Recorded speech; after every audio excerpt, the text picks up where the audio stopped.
God dang it, I didn't do the thing again.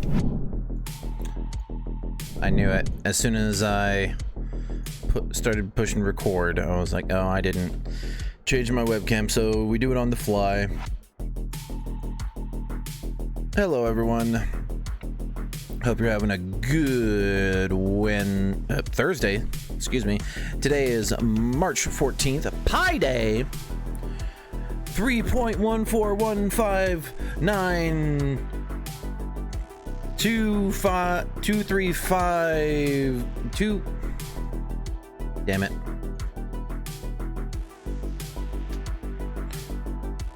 $3.14159265358 That's the... Anyway. Hopefully y'all are doing well. Enjoy your pie.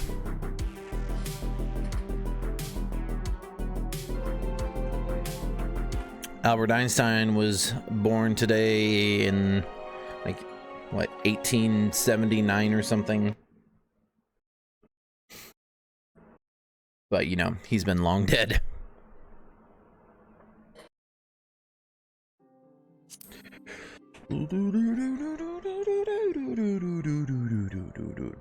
So we're going to... oh, and let me pull up the... oh, yeah. I did this off stream. I bought some gear to increase my gear level. Because I was kind of getting up there on the tombstones, I think is what they are called, maybe.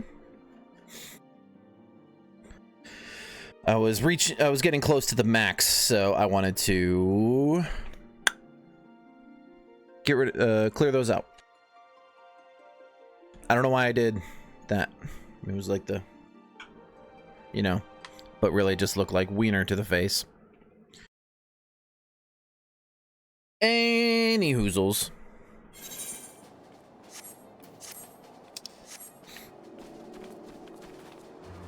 Hey Lamar, how's work? Sees it's Thursday. It is Thursday. I stream on Thursdays. What do you want about? I'm off this week, so no work. Let's go. Oh, right, because you're recovering. I work on Thursdays. I do work on Thursdays. I took today off because I didn't want to. I didn't want to go to work. I actually submitted to have today off last week. And then, of course, as soon as I submitted to have today off, my wife's like, oh, hey, we're having workers come to the house to look at the solar panels on, like, April 2nd. Do you want... I'm taking the day off. Do you want to take the day off, too? And I was like, I just submitted to have this particular day off. But I will also be having the 2nd off, which is a Tuesday, so... solar panels, yes sir. I can't wear any of these. These are all poo-poo.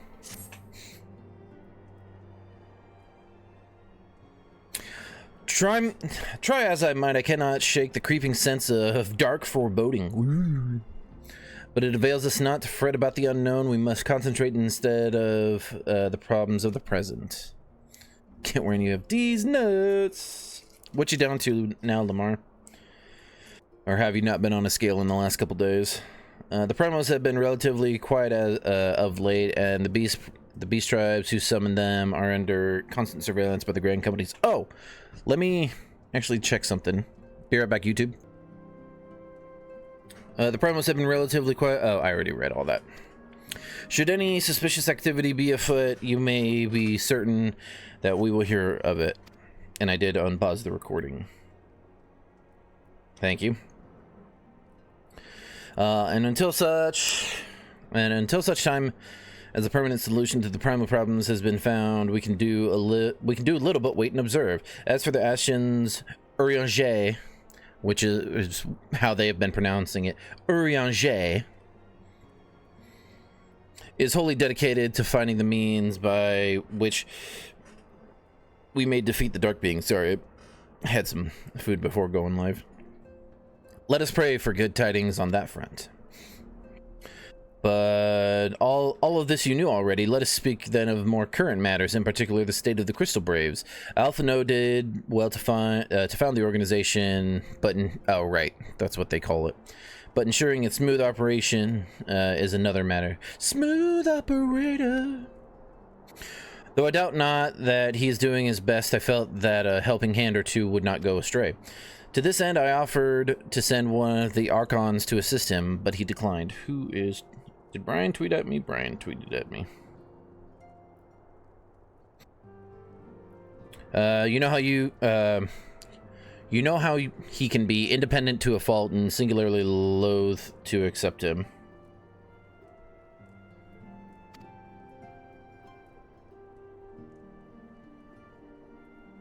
Save, of course, when that help comes from you. Alphino has entrusted countless matters of import to your care in the past, and I believe he would not hesitate to do so again were you to offer.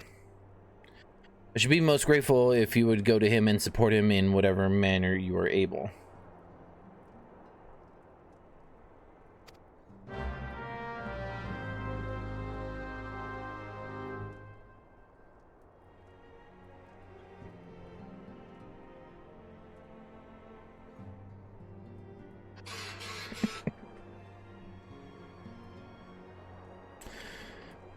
People sending me memes. Sorry.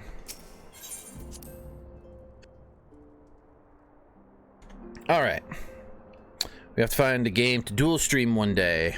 We do. Well, you now have Game Pass. We can do some fucking Gears of War. Gears, yeah, buddy. Love Gears? Hell yeah, I love Gears. I've actually got... It's dusty as fuck now, but... This is a Gears of War controller. That's got the textured, like, claw marks. I wanted the Elite version, but settled for this. You know me and my controllers, baby. What is it, Delta? And do be concise, I'm rather busy. You would lend a hand, you say? I see. Well, now that you mention it, there is a matter that wants for attention. Given its sensitive nature, I was hesitant to entrust it to my braves, but the demands upon my time are such that I had little choice. Which is not to say that my men want for labor, though we are but newly formed. There is already a great demand for our services, and we are hard-pressed to answer all petitions, but I digress. The fact is, I would sooner attend to this particular matter myself, but my presence is required elsewhere. That being the case, I have entrusted its resolution to my second-in-command, Captain Ilberd. Downloading Ultimate Edition? Hell yeah. That should be crossplay. Tell him that I sent you, and he will furnish you with the particulars. My thanks in advance, Delta.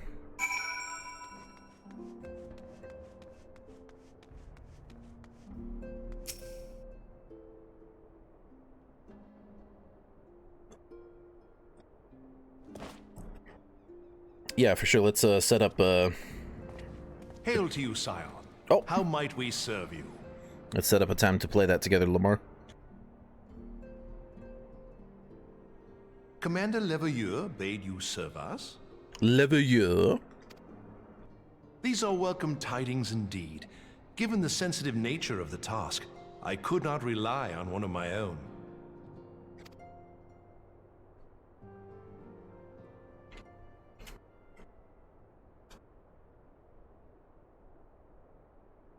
That which I'm about to tell you, I tell you in the strictest confidence.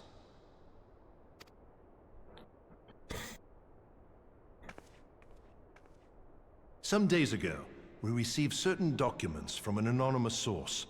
They notified us of the presence of a Garlean agent within the ranks of one of the Grand Companies.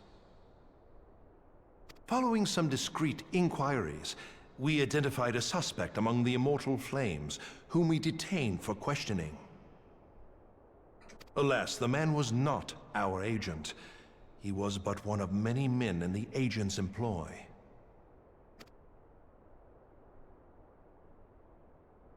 We pressed the traitor for a name, but he had none to give.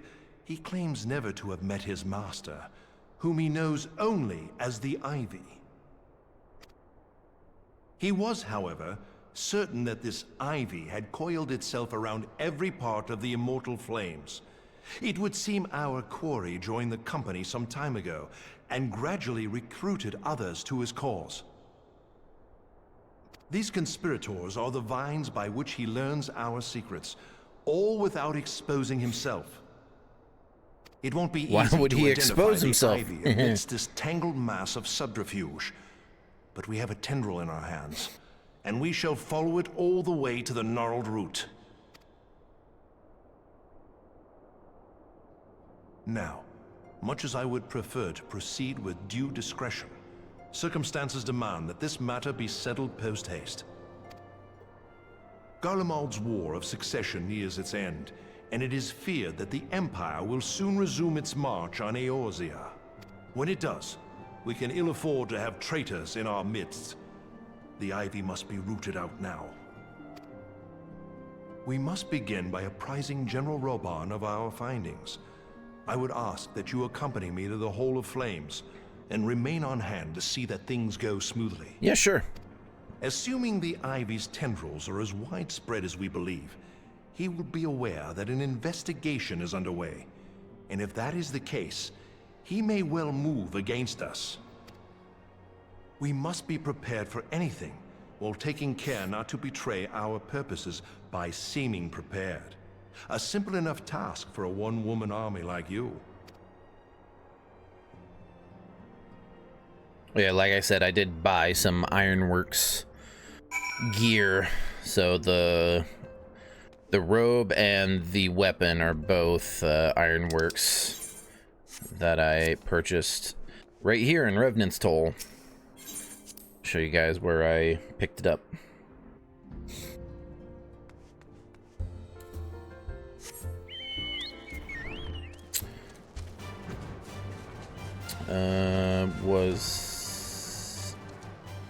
It was here.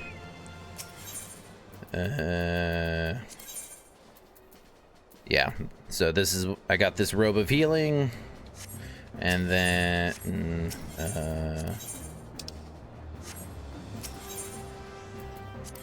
I got this cane. So Ironworks Magitech cane and Ironworks Magitech robe, or Ironworks robe of healing. So those are the two things that I purchased with, what are they called? Alagan tomestones. And it puts my item level up to 111. Let's go.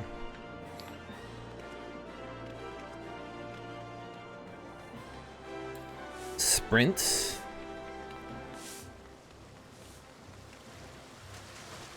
Oh, and after stream yesterday, Brian showed me to the Golden Saucer, which is pretty much just a big gambling thing. Hey, Robo. Well, Nope. What brings you here, my friend? Friend?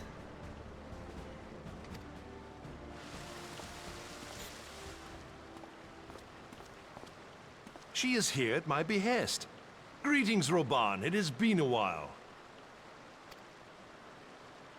Hilbert, you old scoundrel. When they told me you'd be visiting, I scarce believed my ears.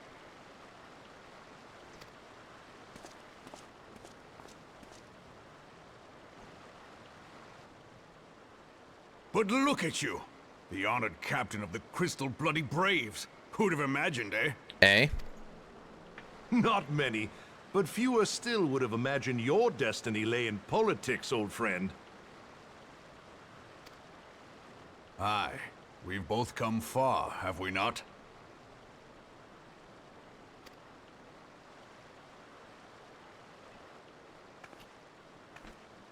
Lest you wonder, Hilbert and I go back a long way. We've been friends and rivals since we were lads. The last time we saw each other, Alamigo had just fallen, so you can guess how many summers it's been. And in all that time, not a word from the fool. Ah, well, my dealings tended toward the modest and mundane, unlike some I could mention.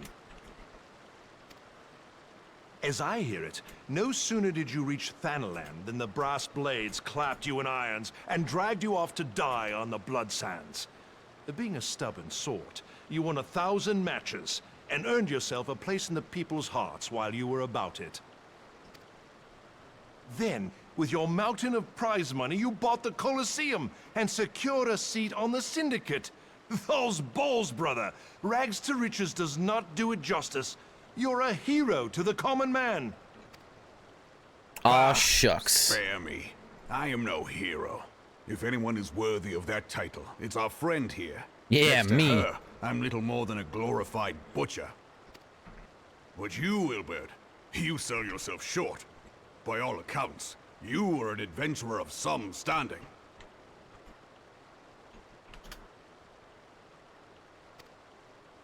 I like to think that I did my part for the greater good. But if you're no hero, then I'm no adventurer, not in this company. Anyway.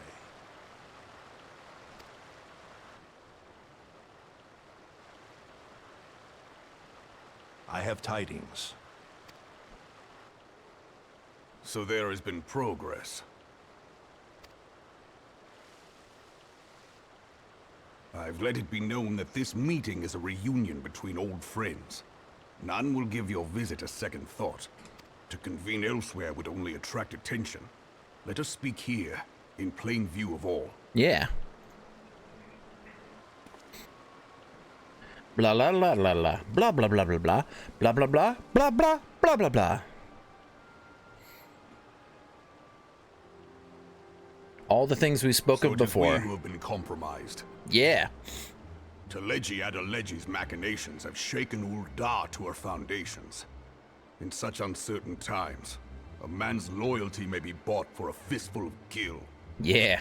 But if this snake has truly been in our midst for as long as you say, we must needs consider a far graver possibility. Conspiracy. Could it be that the Monetarists have been in league with the Empire from the first? Very well. I will have my most trusted men investigate the matter. Continue your inquiries in the meantime. It does me well to see you again, old friend. When next we meet, let it be over a flagon of ale. I look forward to it. Let us reminisce of bygone days and drink to the future of our homeland.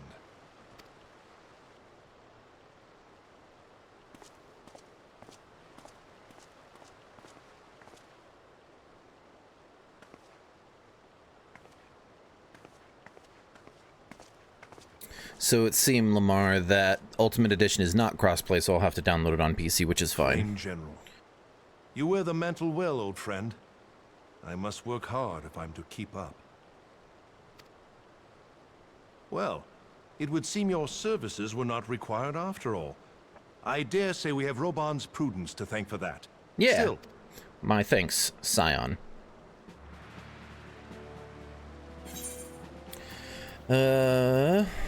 I can't use anything just to hold you in my money, I guess. Oh, what? He was there, then he wasn't there. Oh, you know what? Man.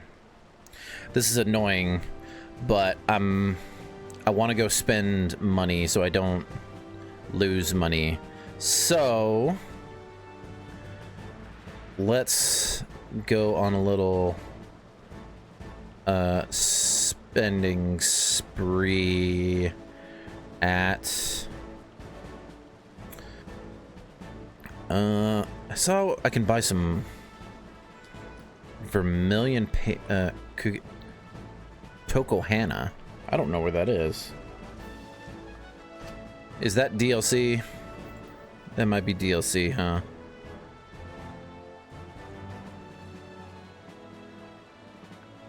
Oh, that's a person. Kugane?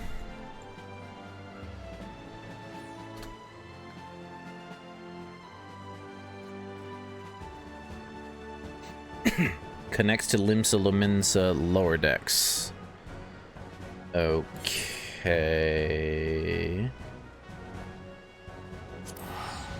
So that's what it says. It connects to Limsa Lominsa lower decks. I don't know about that. But I can drop 100 grand to...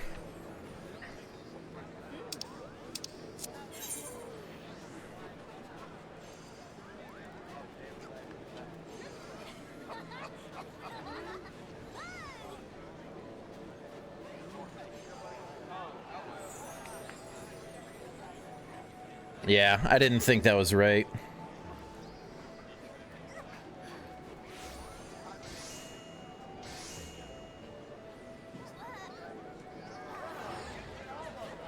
Okay, well, then we're not going there. Let's go buy emotes at the Gold Saucer. I don't know where specifically. Stormblood's Maiden City. Okay, so I'm not there yet.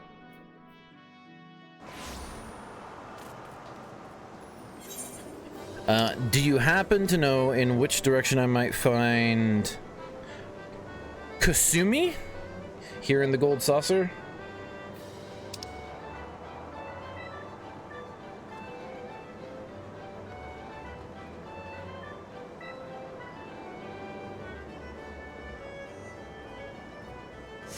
Is there some stuff I can spend some money on here? But apparently I can buy an emote from someone named Kasumi.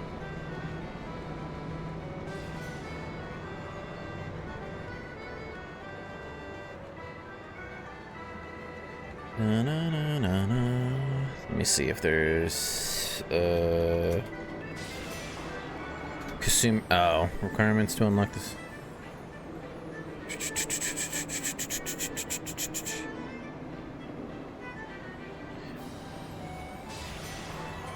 Okay, boutique vendor. Hey, look!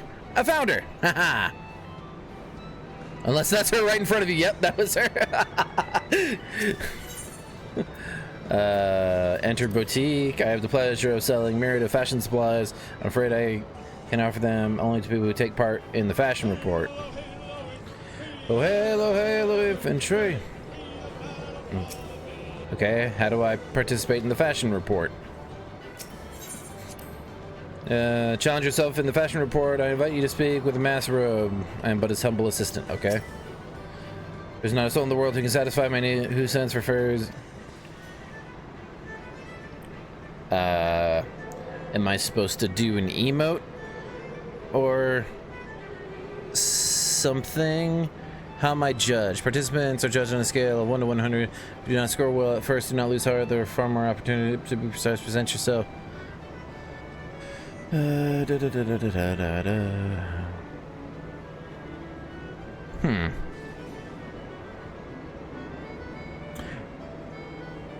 Minimum of 6 weeks of... Oh my god.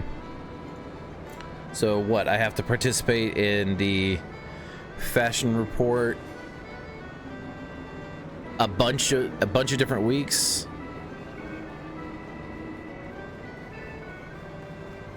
Oh, okay, so we need to do the quest.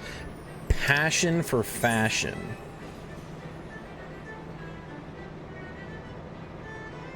And where is that? Is at the Gold Saucer, given by Luena.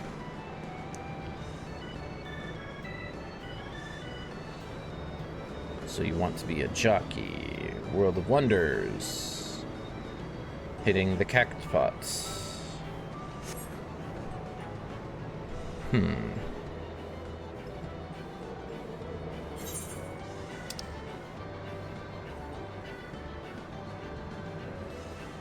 Not seeing any other...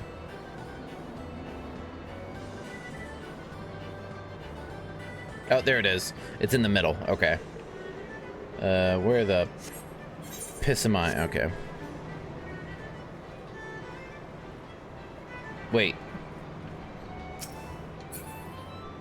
Is it above me? There's an aetherite? Whatever, I'll just run. Let's do passion for fashion, baby. Fashion souls. La buena. Hey. Oh, God. Auto run. Passion for fashion. I dressed precisely as I was told to receive such a dreadful score, not to mention the humiliating criticism humph. You wish to know what's bothering me? That as well. For I wish to unburden myself. I've been having a frustrating time with the fashion report, the challenge they recently introduced. Yes, I, who can play any game here blindfolded and spun around, struggle with it. To be fair to myself, though, it has a subjective element. If you have a mind for fashion, perhaps you would like to try your hand at the challenge. Go to the Wonder Square and seek out Mass Rose to be warned. The barbs on the man's tongue have barbs on their tongue. Okay. Bro, no one can hurt my feelings more than I hurt my own feelings, so I'm not too worried about it.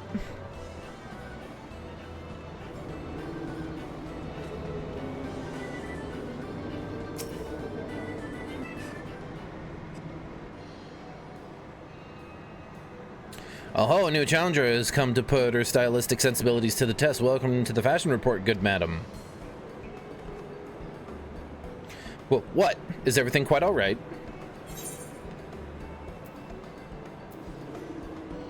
Everything is rosy.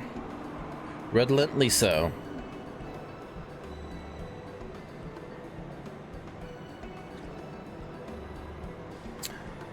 Excellent. Full glad am I to hear it.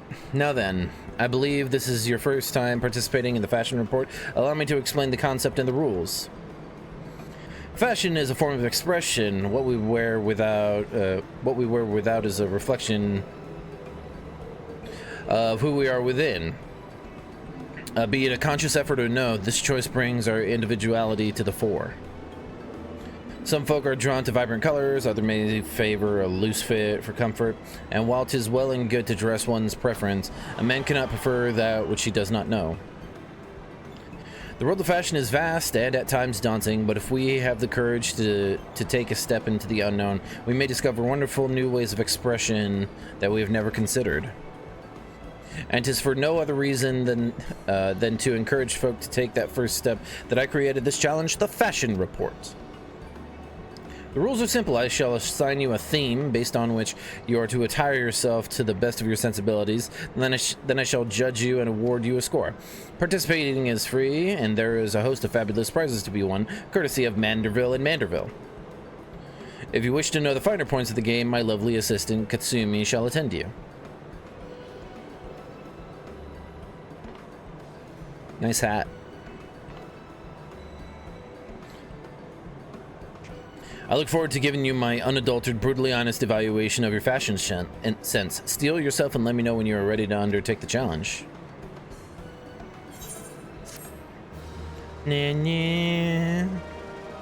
Ooh. Ooh la la. Fashion Report unlocked. Fashion Report is now available. Speak with Master Rose and the Gold Saucer to undertake a fashion challenge. Fashion Report. The realm's problems can wait until tomorrow. For today, we dress like heroes and heroines. In Master Rose Fashion Report, fashion challenges. New challenges are posted in the Gold Saucer every week, Earth time, on Tuesday at 1 a.m. And are live for 3 days until Friday at 1 a.m. Each challenge begins with themes given for 11 different equipment slots, including offhand. Adventurers then choose from their wardrobe pieces of gear that they feel will complement those themes. Master Rose will judge adventurers' attire and award a score from 1 to 100 based on their coordination skills. Adventurers are given 4 opportunities per challenge to have their attire judged. It is recommended that adventurers share insight with each other on how they fared to determine what combination of gear earned the highest scores. MGP, that's Manderville Gold points or whatever, can be earned once per week for participating in the fashion report, with bonus MGP being awarded to those who achieve a rating of 80 or above. Enter the boutique. I'll come highly. Browse to my heart's content. Ah! What is marked prohibited? All of these are marked prohibited. Why?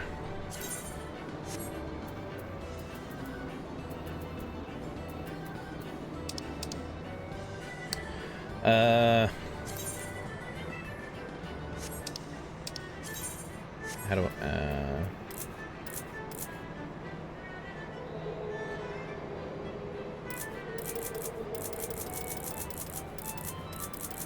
let's just spend some money, huh?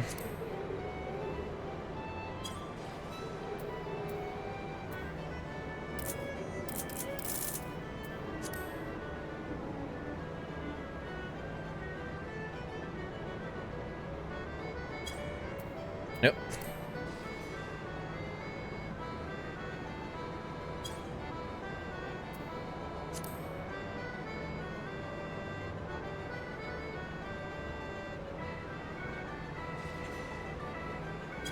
By a whole mess of these. All of the colors.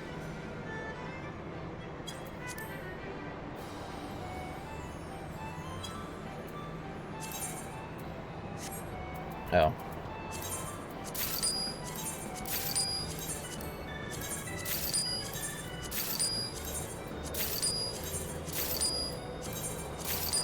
Cool. I have colors. Is there anything else I can buy from you? No. Judge period has yet to begin. May I suggest that you use this time to hone your stylistic sensibilities? Confirm this week's fashion challenge. Formal mobster? Noir? I don't...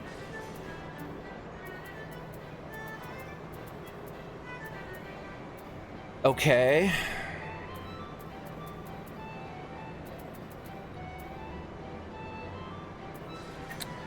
Noir, fresh and formal, dressed for success. And can I not? How am I judged? Participants are judged on a scale of 1 to 1, even if you do not score well. There are more opportunities to be precise. You may present yourself. What are the prizes? Yeah. The MGP. Okay. Well, I spent some money, so I guess that's a thing.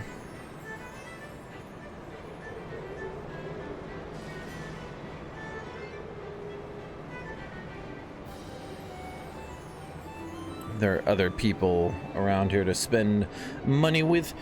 Anyway, there's a minion trader. Where? Who knows? Old triple triad. I heard that's a big thing. It's like a card game, right? Ah, itchy.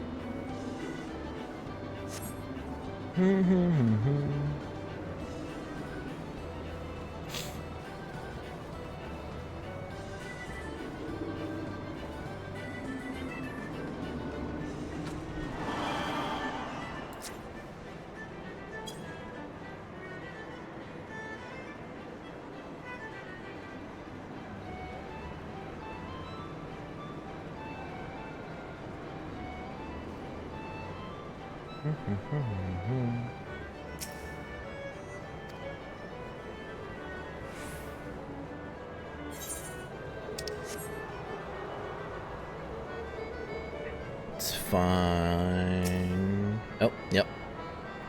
Try to attune to all the Aethernet shards and then I guess just... Oh. There's one on the other side? Oh, there was. I walked right past it. Silly me.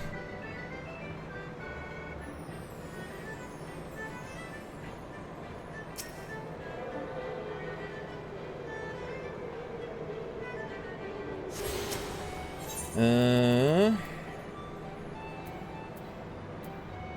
haven't been out there. How do you even get there?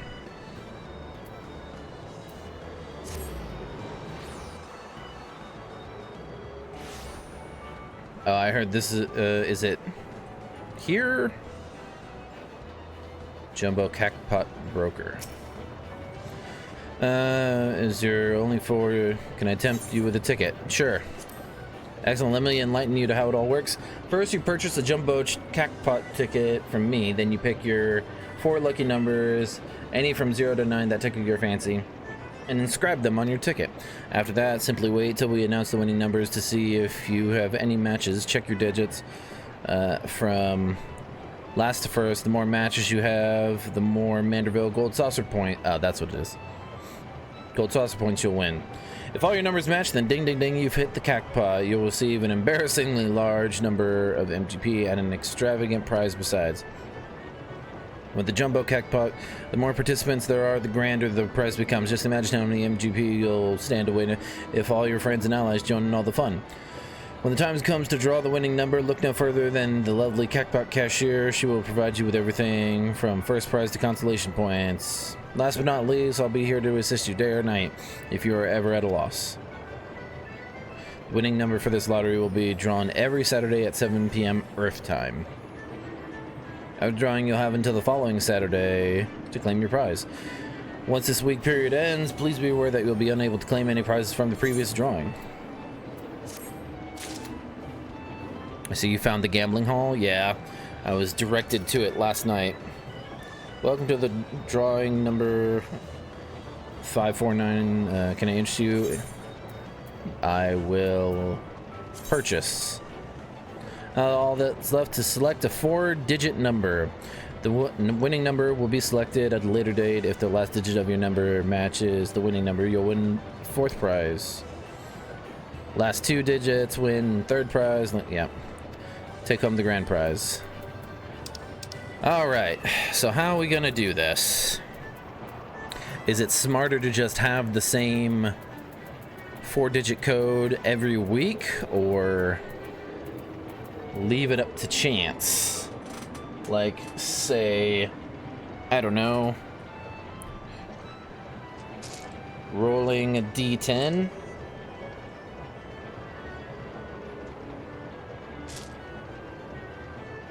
Just do random. Oh, just hit the Y. 4904. I like this option. Bring some. So we'll go with the first number, 8. Roll 5. Oh, almost lost it. 0. Okay, so already the same. 2. 8502. There are many theories for picking winning numbers. I just random all 3. Oh, you can buy 3?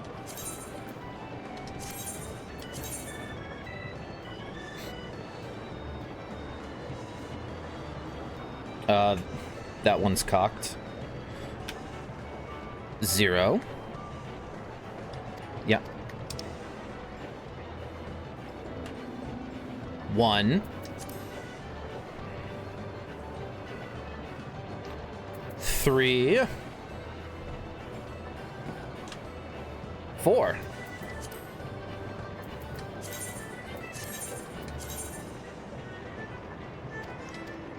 All right, last one.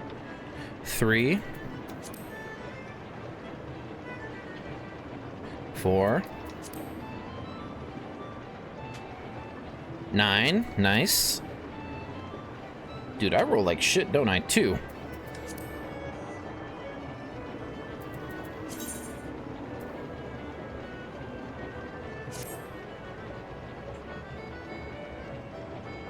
If you win, I'm going to steal those dice. Well, I guess we'll find out Saturday at 7 p.m., right? All right. Gambling. All right, well, I was hoping to spend money. I spent a little bit of money. There's someone Frosty, so we got Frost and we got Frosty. That's hilarious. Do you know there's supposed to be a minion trader here at the Gold Saucer? I don't know where.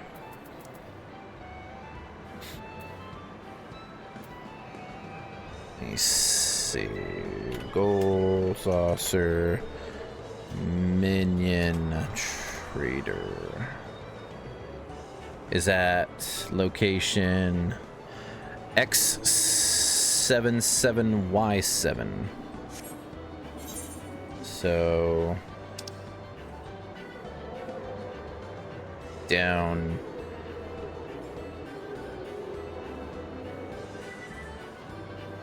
what?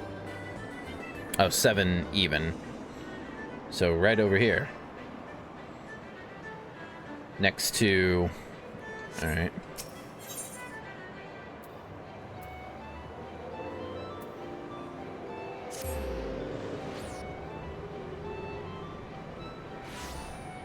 Ah, this is upstairs. Piss.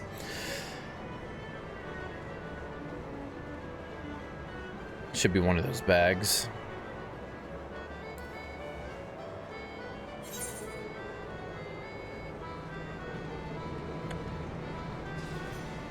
It's not you. Or is it? I'm dumb, aren't I? I don't know, I'm stupid.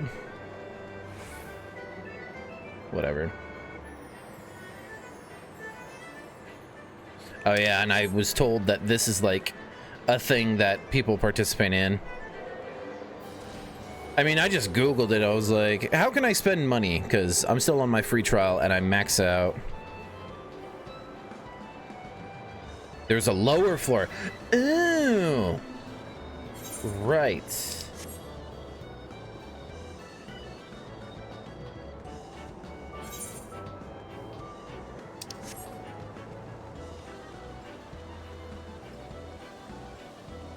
I forgot about the lower floor. Hello, lift operator. Beyond this door lie Chocobo Square and Minion Square. Ah, home to the heart-pounding, hair-raising spectacles that are Chocobo Racing and Lord of Verminion. Okay.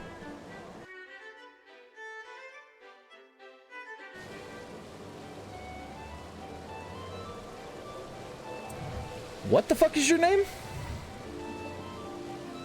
Tickets for Jumbo Cactpot are currently on sale. I know, I just bought some.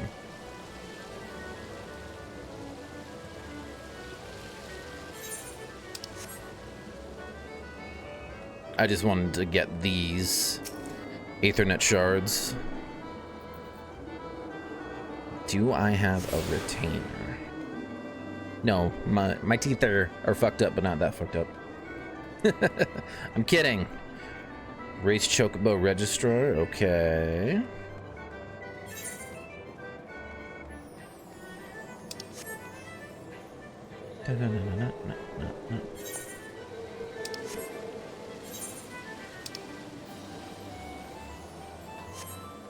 Free trials, I don't think are allowed the retainer. Possibly. Possibly.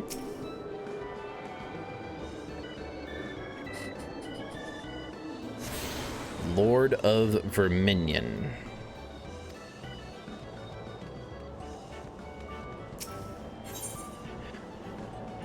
Lord of Verminion is a Gold Saucer exclusive attraction in which you pit your personal minions against the minions of others in a game of skill and strategy. There are several different modes to play, from single-player challenges to realm-wide tournaments.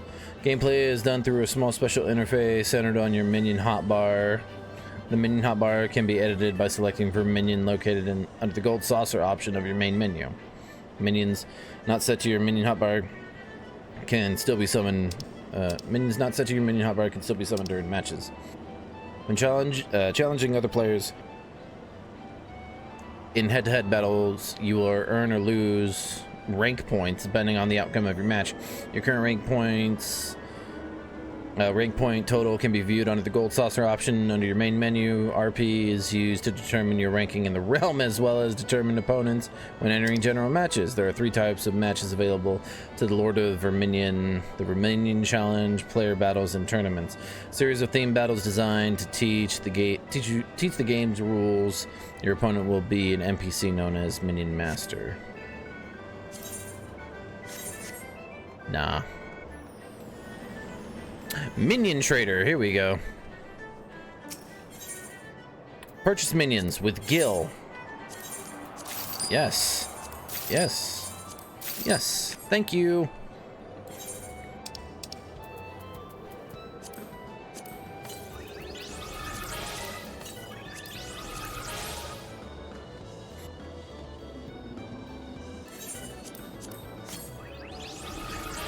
And there we go.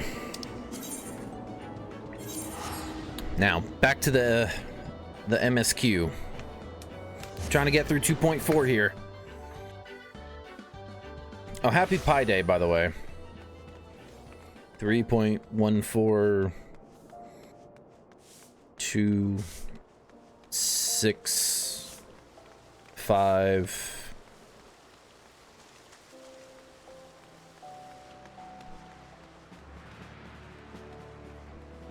Ran right past him. Our hunt for the Ivy begins in earnest, Scion. Suffice it to say, we must tread warily, but one misstep may well cost us our lives.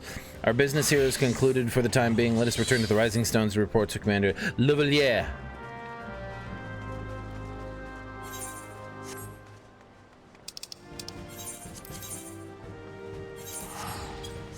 But yeah, my buddy Brian, who was following me around yesterday, showed me to the gold saucer after the stream last night, so now I know that exists.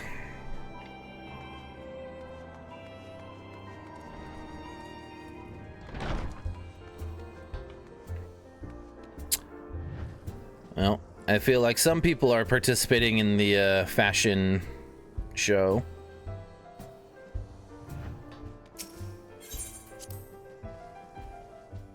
Looking good, ladies, looking good.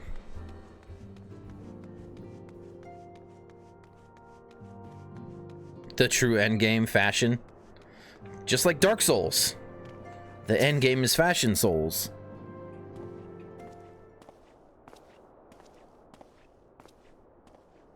We are returned from Ul'dah, Commander. And not a moment too soon, something has happened. Trouble. You will recall that the 4th was tasked with reconnoitering the rendezvous site used by the Ivy's minion and his Imperial contacts. Soon after you left, we received word that the unit was ambushed en route to its destination. God's damn it! Chill. According to the report, one of ours has been taken captive. The Garleans are not wont to treat their foemen with dignity, and I have grave fears for her safety. We must dispatch a rescue party at once. Recall those braves who are afield. Begging your pardon, Commander, but we have not the time. I'm afraid I must ask for your aid once more, Scion. An ill-prepared rescue party will only serve to provide the Garleans with more captives, yet time is of the essence. Simply put, you are the best chance we have. Captain Ilbert has the right of it. I trust you are willing, but of course you are. Now, Alien of the 4th lies in wait in the Tangle, near the entrance to the Castrum Sentry. Seek her out and she will apprise you of the situation.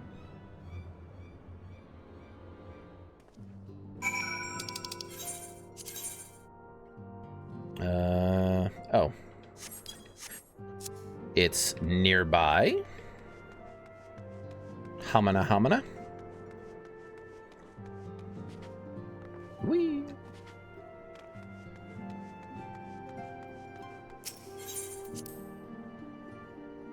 More Donna.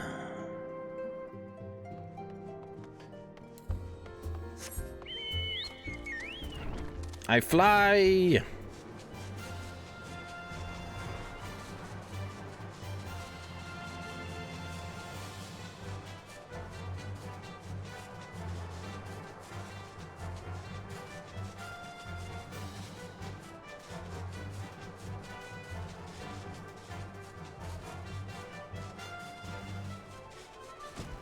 Hey, you know, there's a big lizard right next to you.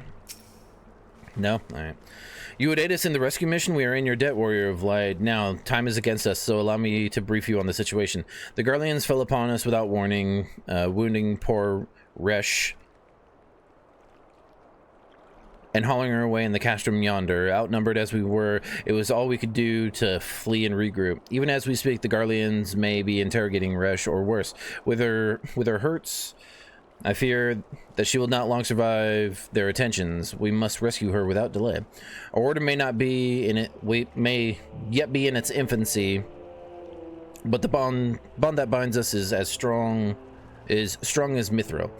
None of us will stand by while a comrade suffers. We, the remnants of the Fourth, will infiltrate Castrum Sentry. Please help us find Resh before it's too late.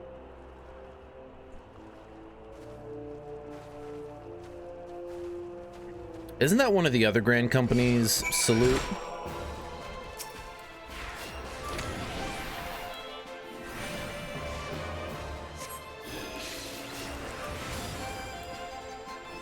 Lol. You couldn't do your attack. Ow.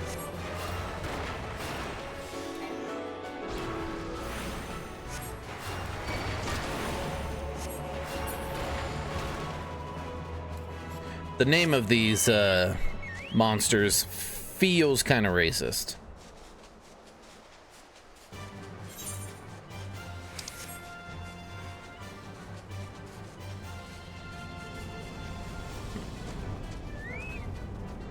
You sense a hostile presence. Of course I do.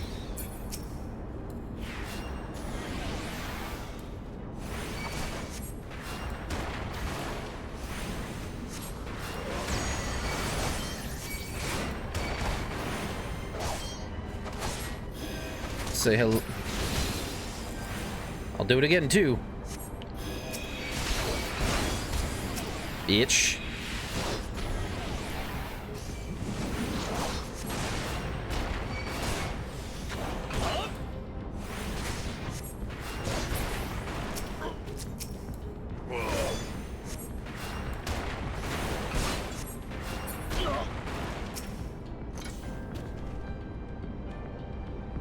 I got you, Resh.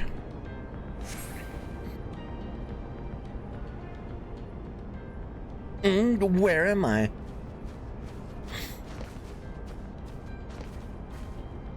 Resh, thank the gods we found you. We?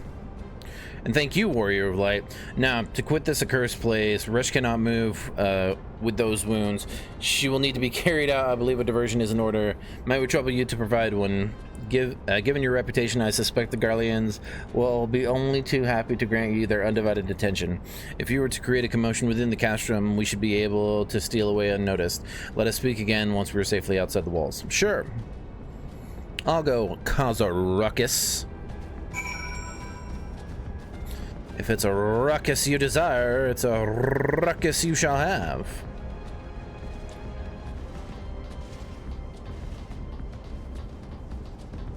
Let me sort everything out real quick. Num num num.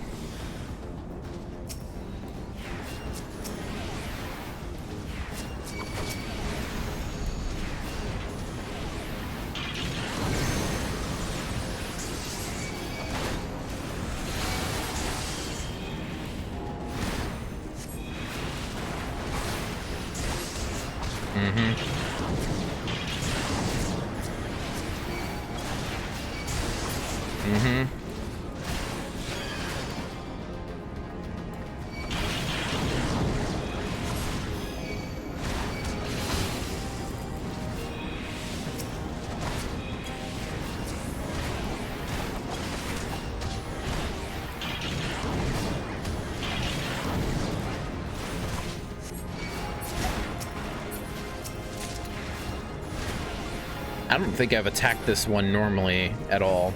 I think I've only been hitting it with arrow over and over again, which is hilarious.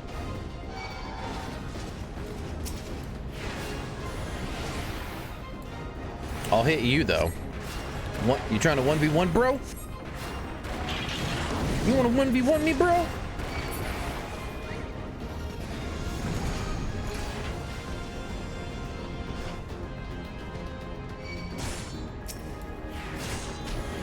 Hoplomachus.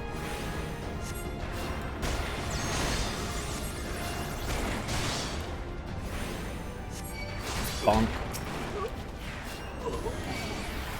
Ah, boy.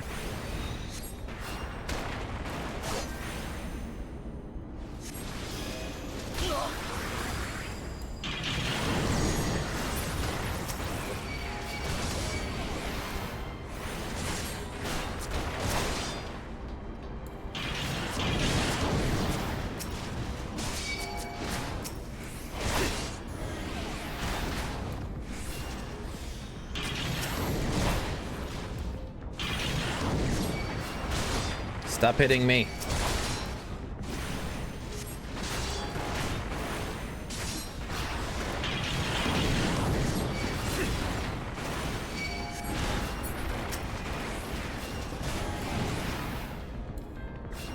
Regen. Hit you with a few more stones.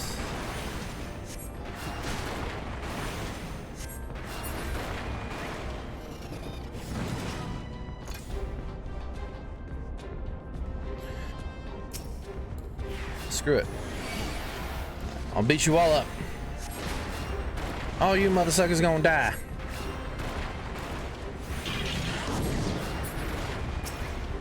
You're next.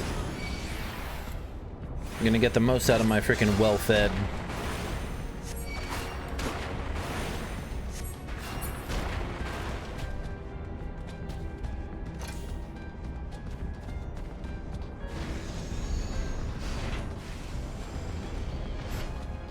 Look at you. Think you're big and scary, huh?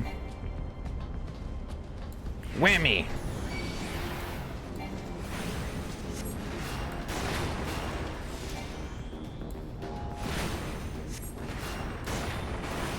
You know what? Attack me. I don't care. LOL.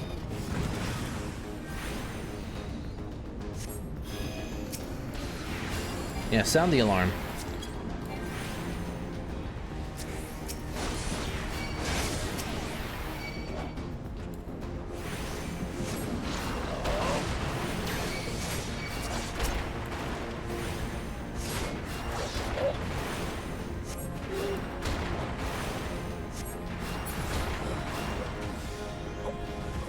Ooh, more, Come and get me.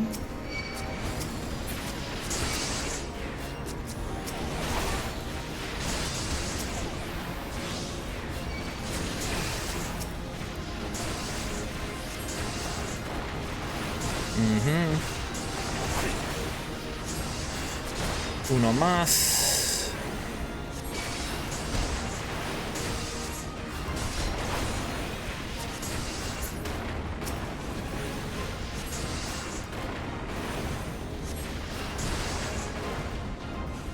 Just wait for you to pass out. Yeah. All right.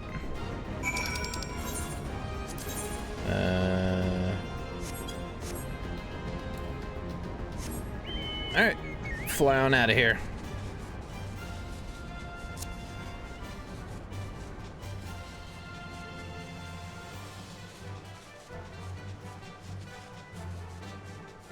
Back at the Tangle.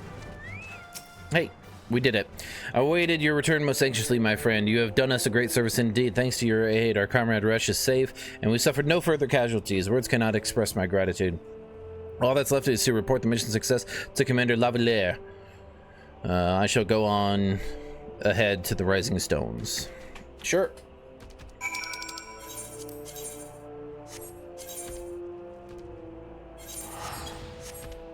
To the Rising Stones we go. What's this one? Back and forth. Still only the second quest in 2.4, which is... Well, I mean, we did spend a lot of time at the Golden Saucer trying to get rid of money, right? So, NBD, I suppose. A lot of talking was involved. It does me well to see thus return, though I doubt not your prowess. Entering an enemy stronghold is generally considered to be a risky venture, and I must confess to having been a trifle anxious. But here you are, hale and whole, having succeeded in your mission, as is your wont.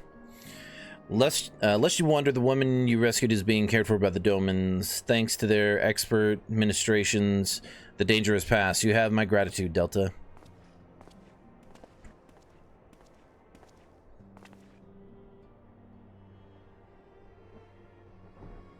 Allow me to thank you also, Scion. Resh owes you her life. We escaped with minimal casualties this time, but we can ill afford to be caught off guard again. The Empire is not an opponent to be trifled with. I just say, Commander, I will see to it that the men keep their wits about them. And it may yet take time, but I will not rest until we have identified and apprehended the Ivy. I have every confidence that you will succeed, Captain. As for you, Delta, I realize you have scarce caught your breath, but I'm afraid there is no rest for the weary. I require that you accompany me to Kurthus. I have been granted an audience with an Ishgardian dignitary, you see, and the man expressly requested your presence. Oh, do not look so surprised. You should be familiar with the trappings of fame by now. We shall depart as soon as you are ready. I'm ready.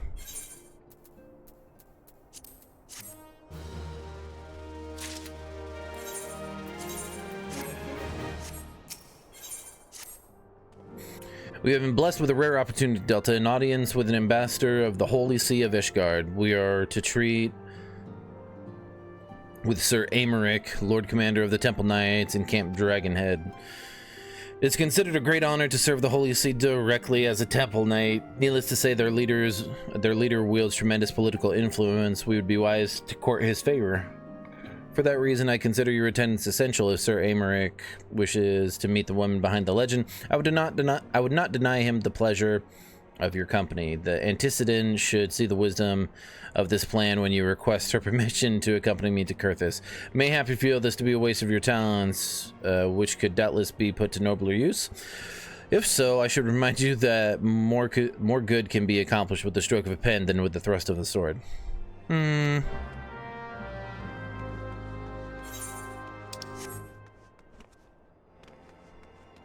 But have you heard of the mighty sword pen? Gun sword. Sword pen.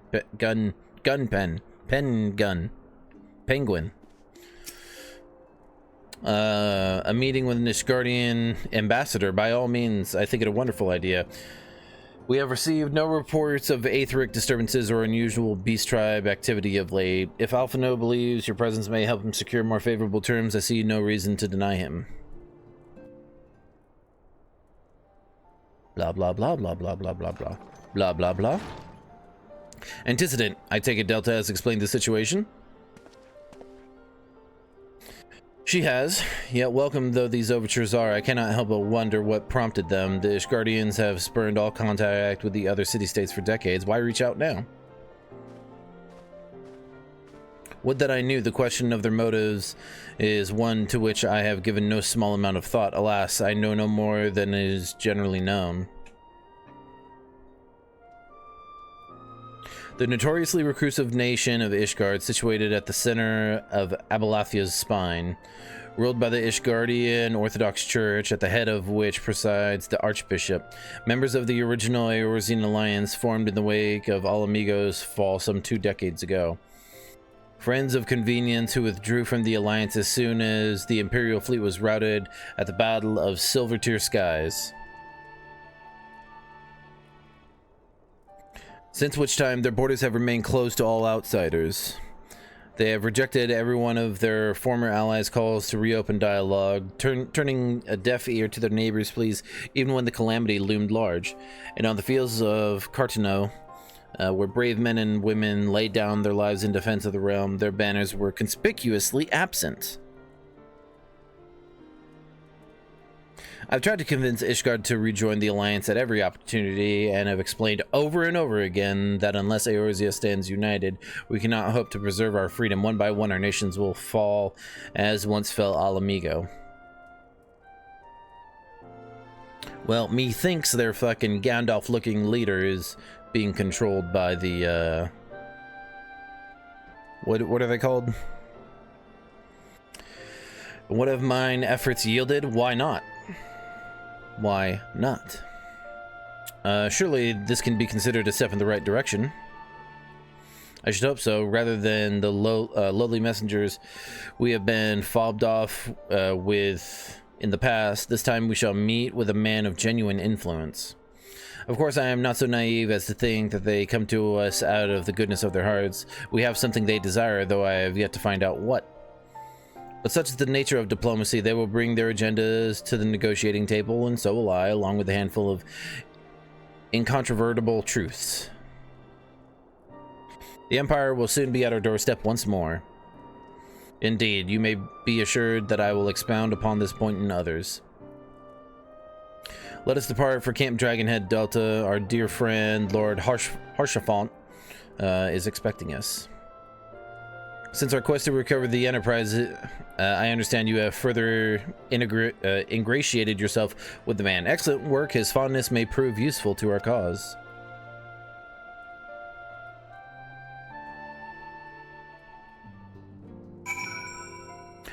Ring.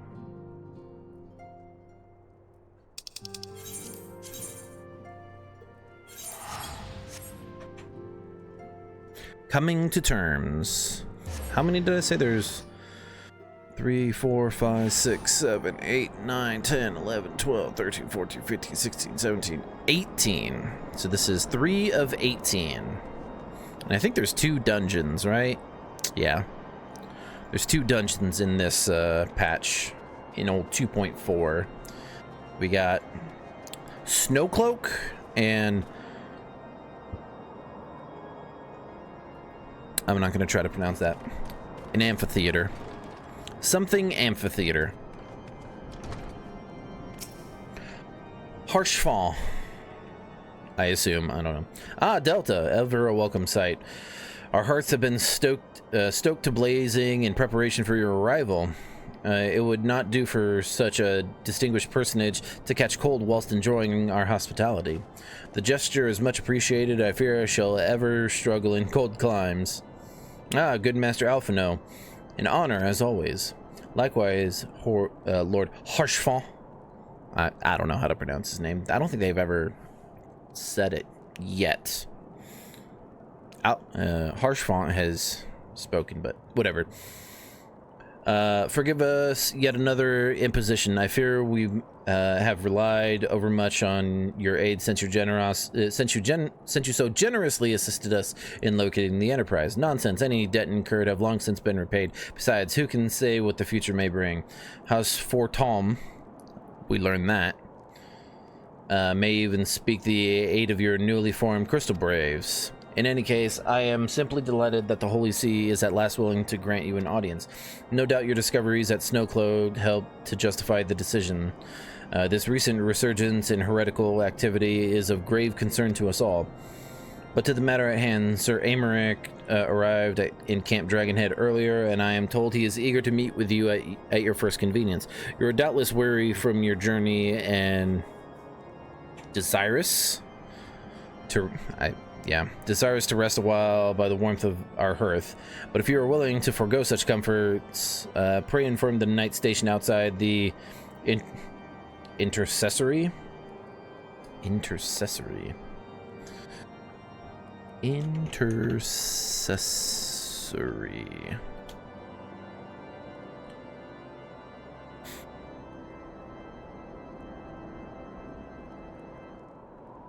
It's a prayer?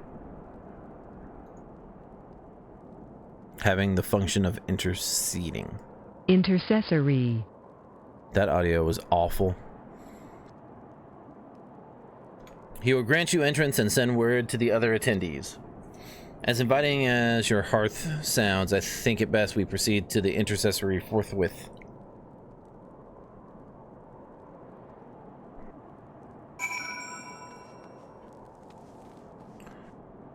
Is it outside or is it? Yep, there it is. Whee, whee. We've been expecting you, madam. Pray take your ease inside, and I shall summon the others. Proceed to the intercessory. Or intercessory. However the fucking audio sounded. Voice acting? Methinks?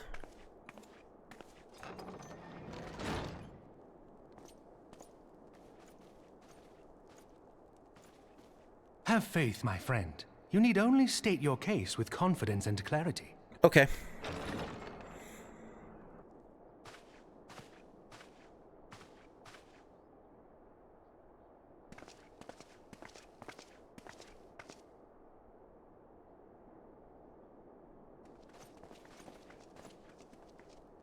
Commander Leveilleur, it is both an honor and a pleasure to meet you. Leveilleur. I am Emmerich, Lord Commander of the Temple Knights. Leveilleur. Affinot Leveilleur, at your service. Your reputation precedes you, Sir Emmerich. I think we will find that we have much in common. Emmerich. Not Emmerich. Emmerich. Speaking of reputations, yours towers over us all. Does it not? I mean, you know, I've only saved the land It does indeed, Lord Commander. from the Empire and several primals and whatever. I am not too proud to admit that I have followed your activities with an interest bordering on fascination. Understandable. Full glad was I to learn that you would be joining us. I mean, Now then, shall we begin? yeah, let's do it. Now I'm gonna have to read, aren't I? We know full No. well that the Garleans will return in force ere long. Yep. What is more, we have yet to achieve a lasting victory over the primal menace. The beast tribes continue to summon their gods, and each incarnation is stronger than the last. Ishgard is not immune to these threats. I must reiterate that it would behoove your nation to rejoin the Eorzean Alliance. Once again, I must respectfully disagree. On what grounds? Despite their presence in Kurthus, the Ixal do not concern us. Their territorial claims pertain to Gridanian lands, and it is the people of Gridania whom they harry. Consequently, the Holy See judges this to be a Gridanian affair, and Ishgard does not intervene in the internal affairs of other nations. Even were that not the case, our forces are wholly committed to the Dravanian conflict. We have not the knights to spare. As for the Garleans, we are not ignorant of history. We have observed the rise and expansion of the Empire, and we agree that it is only a matter of time before they resume their campaign in Eorzea. Then surely it would be in our best interests to present a united front. Mayhap one day, but not yet. Gaius van Belsar is dead, and the legion of conscripts he left behind lacks the will to fight. Oh. We think it highly unlikely that they will emerge from behind the walls of their castra for some time. Forgive me, but if Ishgard's position has not changed, why did you agree to this meeting?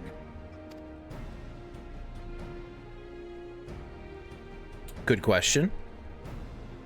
It was not only as a representative of Ishgard that I came here. You just wanted to see me? Pardon? It is not within my power to change Ishgardian policy, regardless of my personal feelings. There is, however, one area in which I may exert a measure of influence. Concerns have been raised over the supplies House Fortin has offered to Revenant's Toll. These have led to calls for restrictions on the provision of aid to foreign powers. I can ensure that the shipments continue unabated. Sir Emmerich, we would be in your debt. No, you would not, for I require something in exchange. What you want? Of late, there has been a flurry of Dravanian activity, the purpose of which was not immediately clear. However, our astrologians have since observed alarming changes in the heavens. The dragon star waxes unnaturally bright, and there are whispers that it portends the resurrection of Midgard-Sorma. The fallen guardian of Silvertear Falls? That's absurd. Full many times have I gazed upon the dragon's corpse still wound around the Agrius, and wondered how different our world might be if it yet lived to plague the skies. I do not know, and I do not wish to know, nor does any son of Ishgard. Right. Yet the mere presence of Dravanian forces is not sufficient grounds to send knights to Mordona, whatever our astrologians say. As I told you before, we have not the forces to spare. But we do. So you will intervene on our behalf if we agree to watch over the Keeper of the Lake. Do you accept these terms? I do. I will see that you are kept abreast of any developments. I regret that we could not come to a similar agreement on other matters, but I understand that you are not at liberty to make such decisions. Right. Nevertheless, I hope that what we have accomplished here today will serve to demonstrate to your countrymen that we can work together towards a common goal. Mayhap one day we shall look back on this moment as the first step towards a united Eorzea. Mayhap we shall, Commander.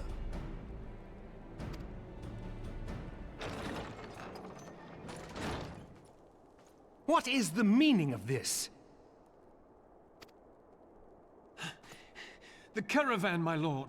It's been attacked. Of course it has. It was ICEHEART, my lord. Of course it was. What?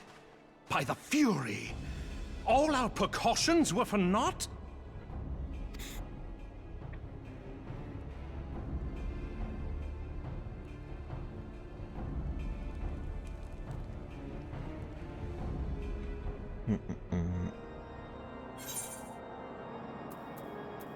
I can't wear anything.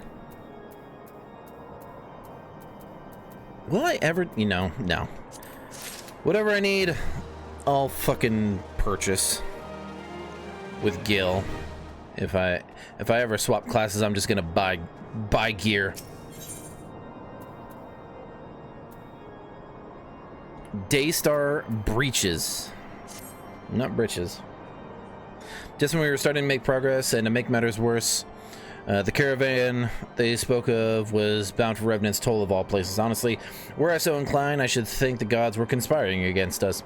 Happily, however, I am not. I would know more of this attack. Let us speak with Lord Harshfont, and find out what he has learned. Someone, please, one of you voice actors, say Harshfont's fucking name for me. I'm mispronouncing all these French fucking names, like Alphino Lavalier, and Fortom. My sincerest apologies for the interruption, my friends, but the situation is such that we must act swiftly. If you'd be so kind as to elaborate. ICEHEART heretics fell upon the caravan bound for Revenant's Toll as it was passing through the Boulders Downs. 'Twas an ambush, swift and ruthless. In an instant, every knight was slain, every crate seized. Then, as quickly as they appeared, they were gone. 'Twould be an impossible feat without knowledge of the route, knowledge to which only select few are privy, I presume. A mole. Quite, we can pursue that avenue of inquiry in due course. It seems to me that examining the scene of the ambush should be our first concern. The trail is yet warm. We must act swiftly, as Lord Harshfont said, lest crucial evidence be lost. You have a knack for discerning hidden truths, Delta. Why don't you go and inspect the ambush site in person? An excellent idea. Inform my men of your intent upon arrival, and they will gladly share their findings.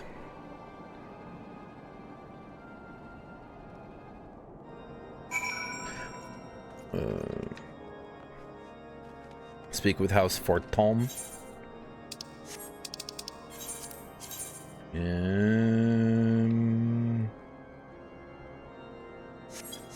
Alright.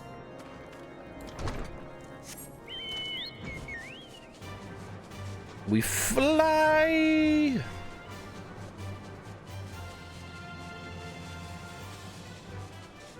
Over the mountain. Fly, Nugget. Okay, that's too much.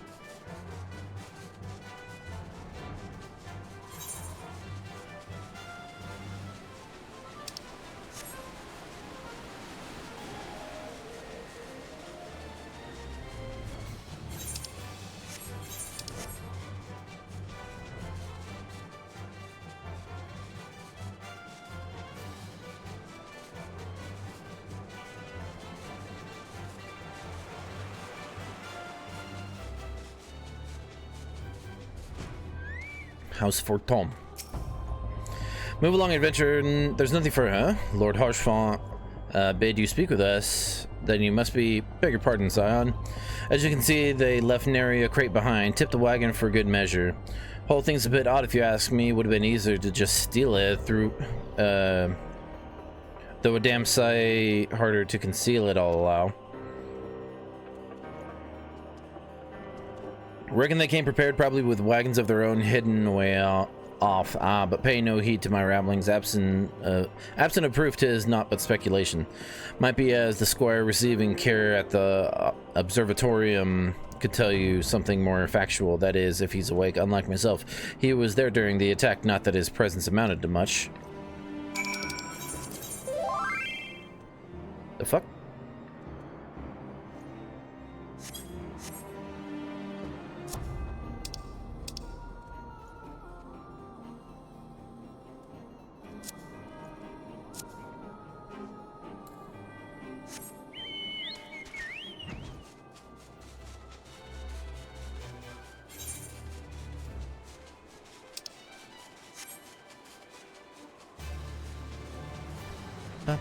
Bum bum bum ba bum bum bum bum bum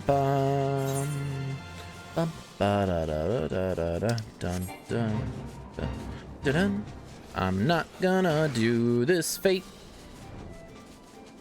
'cause you gotta have fate. Damn it.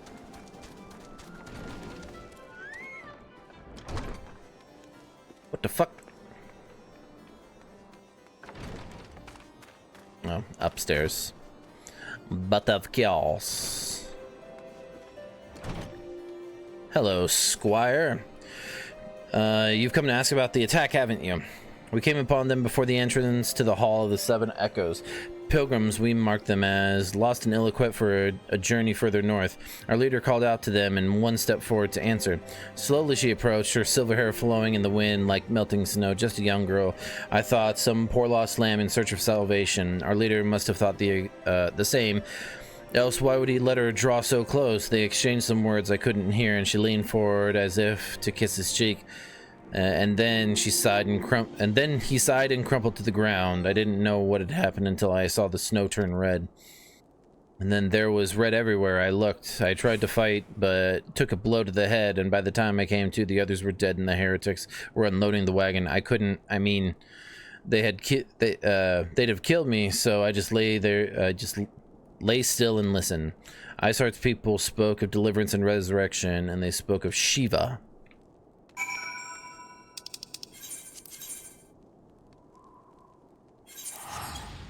Shiva.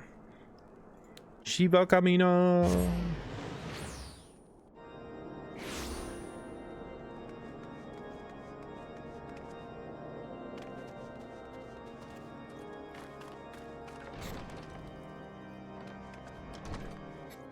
Alphino. Guess what? Ah, you've returned. What news have you for us? It seems the Lady ICEHEART does not scruple to sully her hands with blood. Who's this Shiva the heretic spoke of? Have you not read a single line of Enchiridion? Master Alphino. Shiva was a traitor to kith and kin, an apostate who lay down with dragons. Now we cannot expect all foreigners to know of Ishgardian scripture so well, particularly when it concerns the patron saints of heretics. Wait, you say she is their patron saint? Oh no, it all makes sense now. Lord Harshfont, what was the caravan's cargo? If I recall correctly, the Diamond Forge had requested a rather large quantity of crystals. Do you not see ICEHEART and her followers intend to summon Shiva as a beast tribe would a primal? Why else would they go to such lengths to secure crystals? I shall inform the Lord Commander at once. Lord Harshfont, you would agree that discretion is of paramount concern? Of course. I trust we can count on your continued support, Master Alphino. The Scions of the Seventh Dawn are sworn to combat the primal threat. Our support is a given. I will need to send word to my brethren in Revenant's Toll. Our entire order must turn its efforts to the prevention of this summoning. Naturally, that includes you, though I'm sure you would not miss this for the world. Duh. Let's fuck shit up, baby!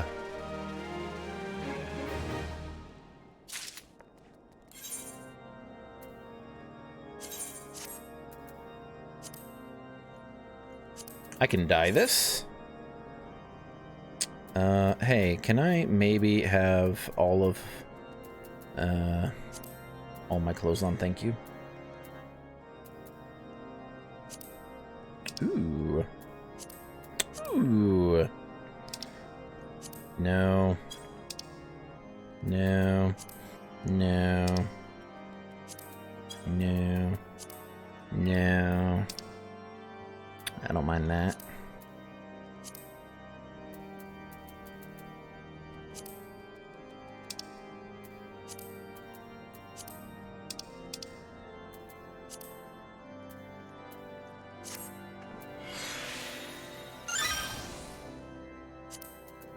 Ooh, I can dye this, huh?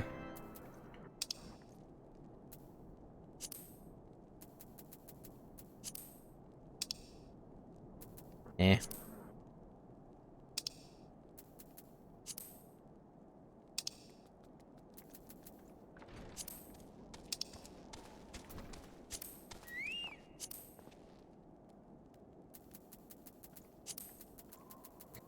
I do like that royal blue.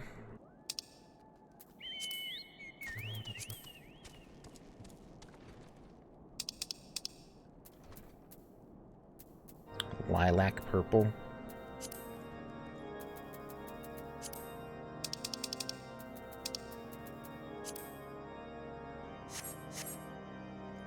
Eh. Alright. Can't wear any of those. The persistent attacks on our caravan seemed little more than nuisance at first. The heretics were a problem to be sure, but a relatively minor one. That was before I discerned the purpose behind their attacks, of course. Now that they have my undivided attention, after apprising Minfilia of the situation, I shall summon a unit of Crystal Braves to assist us. As for you, Delta, pray join me to Whitebrim Front. Since the incident at Snowcloak, the Knights of the House Durandare have redoubled their reconnaissance efforts in the region. It is my hope that they have information which may help us to determine precisely where the heretics are hiding. Given our mutual enemy, Lord Drillamal should be eager to oblige us. I shall see you there then. Good. Strength in unity.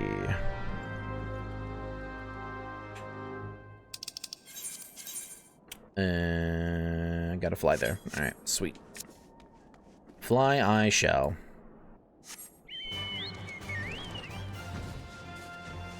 Dum da da dum dun dun dun dun dun. My poor little chocobo flapping its tiny wings. Its little baby wings. Ah.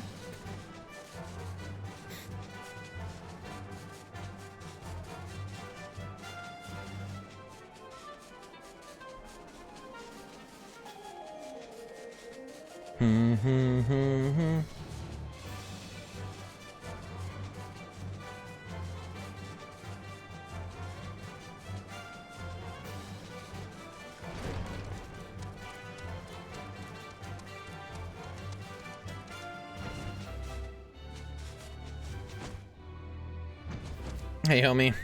Hey, Emmerich.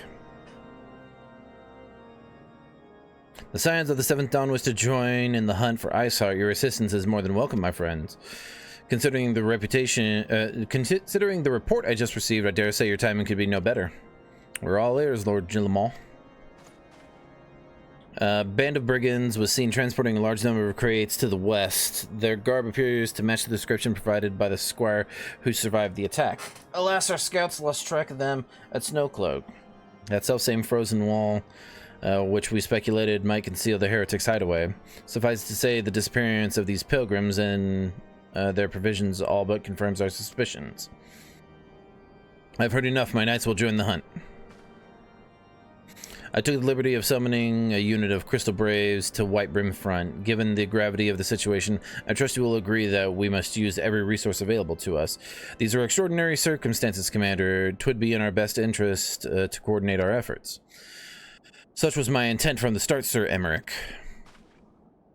And so it begins, my friend, though I dare say it will prove an all too brief collaboration. ICEHEART will not elude the combined forces of the Crystal Braves and the Temple Knights for long. Nevertheless, a wise man does not wager all upon the success of a single solution. There may yet be subtler means by which we can locate the heretic's lair. Mayhap Lord Gillemont has one in mind. Maybe.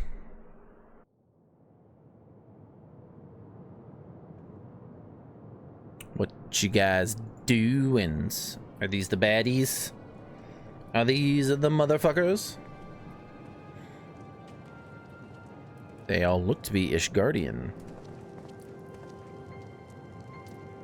Yes, yes, excellent. Yes, yes, excellent. Hey, yo. My lady, everything has been accounted for. If there is aught else you would have us do, pray seek and it shall be done. Pray speak and it shall be done, not seek. Hello, ICEHEART. ICEHEART. Bitch.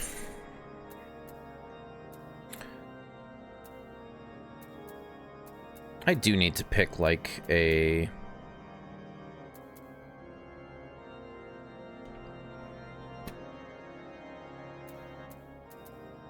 maybe tank. Because it's like, how am I going to get these kinds of gear in the future, you know? Like, it's going to be a super fucking grind. It's going to be really annoying. I was told about the Reaper. You just, like, start at level 70, right? Take the money unless you start another class. I mean, I guess I don't want to. I mean, if I plan on playing this game for an extended period of time, yeah, you know what? No, I don't want it. I don't need it. The achievements don't call for it. The only things I need to level up is you need to level up one class. You need to level up one Disciple of Hand and one Disciple of Land. So I think I'm going to do fishing and alchemist? Something. Those are all the achievements. Yeah, that's how I play games. I play games for achievements. Reaper, you need Endwalker, I believe. Ah. Here we go. The fuck? Bacon bread? Seems as though we're always one step behind, our quarry ever just beyond our reach. Though I'd like to believe that the tables are about to be turned, I must confess that confess to having certain doubts. You can always buy gear when it's needed. Yeah.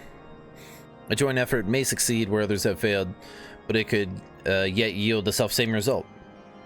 Fortunately, we are not without other options. I trust you haven't forgotten Inquisitor Guillaume. No reason to start collecting now. It'll just fill up your inventory. Yeah, that's fair. I'm already, you know, halfway full.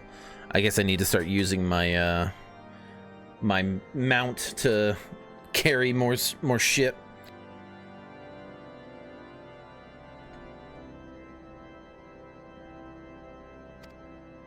We have not. The mystery of how the heretic remained undiscovered for so long has been much in our thoughts, as has the question of what steps might be taken to prevent a similar breach of security in future. Accordingly, we conducted an exhaustive and covert evaluation of everyone in Whitebrim Front. Though some were found to have committed certain minor transgressions, we identified only one possible heretic. If this man has pledged himself to ICEHEART's cause, we will have taken... he will have taken note of the movements of the Temple Knights and the Crystal Braves, and upon recognizing their intent, he may attempt to warn the heretics. The man's watch is to end soon, at which point he must report to Sir Gentremont in the yard. I would have you keep an eye on him. If he ventures beyond the walls, follow him discreetly. Should he meet with a heretic, do not interfere, simply watch and listen. I have seen to it that the suspects knows nothing which could endanger our plans. You can't access the chocobo bag inside instances like dungeons and stuff, so don't put anything in there that you might want to use. I mean, what do I really have that I'd want to fucking use? It's mostly like cooking stuff and potions. I don't even know what, like... I don't even know what to do with this. Like, what does one do with this? Savage materia? What do you do with materia? What do you do with glamour prisms? I don't fucking know. All this fucking dye that I just bought. It's all just like things you use to craft things, right? Like, yeah, these are all like crafting materials. And of course, you know, my fucking money.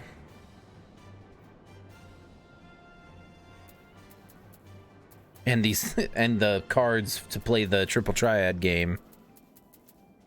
Ooh, shark fin soup. Craftsmanship and okay. I don't need any of that. And then I've got my voucher. Wait, I thought I had 3 of them. What the fuck? Random mob drops are for crafting. Use the cards and get them out of your... Oh, you just... Okay, I didn't realize you do that. You can... Oh.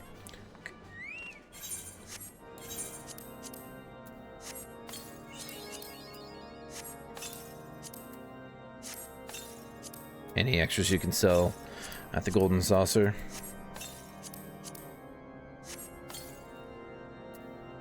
And I don't even know what these are. I assume I picked them up in a dungeon. Faded copy of stuff.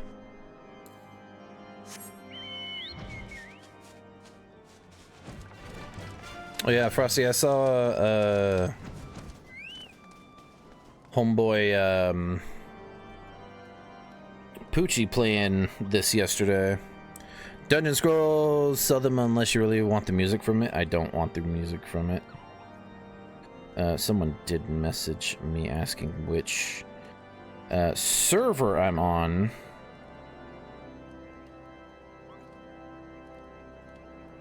You're going to need a craft class for it. Ah. And which craft class is that? Where's my damn...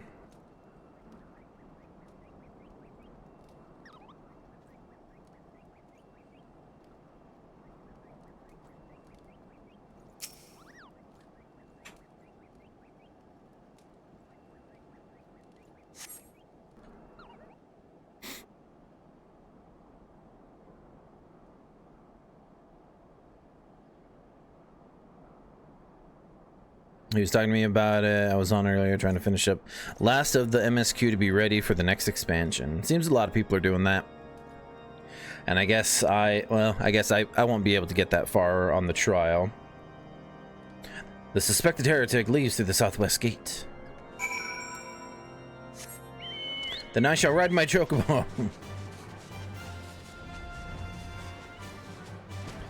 Hey, accused knight, I hope you didn't hear my fucking chocobo flapping its tiny wings to fly.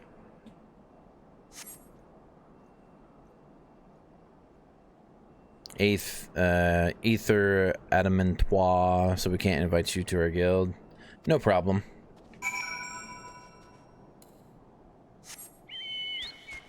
How much does it cost to switch? Because I know some people do that. In fact, people on my fucking friends list are on different, well, they were on different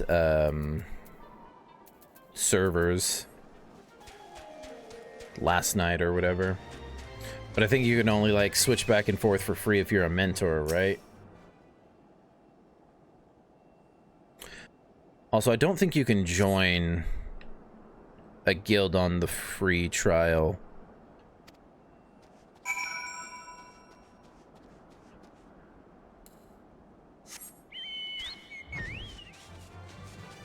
I could be wrong, I'm not sure. Friend outside the server, you just can't be in a guild. That's not part of your server.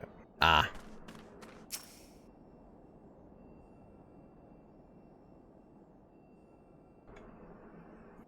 It's okay. I selected this one specifically for some people who wanted to play with me first.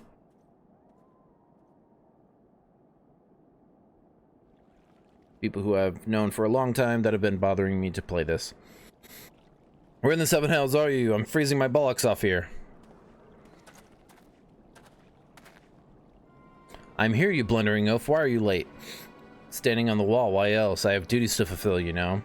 Your sole duty is to the, Bloody Echo, lower your voice or they'll hear us in Whitebrim Frost. $18, not sure what restrictions it has. Oof. Yes, of course, the Templar Knights are mumble mumble in Snowcloak. I dropped frames, what the fuck? This is what brings you to me. We already knew about mumble mumble. Our comrades in Boulder Downs, you will use the tunnels mumble mumble dead before they know what's happening. Nevertheless, mumble mumble, if you waste my time again, is that clear?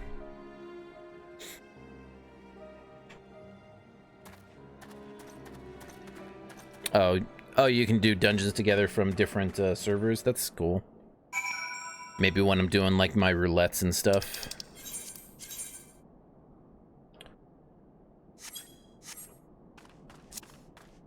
Or level fucking grinding.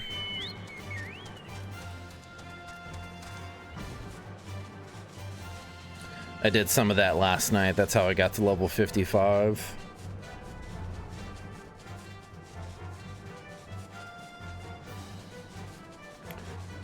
And I actually think I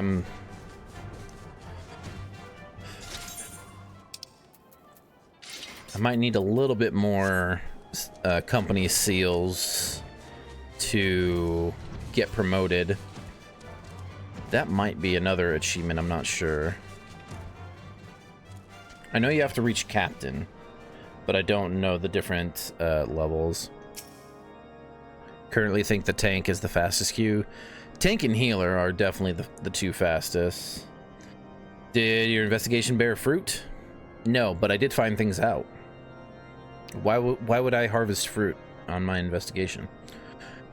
I see. I shall have the man detained at once. His guilt is plain. Would that you could have heard their words more clearly, yet the few snatches you were able to make out are nonetheless enlightening. It would seem the heretics are aware of our operation and confident that they can thwart it.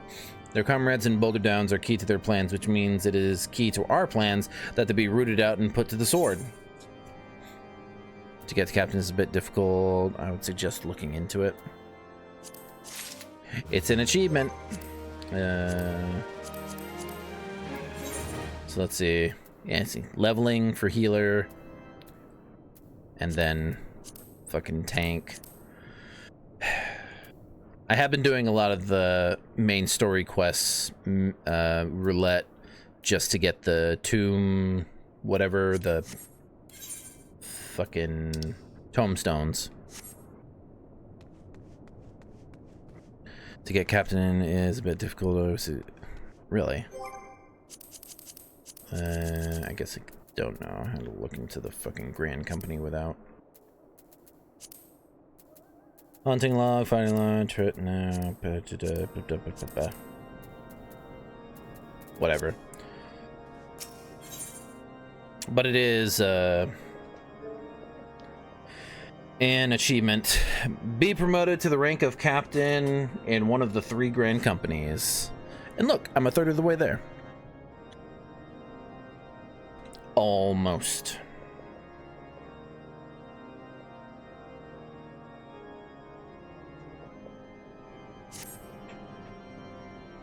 We have long suspected that heretics use a network of secret tunnels to traverse the highlands undetected. Given what you overheard, I fear that Snowcliff may be riddled with such passageways, and that the heretics in Boulder Downs are planning to use them to take our forces unaware. Needless to say, we cannot allow that to happen. A contingent of House Durandurnites are on patrol in the area, and I shall order them to begin searching for the heretics at once. But knowing nothing of our enemies' numbers or readiness, I cannot say for sure that they will be sufficient. It would put my mind at ease if you would consent to assist my knights with the search. I know they would take courage from the presence of a storied warrior. Pray rendezvous with them at Boulder Downs. If Halone is kind, we may catch these heretics before their plans come to fruition. It's just captains, that's a little extra of the ranks before just having seals for it.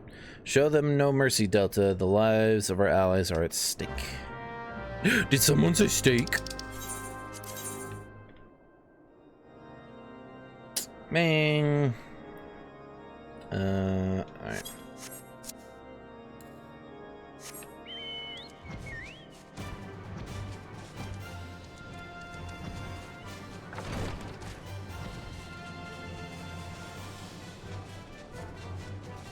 Camera was kind of all over the place there, huh?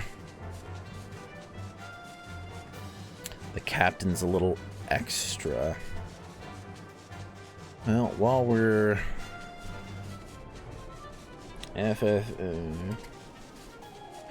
Grand Company ranks.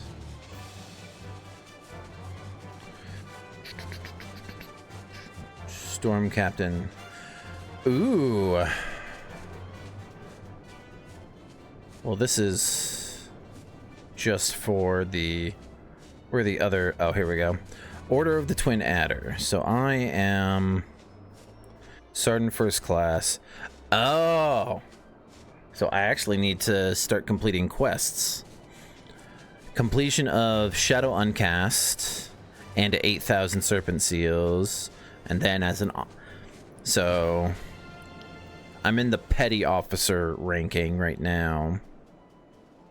I need to complete Shadows Uncast, and I need 8,000 Serpent Seals, and then I did the hunting log, and I need to complete Gilding the Bilious, and 9,000 seals. Okay. So actually, all of the officer ones require completing something. To reach first lieutenant, you need to complete a flagged mission crystal recovery via the adventurous squadrons, and then captain is sapper striker via the... Unlocking this requires doing 5 different command missions. Son of a bitch. Okay. You had to do dungeons. My fault. It's been a while. No, you're good. Oh, are those all dungeons? Yeah, so it looks like you also have to do 5 different command missions. You sense a hostile presence.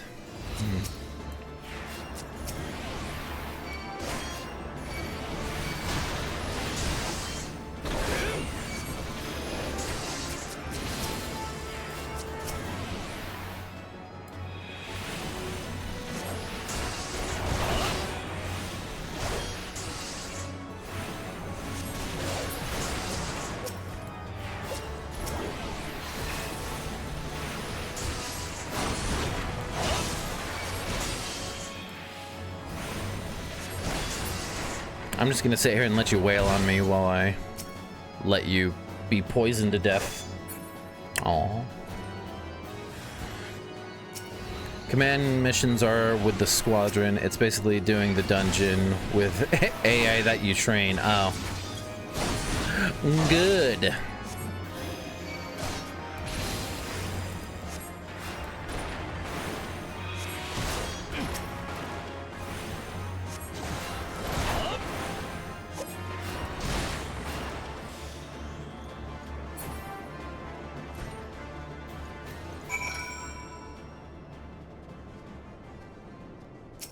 Fallen Heretics effects. Ooh la la. Drill them all. I need to take flight again.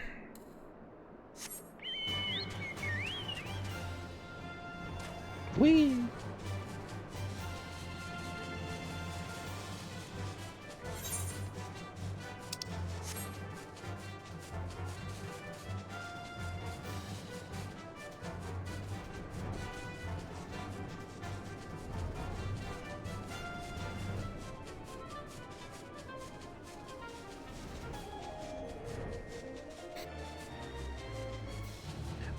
Bum bum bum bum bum bum bum bum bum bum bum bum bum bum bum bum bum. Ah, I did it. My knight sent no word of your coming, Delta. What has happened? What is that in your hand? Piece of paper.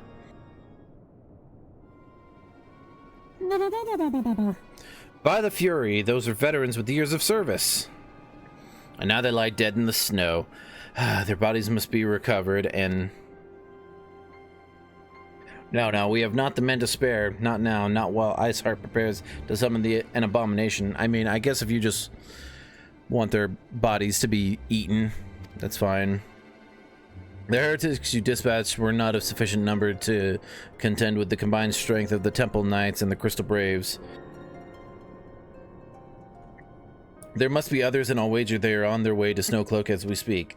To make matters worse, it seems the traitor you followed managed to pass the heretics something of value after all. The parchment you recovered is a timetable of the guardsmen's watches at our outpost in Snowcloak. The traitor was stationed there long before he aroused our suspicion. Would that we had caught him sooner. With this information, the heretics would know when the watch was weakest. They could use their tunnels with impunity and prepare their ambush. Timetable has not changed, you see. Of course, it will be changed now, but the heretics may already be in position. House Durandare must send reinforcements, even if it means withdrawing knights from the Stone Vigil. I can see no other way to safeguard the lives of our allies. Okay.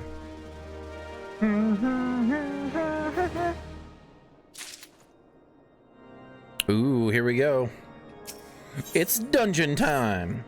Time's of the essence, Delta. While my knights make ready to depart, the heretics may take our allies at Snowcloak unawares. Superior training and equipment will avail them not if they are cut down ere their swords are drawn. But all is not yet lost. If you leave now, there may still be time to warn them. Make haste, I beseech you. Fly to Snowcloak and tell Sir Emmerich everything we have discovered. You got it, dude.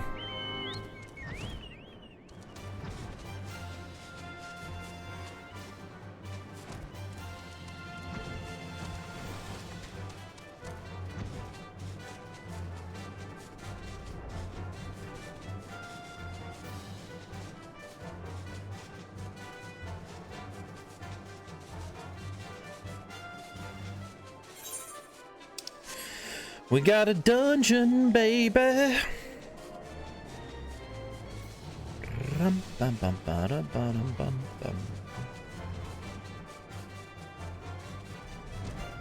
Emmerich. Delta, this is a welcome surprise, perhaps the only one thus far. As you can see, we have yet to uncover any hidden... You have my gratitude. Truth be told, we suspected the heretics might be plotting such an attack. Now that we have confirmation, I shall place my knights on high alert. Has Commander Lavalier been informed? The Braves must be made aware. Alpha, no.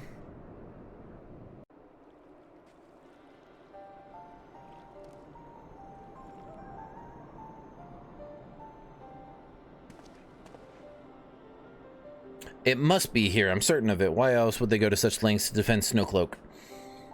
'Tis but a pity this discovery comes when our enemy has us at such a disadvantage. Forewarned though we be, the heretics know the terrain far better than we. I dare not think how many are watching us at this very moment. Confound it, this is all wrong. ICEHEART has us scrambling to save our own skins when we should rightly be straining every sinew to find her and stop this damnable summoning. There she is. Come here, girl. Bonk, bonk. Did they think that Alphino was ICEHEART? That was close. They didn't hurt you, did they? Only my pride, Ida. There will be others nearby.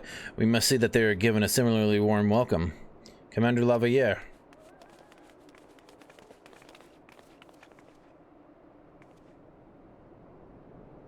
There's been a development, sir. Together with the Temple Knights, we have secured the entrances to some half-dozen tunnels. After spotting enemy breaking the surface. But that's not all, sir. We think that one of them may be important. Certainly the heretics near flung themselves upon our swords to defend it. Aha, just as I suspected. Amongst this warren of tunnels lies the entrance to ICEHEART's lair. Some of the others, we're going in. A moment, Alphino. The tunnel in question is barely wide enough for 2 men abreast. We cannot say with certainty where it leads, much less what is waiting for us there. Furthermore, we have no way of knowing how many heretics are still lurking here on the surface. What if they were to converge on this point after we entered the tunnel? For all we know, we could be funneling our forces into a trap. I can't fucking read, dude. I take your point. If the tunnel is indeed as narrow as you say, greater numbers would be more a hindrance than a help. Should we encounter difficulty, our own allies would become an obstacle to escape. Delta. Ahem. Change of plans. While we rendezvous with Sir Emmerich and keep the heretics at bay, here you will go wherever that tunnel leads. If you find ICEHEART at the end of it, do not let her escape. You venture into the unknown, so see that you are prepared for anything. I suggest that you call upon your allies, though not too many, or Papalymo will sulk.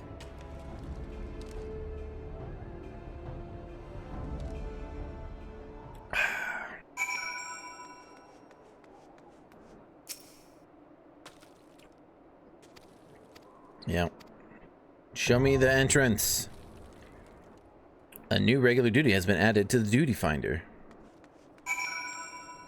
All right. Snowcloak.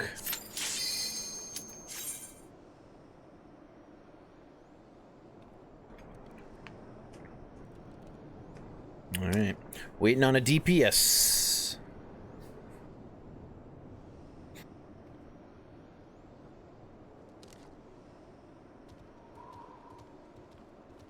There we go. A light party. Hey all.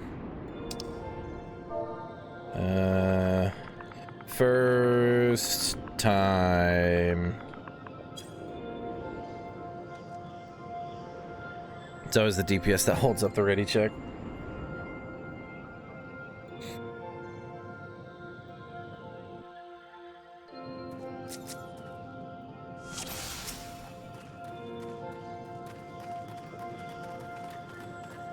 One or more party members have yet to complete this duty. Yep, that's me.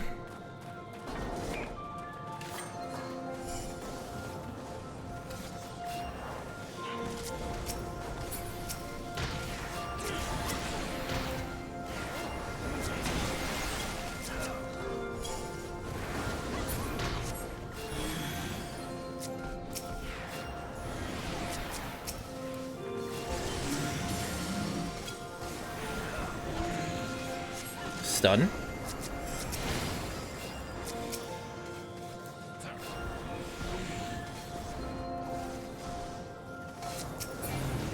All right.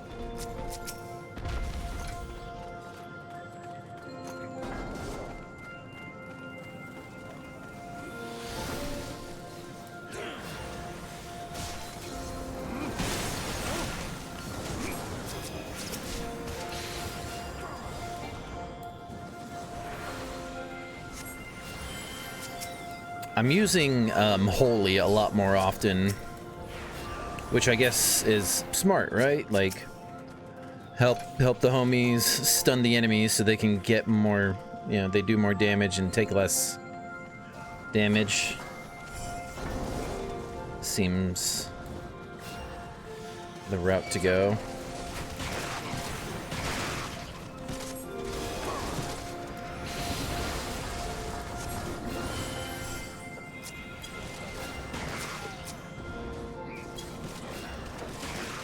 AoE if lots of enemies, yeah.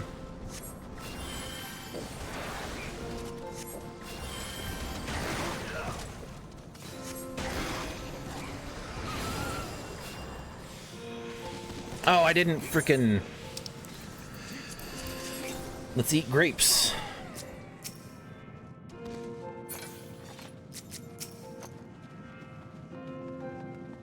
People like grapes.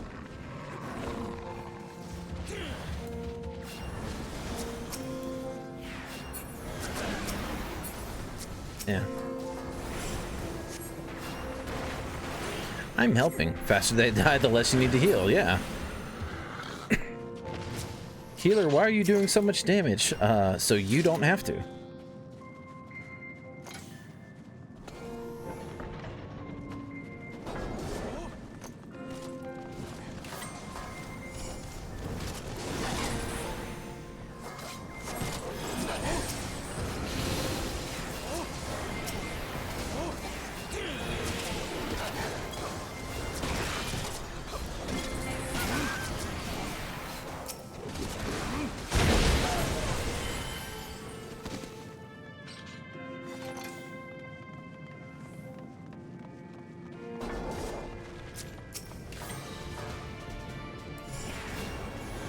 Alright, there's absolutely no way that this will work, but gotta try, right?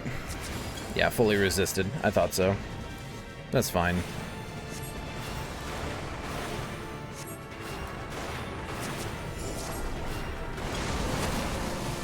Okay. Give everyone a little bit of love.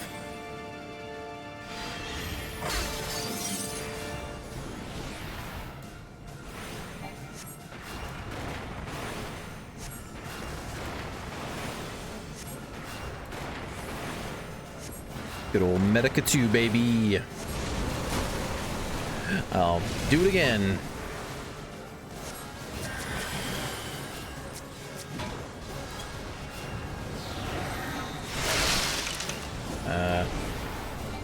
Are we supposed to be inside or outside of that?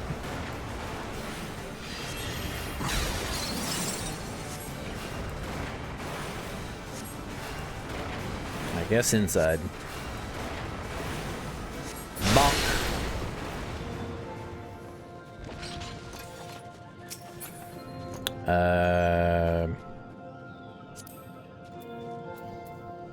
Pass, I guess.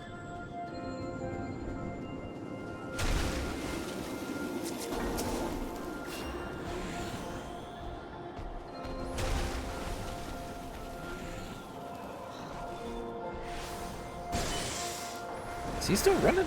No, he's right here. All right.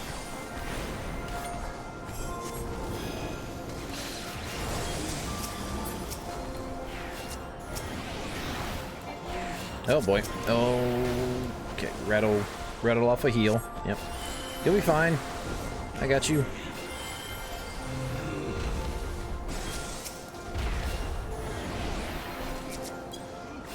Hit you with a regen, and then smack the goober around.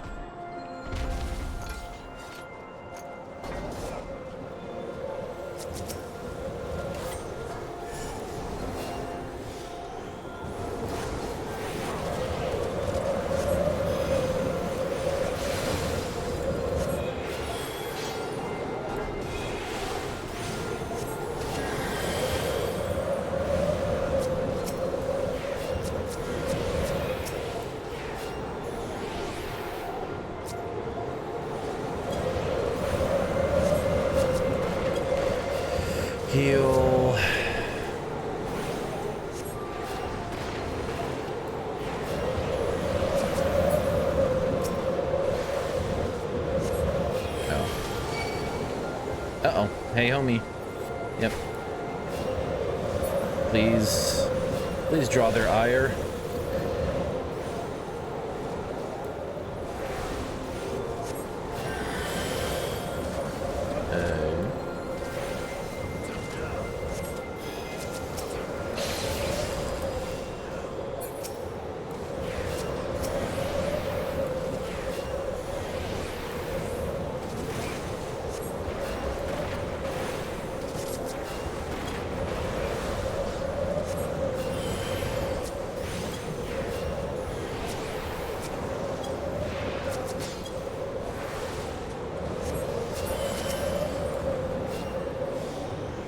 All right.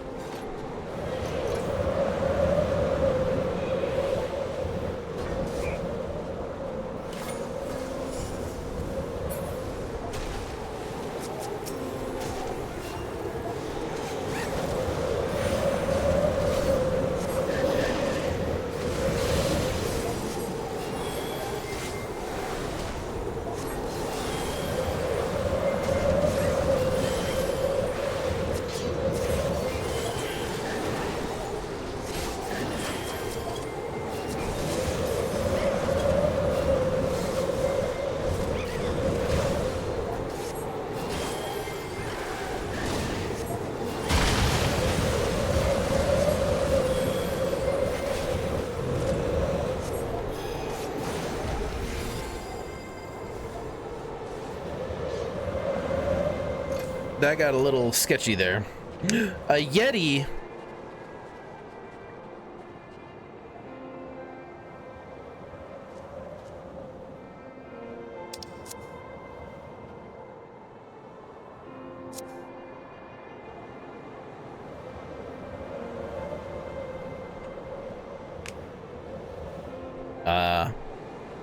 Homie.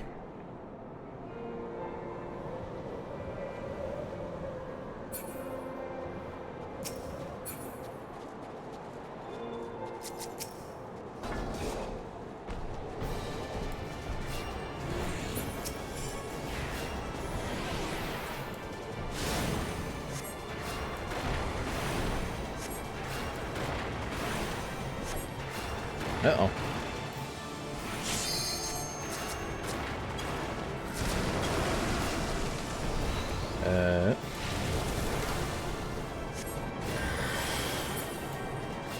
Oh boy.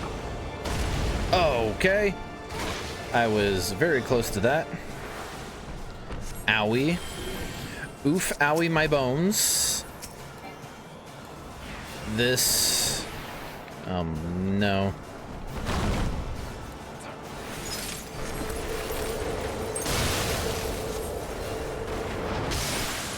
Okay. Do this again.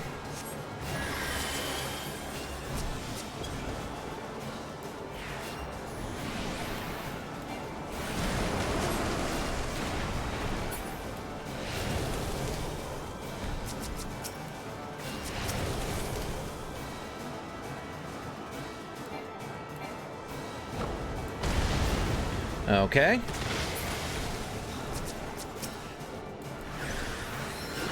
I gotcha.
Get everyone healed up.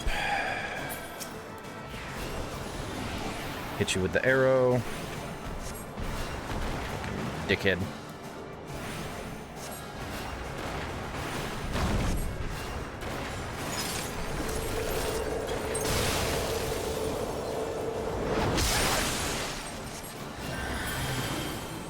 All right. Easy peasy.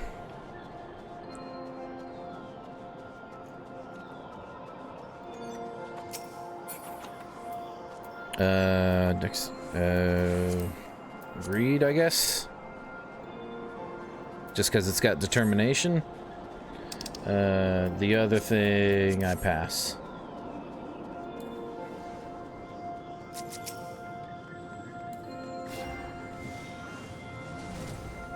Oh boy.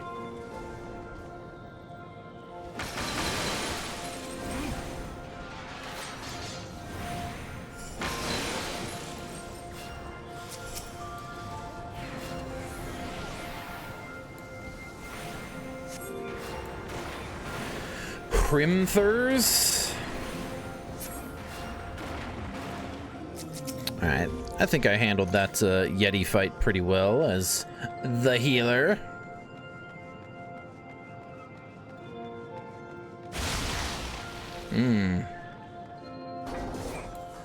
Alright, get after it, homie. I don't want to be anywhere near y'all.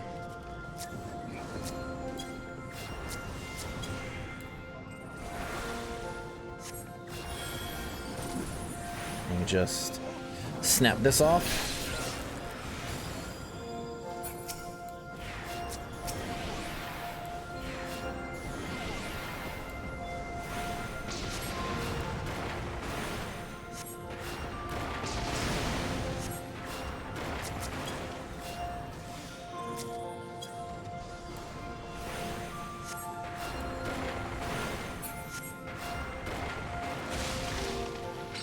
Another one.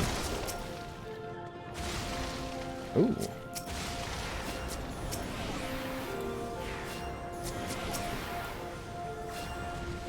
Oh, hello. Hey, homie. Maybe don't do that.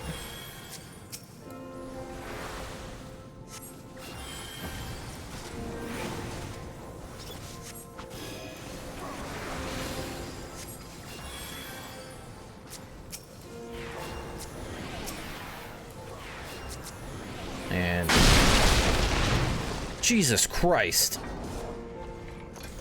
What the fuck?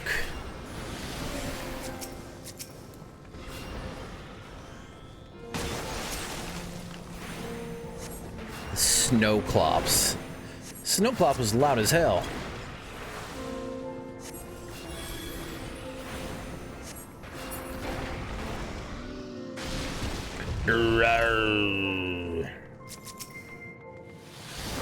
Oh boy. This sounds like Minecraft music. Does it not?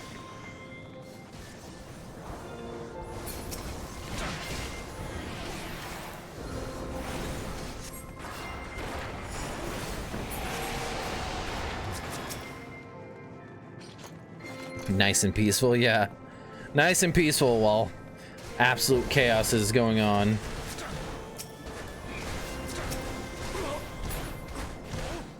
Cherry Harrier.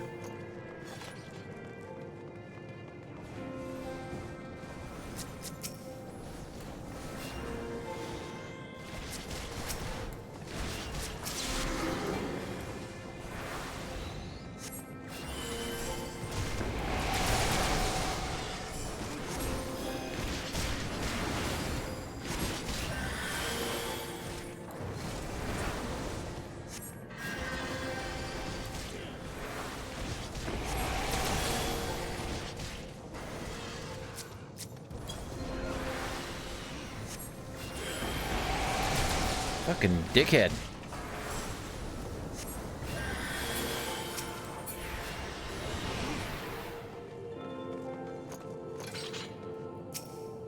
Only a special key can open this lock. Yep.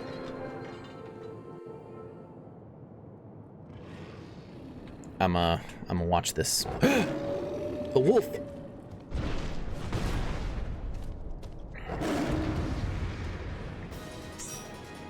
CS. Okay.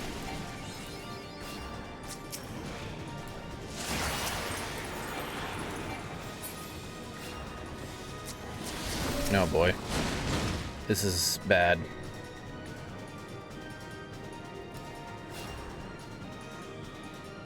Oh, are we supposed to hide behind a thing? Ah, phooey. Don't feel bad if you let the tank die for starting early, yeah.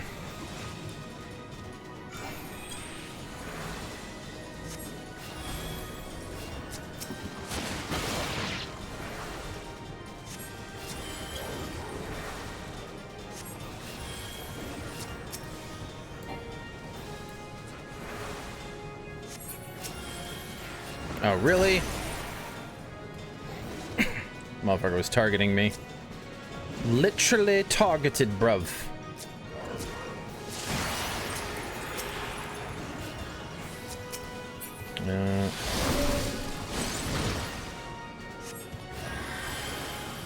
Ah.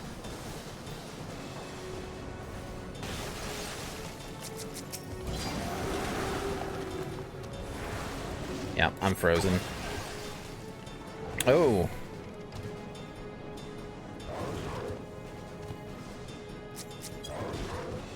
I'll get the DPS up.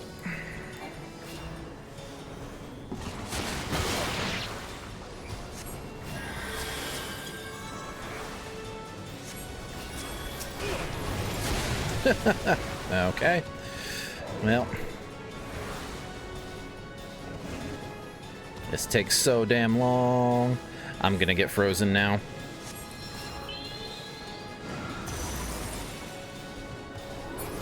Okay.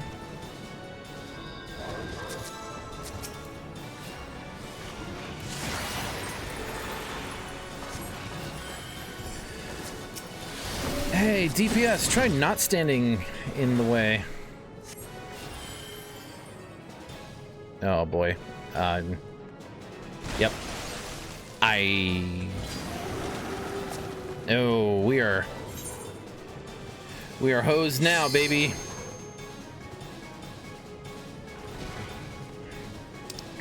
Only the blue crystal is safe. Well, I was kind of...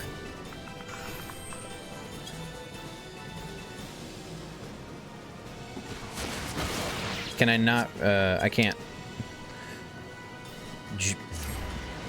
come back in, right? Maybe I can help from afar?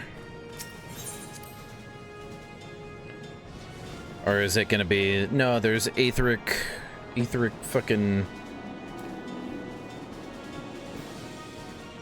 interference or whatever. Oh man, you gotta go far.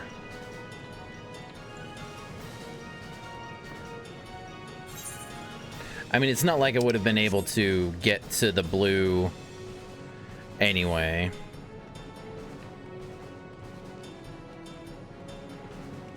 Really, all the way out here.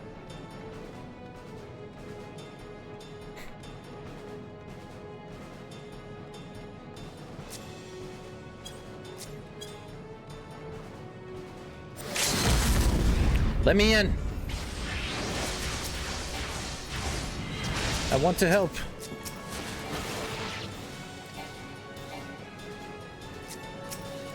No. Friends.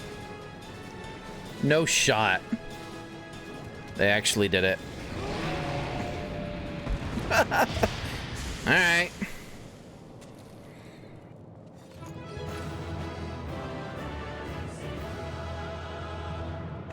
I will not be getting a player comm for that. Let's see. Neither of these guys. Yeah, I'm not giving you. Can be used to change music. Okay. You definitely aren't getting a player comm for. Fine. Whatever. It's free. I don't care.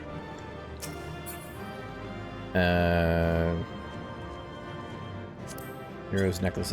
Sure. Already. Don't do it. Yeah, I shouldn't have. But I'm too nice. The tales do not do you justice, warrior of light. I literally said at the start, first time, and it said, you know, you'll get extra, you know, tombstones because one or more players in your party have yet to complete this duty. And he still wanted to... I know who you are, and you know who I am. I was given the name Izel, but I earned the name ICEHEART.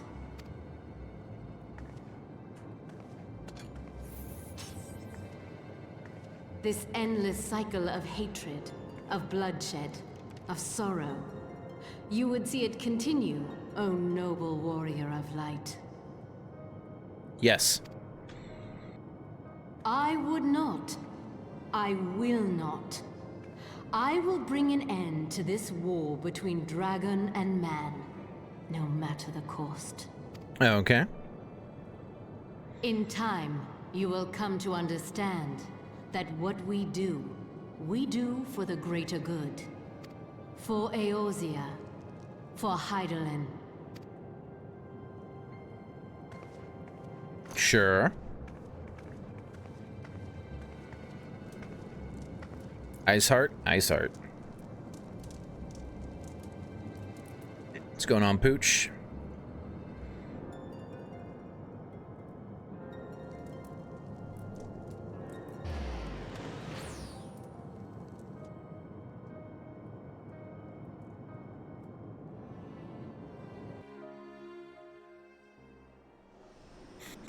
Worked an early shift so I can be free until tomorrow. Yeah, until tomorrow.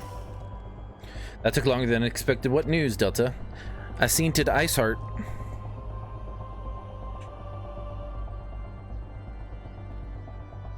So ICEHEART is but a pseudonym. Not that it matters.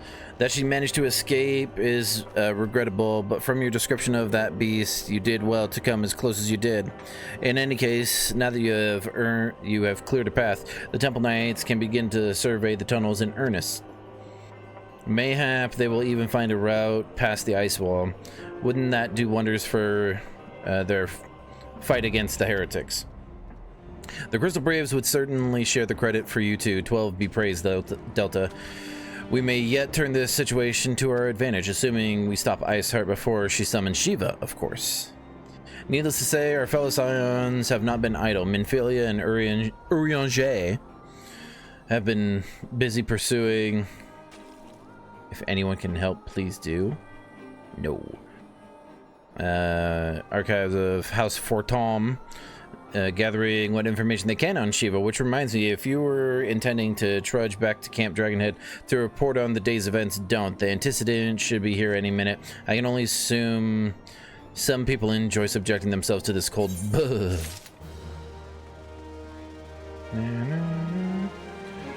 Kurthus Central Highlands. 15.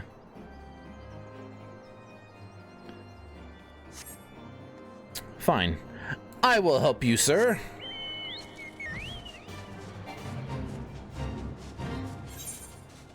This person requires assistance with this fate.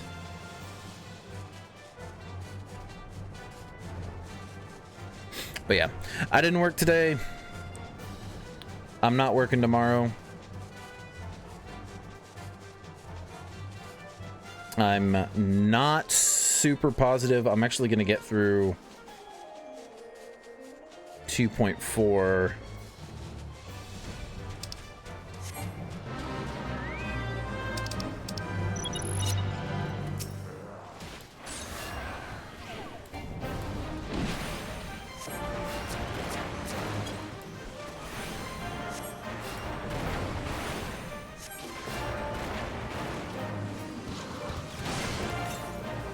Oh, I can't use, okay.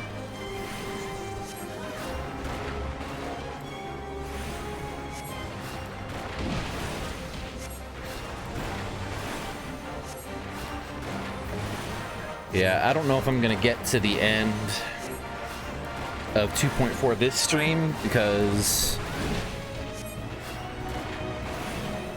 I got like 2 hours before I gotta drop my daughter off at basketball practice.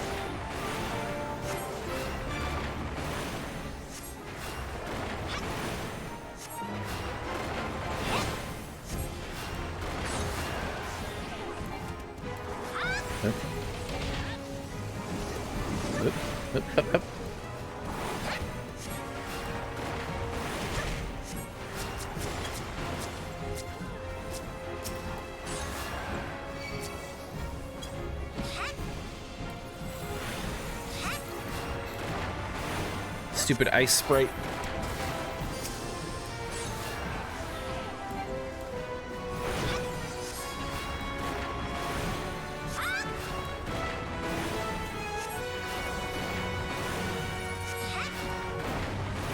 Ruined my day by actually working early.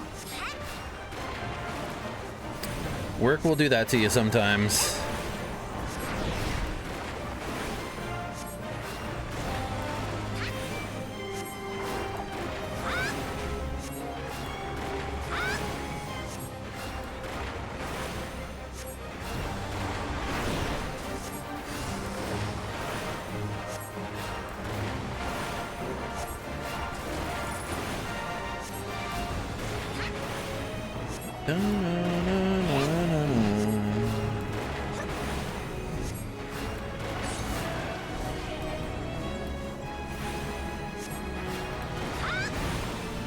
This is a big motherfucker.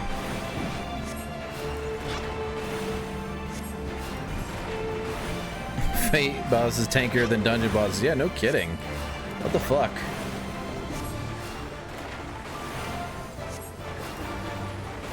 Where are you running? Where are you running to, huh?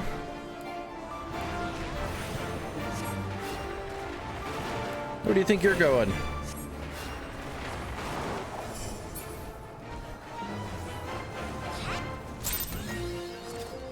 Ooh.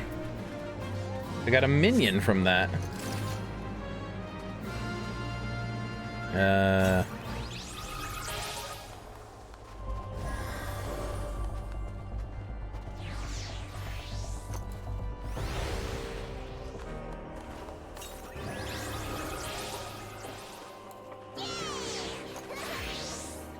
All right. Now, back to doing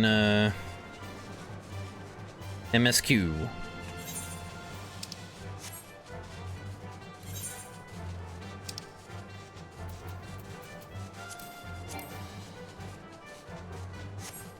Gonna make me wait until I land, huh?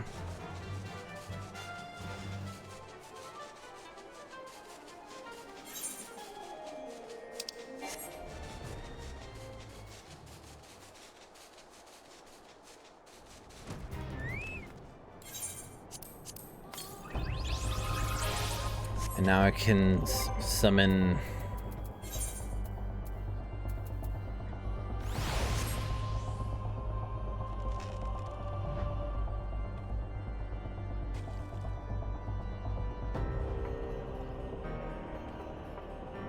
all right.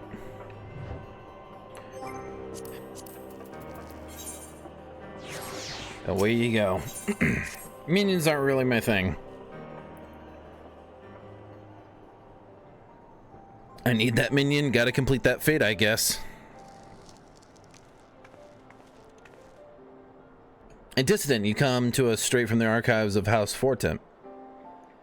I trust your time there proved fruitful. Would that it had. Urianger and I scoured countless texts, but what we found was of questionable veracity.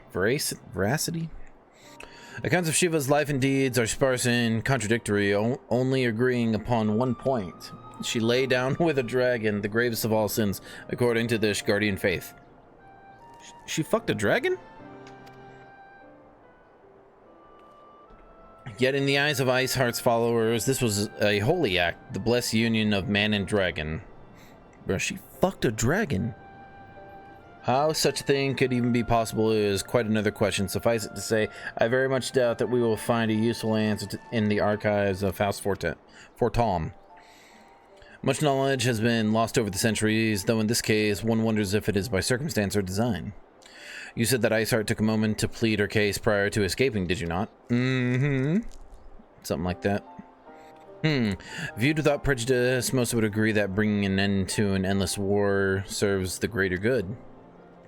I think Sir Emmerich might take issue with her methods.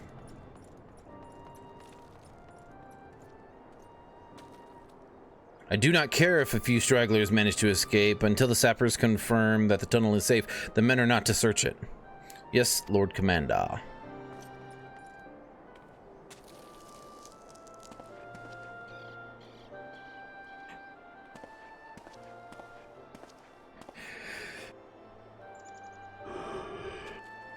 You pursue your foes with less zeal than I had expected, Sir Emmerich.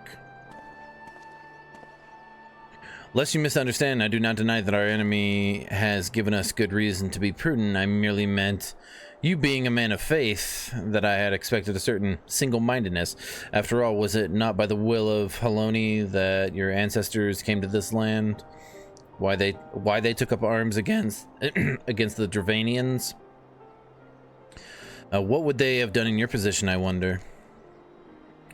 There are those who believe that faith is a renunciation of free will. Oh, like renounce. Faith is a renunciation of free will, that unquestioning devotion is required of all who would live a life in service to the Fury. Such righteous fervor may well serve a knight on the front line, less so a leader of men. We are all at liberty to interpret the scriptures as we will. I choose to believe that the Fury would value their lives of her followers over the deaths of her enemies. But I would not presume to speak for the knights of Eld. 'Twas a different time, nay, a different era. And scripture tells us only so much. Would that it told us more.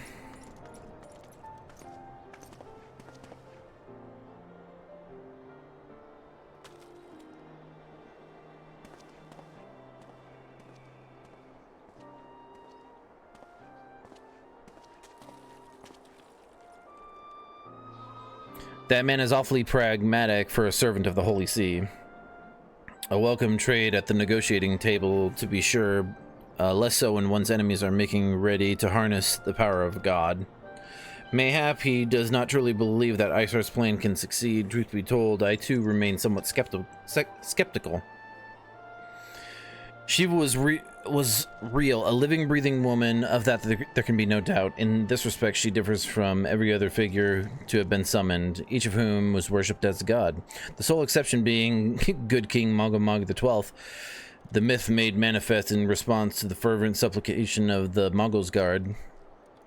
Saint Shiva may differ, but what of the heretics? They are a tribe of outcasts at war with the mighty nation, who yearn for the resurrection of one who embodies their beliefs. If that's not placing one's faith in a higher power, then what is? Crystals and conviction, Menphilia, they have them both in abundance. La la la la la la la la. Can that truly be all that is required? My survey team has concluded a preliminary analysis of the aetheroid ICEHEART used to escape. They believe that she teleported to another aetheroid somewhere not far to the west. Despite the apparent proximity of this second aetheroid, however, they have been wholly unable to detect its presence directly. Unless ICEHEART has some means to mask its signal, I can only presume she had it destroyed to prevent us from following her. Without the means to teleport as she did, we have no choice but to search for an alternate route, most likely a tunnel, assuming one exists. Let's not give up on teleportation just yet. One of our colleagues is in Charlean, may be able to assist us. Charlian, or however you fucking... They've said it in cutscenes. I pray that you are right. I do not think how long it will take us to survey the entire tunnel system.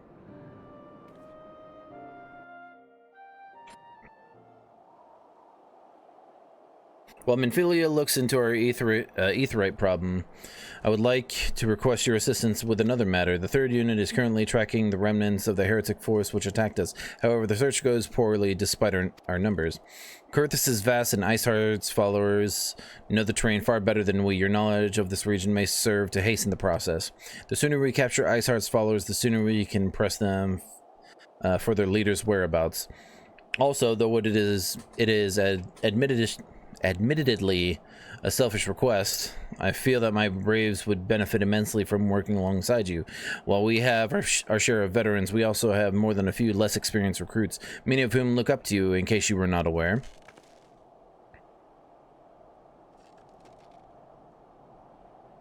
Good. I knew you'd understand. Yu Hase can appraise you of the details.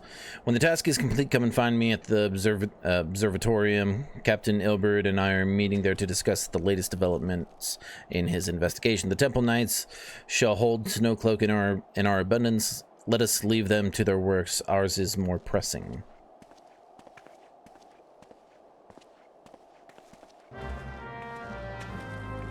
Nya, nya, nya, nya.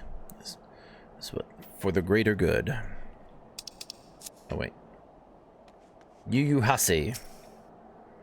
There you are, Delta. Commander Lavalier instructed me to wait for you. Your assistance is most welcome, believe me. Most of the 3rd hail from Ul'dah, and for a man accustomed to the feel of sand beneath his boots, the crunch of snow can be rather disconcerting.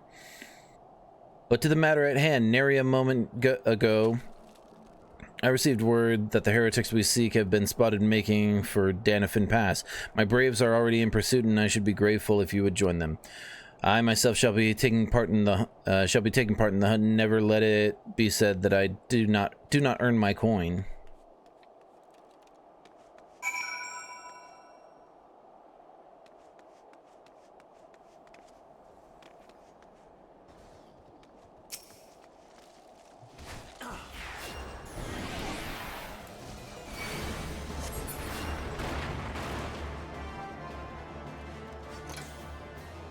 You need help, homie?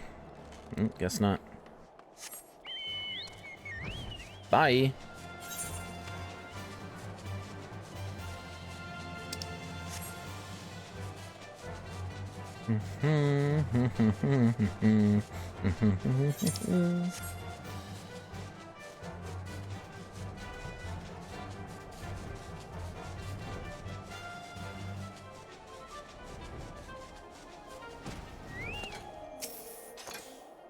Falls balls, my ankle is on fire. Caught my boot on a rock or something and twisted it as I fell.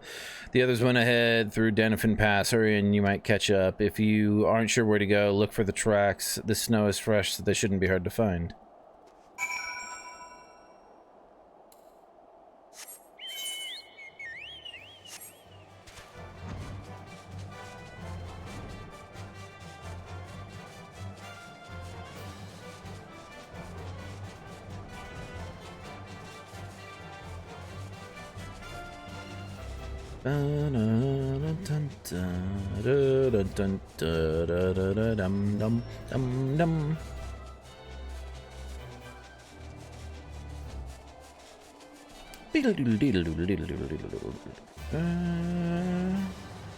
Fresh Prince of Bel-Air.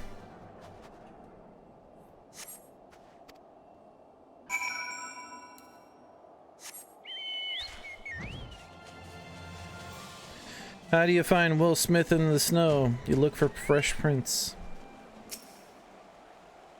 Scion, what are you doing here? The heretics, I'm not sure. There was a great scaled beast and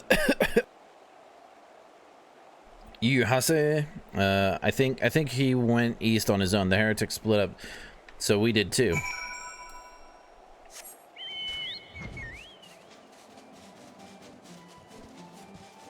I sense a strong presence, or sense a hostile presence.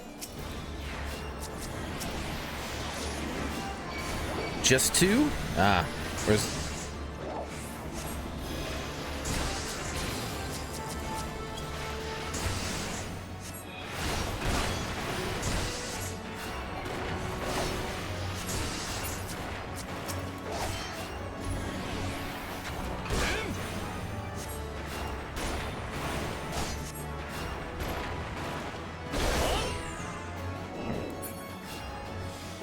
Any more? How embarrassing. I was so intent on following the heretics' tracks that I almost failed to notice they had doubled back. Almost, mind you. One tried to sneak up behind me and got a knife to his gut for his troubles. I thought myself alone, so I started searching the dead man's knapsack for anything of interest, and lo and behold, before his friends found me, I came upon this. Withdraw in groups of 3 or less to the observatorium. Give the signal and wait. The merchant will be watching. Be late or be left for dead. Speaks for itself, does it not? They can't possibly mean to rendezvous inside the place, so we should restrict our search to the surrounding areas. Let me rephrase that. You should restrict your search to the wilderness around the observatorium. I will need more than a moment's rest to recover from these wounds. Of course. Order me around, then.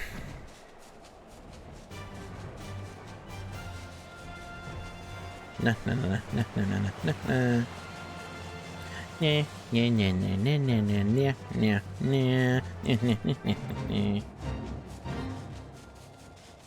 Hello, suspicious Curthin. I see you, motherfucker. I am through with listening to your excuses. We leave now. How? The woods are crawling with those bluecoats, and the knights are searching every wagon that passes through the gates. Hey, what's up? Well, stay with her then if you think you'll fare any better. No, there's no need for that. There are places like this in my homeland, sacred snow-capped peaks where blood must not be shed. Yet your lands ever thirst for the blood of the fallen, and by your deeds it has drunk deep. No, I have done no wrong. None but met in secret with heretics. Deny it all you will, we shall have the truth from you yet. Inquisitors are not the only ones skilled in the art of interrogation. Damn it all! Gotcha, bitch. Fancy meeting you here, Delta. I presume your work with the Third brought you hither. What a tangled web. Lest you wonder, we came not for the heretics, but for the merchant who has been conspiring with them. He came to our attention during the course of our investigation into the Ivy.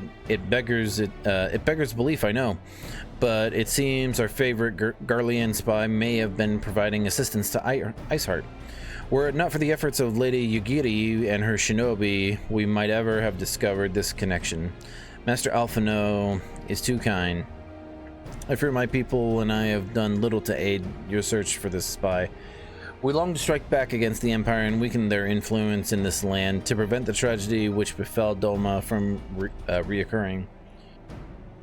The days ahead and the work they promise will require a very particular set of skills which I am fortunate enough to possess. If you will allow it, I would accompany you to until the investigation is complete. That is the most generous offer, Lady Yugiri, and one I will gladly accept. Thank you, though I may disappear for a time. Know that I shall never be far and shall always be watching. A comforting thought. Come, Delta, let us wait inside for Captain Ilber to return and deliver his report. No.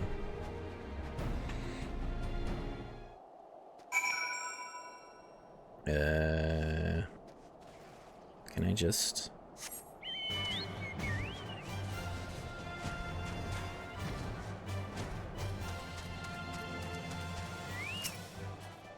Captain Ilber seemed confident that the merchant's resolve would swiftly crumble when pressed. If so, we should have new information ere long. As to whether it will bring us any closer to learning the Ivy's identity, I would rather not say. Given our adversary's cunning, I shall consider us fortunate if we are spread another wild dodo chase. The gods know we have more than enough to occupy our time as it is.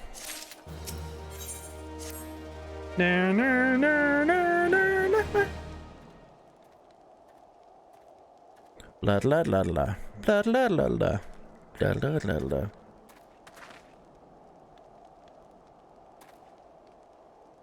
Captain Elber, your report, if you will.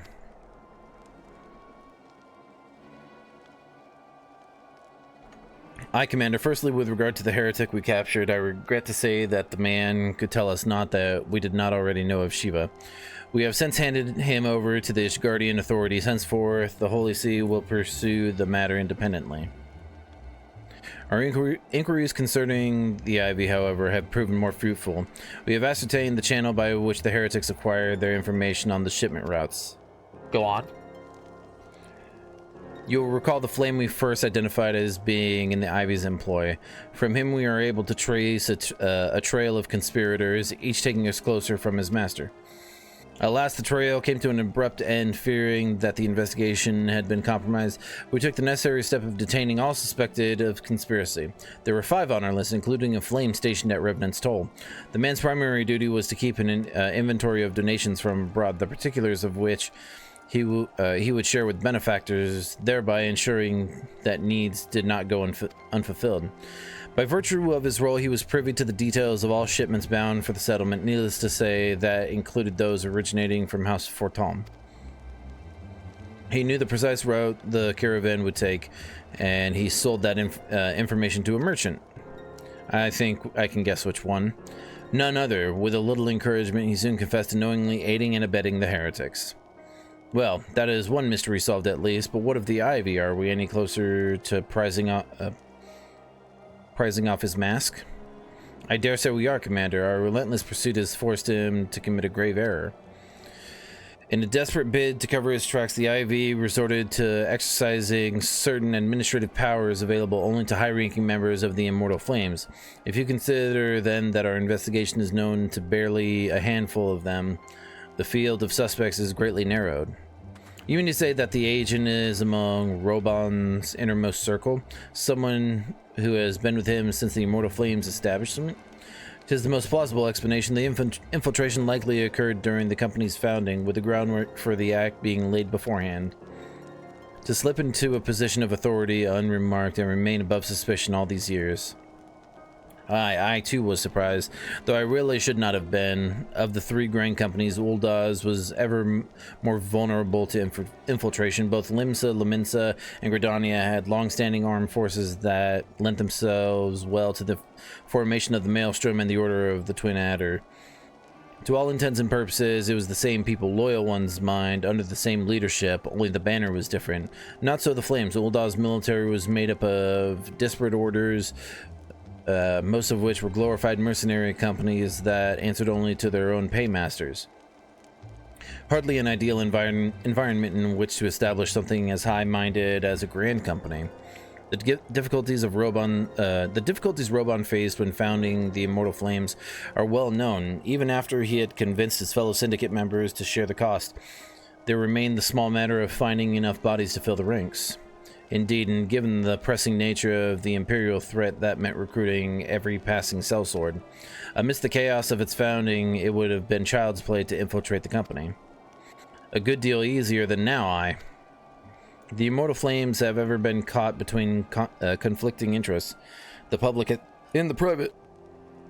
Sorry, I had to burp. Though the monetarists ultimately agreed to support the organization's founding, 'twas not out of charity that they did so, but simple self-preservation. Had Nail von Darnus's ambitions been any less apocalyptic, you may be sure that they would never have risked supplying Robon with an army. 'Tis but a wonder they did not attempt to extinguish the flames the moment the danger had passed. Ahem. Returning to the present, even as we speak, our domain allies are shadowing several high-ranking flames, any of whom could be the Ivy. Desiring to deal a blow to the Empire, the refugees are eager to lend us their aid. I expect to hear from them ere long. Very good. Pray continue your investigation with the first. Meanwhile, we have the second to attend. Have the second attend to the unrest. Third can join the fourth in inspecting crystal shipments. If they notice anything unusual, I want to know about it. If Shiva is summoned in like manner to the other primals, the heretics will be looking for further supplies. Understood, Commander. I shall send word to Sir Emmerich informing him of our success in identifying the heretics' abettors. Hopefully the information will be of some use to the Ishgardians. I mean, the Ishgardians aren't going to fucking old Da, are they? It is time. Commander, yes, I'm aware. Excuse me. An emergency council of Alliance leadership has been called. There have been developments in Garlemald, it would seem. As commander of the Crystal Braves, my presence has been requested. I would have you accompany me, Delta, as the realm's stoutest champion. 'Tis only met that you be present for the discussion. Oh, and the Antecedent has already given her consent, lest you worry. What's this mission? Tendrils of Intrigue? It sure is. 1, 2, 3, 4, 5, 6, 7, 8. So we are halfway. Fudge. Like me, you are doubtless eager to conclude our business with ICEHEART, but until another path to her sanctum is found, she will remain beyond our reach. Minfilia and the Archons are sparing no effort to secure an alternate route. Until such time as they succeed, I suggest we give some thought to the realm's other problems. I shall go on ahead to Gridania in readiness for the coming council. Meet me at the altar.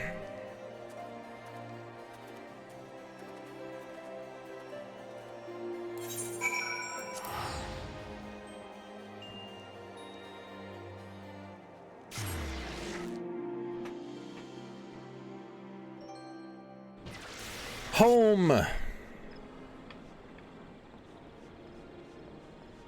Actually, real quick.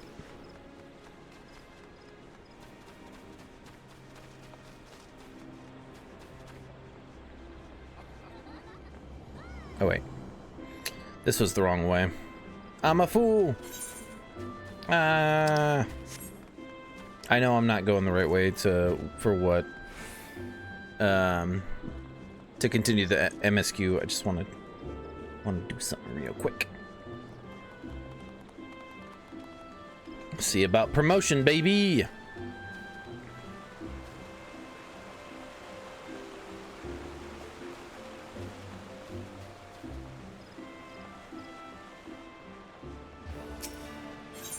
Promote me, motherfucker.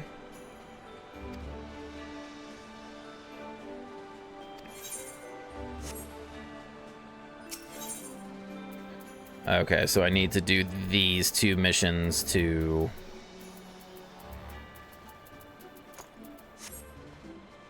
get promoted, huh?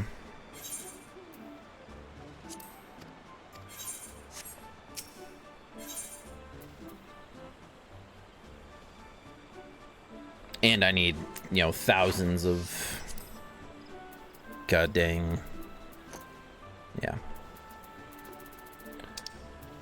None of this will. Ooh. Oh, well, I can't really use a shield anyway because 2 hands.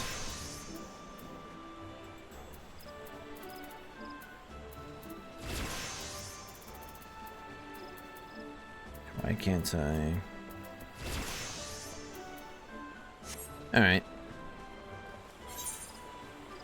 Just wanted to check. So I got to do my class quests. I got to do Grand Company quests.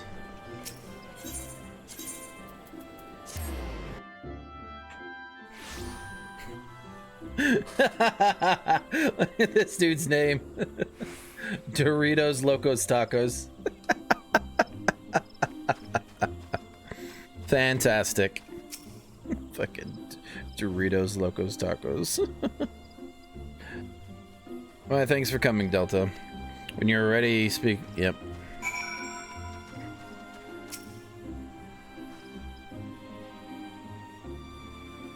The Alliance leaders await you.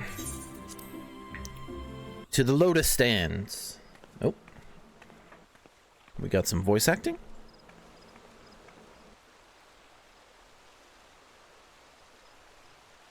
Change has come to the Garlean Empire, and we must discuss the implications.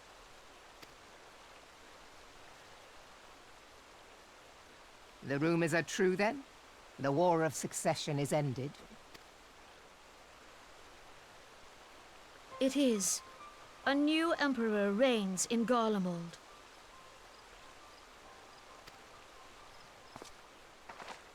Who?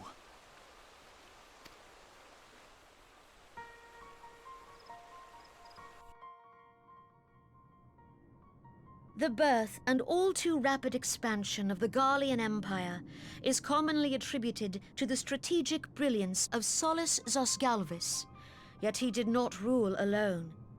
Several members of the royal household also distinguished themselves during his reign. Nevertheless, it was the eldest son who stood to inherit the throne, until his most untimely passing. I thought us fortunate when I learned that the Emperor had died without naming a successor.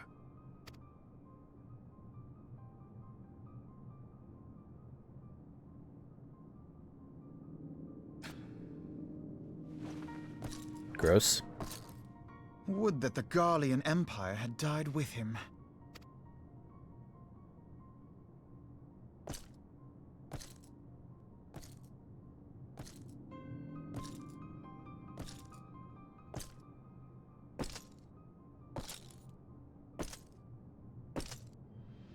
'Twas the grandson and his uncle who had the strongest claims, was it not?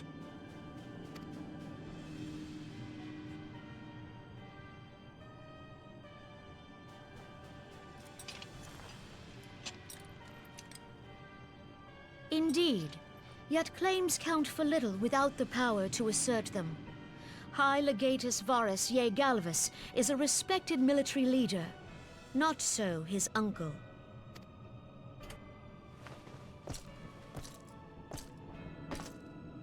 So young Varus has torn the crown from his uncle's grasp and taken his place at the head of the Empire.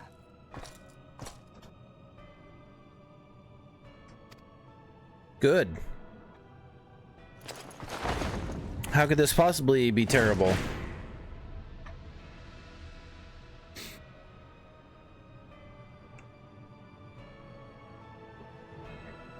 I mean, look at that wonderful smile of his.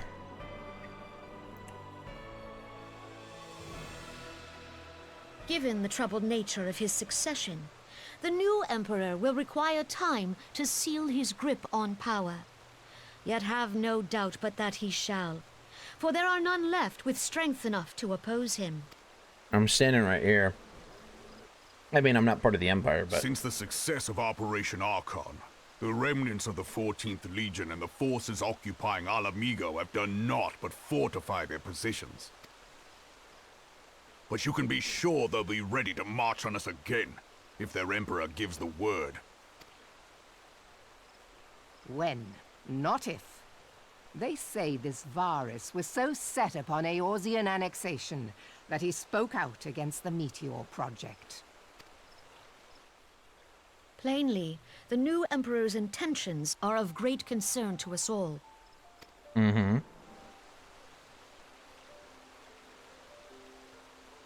I propose that we set aside the Cartno dispute for the present, and discuss what measures the Alliance might take to prepare for a resumption of hostilities with Garlemald.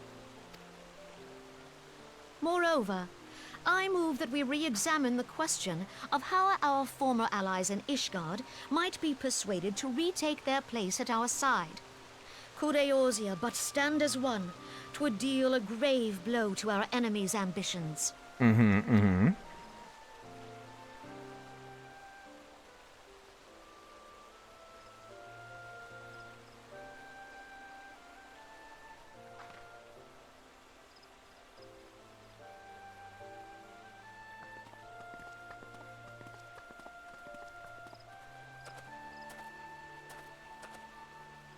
Well, I suppose we should be grateful that they have finally acknowledged the inevitability of Imperial attack. Who knows? They may even do something about it. Doubt. If only the leaders of Ishgard would follow their example and stop hiding behind their gates, praying for the coming storm to pass them by. But that is a discussion for another time. At present, I am more concerned by the fact that the Alliance's mooted preparations will be made known to the Garleans many moons before their coming. So long as the Ivy eludes our grasp, no secret is safe. Mm-hmm.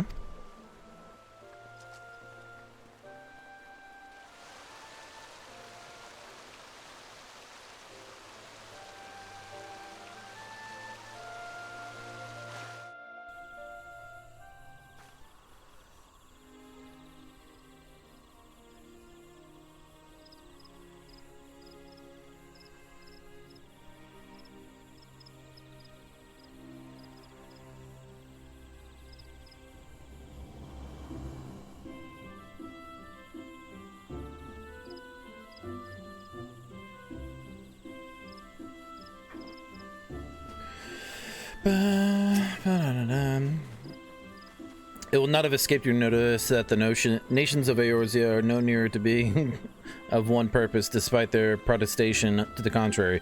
Plainly, the threat of a resurgent Garlemald is not enough to stir them, and the reason for this deep-rooted mistrust amongst the citizenry. The nation's leaders can come to all the understandings they like, but their unity means little unless to the common folk. Take the Leminsons, for instance. Though Admiral Merlvib outlawed piracy over a decade ago, foreigners still picture the nation as a haven for grogswill and wooden-legged cutthroats. And likewise, the Gridanians are mocked as hermits who talk to trees, and the Uldans scorned as swindlers who worship coin. Not that such sentiments are entirely without grounds, of course. Take that pillar of Ulda society, Adeleji, for example. That is besides the point, the fact that people are wary of outsiders, whether they have cause to be or not. On that basis, one could argue that the conflict of Cartano is a necessary evil. Each nation has its own warmongering faction that advocates the acquisition of Omega. In order to placate them, we present them something resembling warfare, and thereby curb their appetite for a full-scale invasion. But enough idle musing, let us speak of a more pressing matter, the Ivy. Since we spoke at the Observatorium, Captain Milbert has further shortened his list of suspects, and by happy coincidence, the one he deemed the most likely candidate is likely to come to Gridania. The hunt nears its end, Delta. All that remains is to corner our quarry, seek out Arrowbird near the Adder's Nest, and he will give you the particulars. Should there be any developments in Kurthus, you may be sure that I will send word without delay. In the meantime, I wish you success in apprehending the Ivy.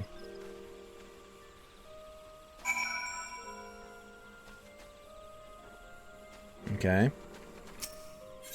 Where you at, motherfucker?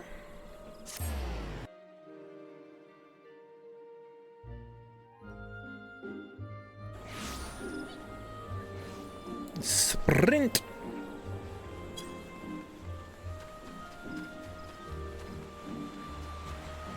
Ilbird. Thanks for my coming, Scion. Doubtless the commander has informed you, but we have unmasked the Ivy. From this point on, we must proceed with extreme caution. All of these look super fucking cool, though. But no.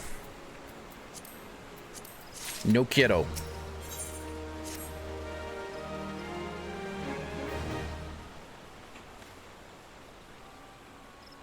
Listen well, the spy we have been seeking all this time is none other than Flame Marshal Eileen Royale, Roban's second in command. Fuck! No! Shit! Why? Prior to joining the Immortal Flames, she was a mercenary of no small renown. They say her skill with a polearm has to be seen to be believed. Of Ishgardian birth, she's the highest ranking foreigner in the Immortal Flames, barring the Flame General himself, of course. When he formed the Grand Company, Roban chose people based on their worth. Whence they hailed was of no interest. The monetarists saw things differently, however. Having funded the enterprise, they reserved the right to reject candidates nominated for high-ranking positions. And it was no secret that they did not favor foreigners, Ishgardians, especially after the way the Holy See forsook the Alliance. Yet the monetarists did not raise so much as a murmur of protest when Royale was appointed to her post. Passing strange, is it not? Could it be that the Ivy has some hold over the monetarists?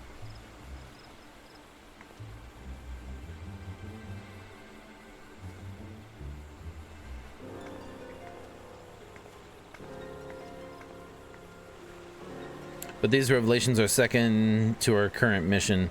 Of foremost interest to us is Royale's presence now.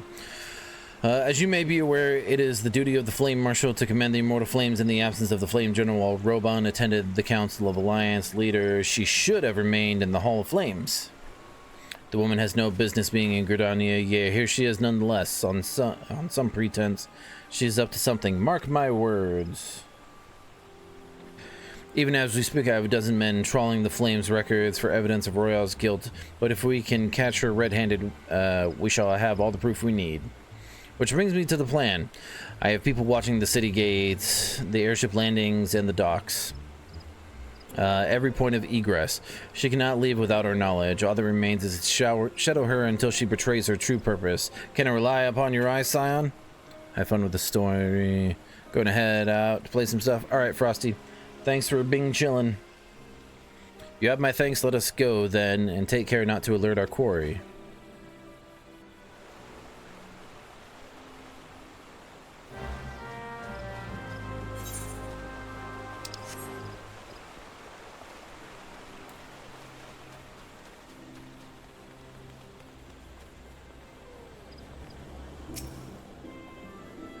Royale is headed in the direction of the Blue Badger Gate. With me, Scion.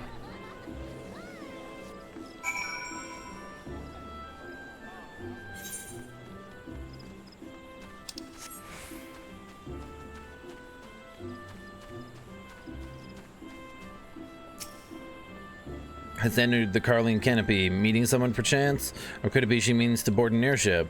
Pray look for her within. If she is not on the upper floor, try the landing below. One of mine is stationed there, and she may have seen something. If me is her name, I shall remain. Alright.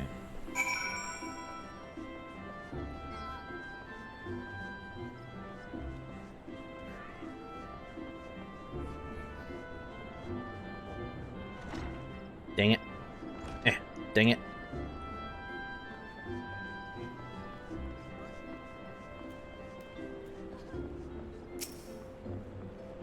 Delta Ford, such an unexpected pleasure. What brings you here? Ahem. A social visit, you say? How pleasant. No, she didn't come this way. I've noted every passenger and none bore any resemblance. Well, don't let me keep you.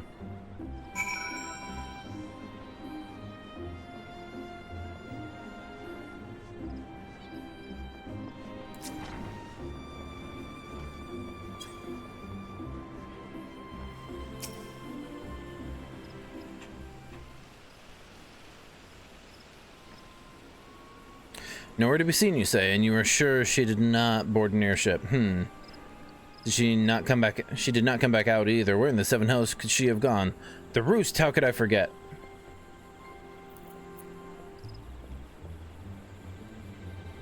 Greetings, good sir. Might I interest you in some Muntoy tonic? A cup a day imbues a man with great vigor. If you take my meaning. Perhaps another time, friend. Wait, that necklace. You were a shinobi of Doma. The woman you seek has left Gridania by the way of West Shore Pier. She was attired as a merchant, but these eyes are not so easily deceived. You may wish to take your search to the East Shroud. Rest assured that we shall continue to support you from the shadows. Thank the 12 for the Domans. Were it not for their unique talents, Royale would have disappeared without a trace.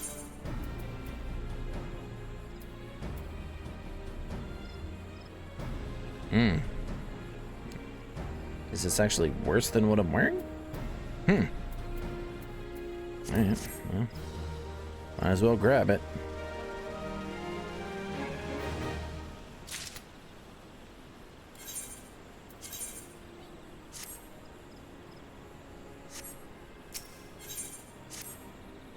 Hunt leads us to East Shroud, Scion. I suggest we follow Royale's example and take the ferry from the West Shore Pier.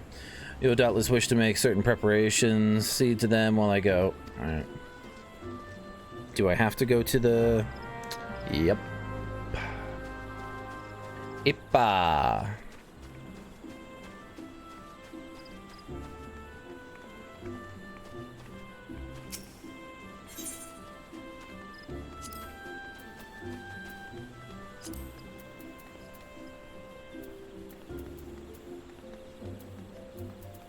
Yeah.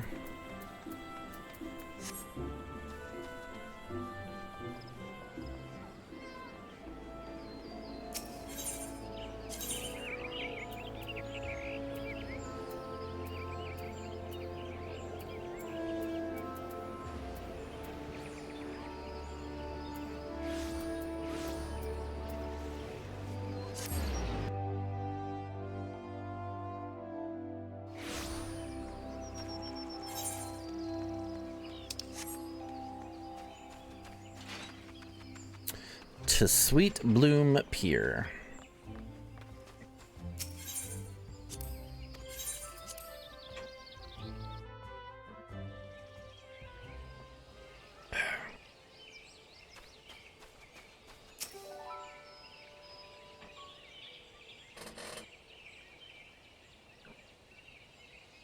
This way, my friends.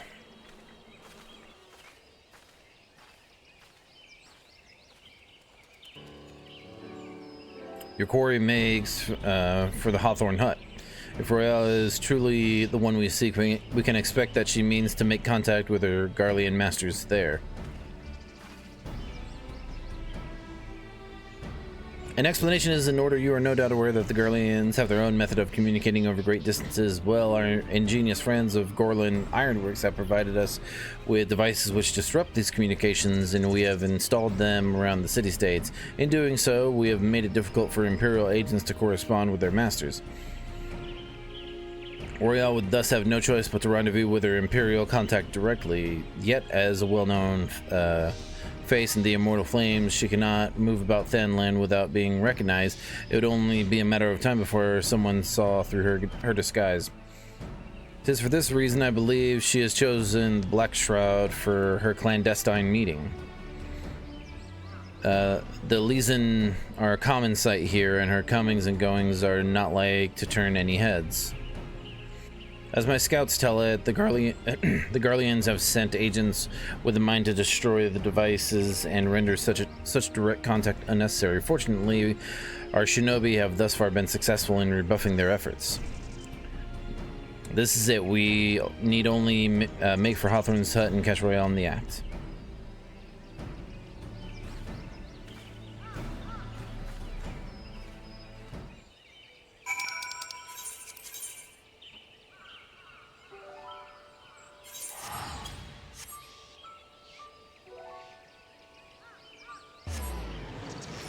Bum.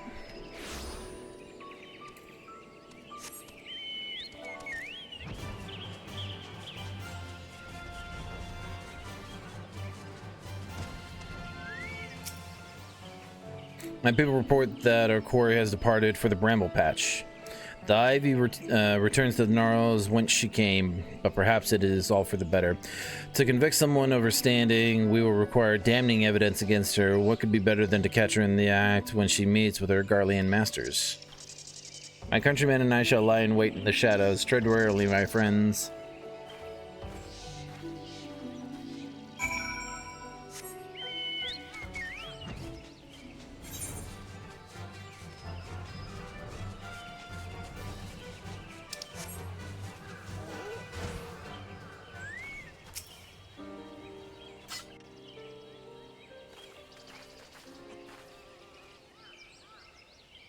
Just beyond Royale is in conversation with an individual clad in the manner of an adventurer, an imperial intermediary, no doubt. This is it. With me!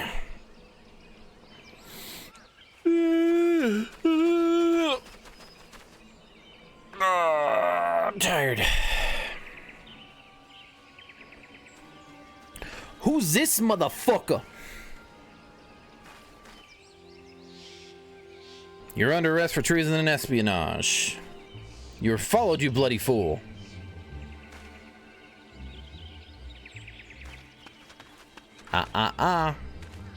Damnation.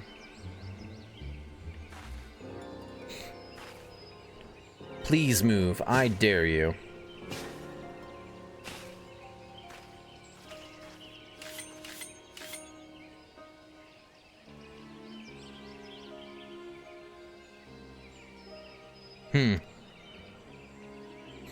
You're unarmed, my lady, and scarcely garbed for battle, but if you wish to fight, you are welcome to try.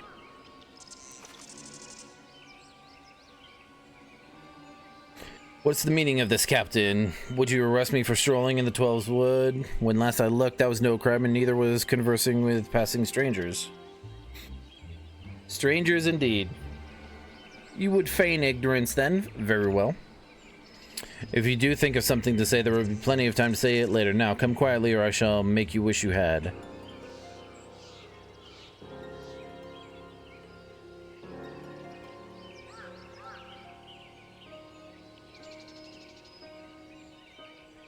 I will offer you no struggle, after all. I have naught to hide.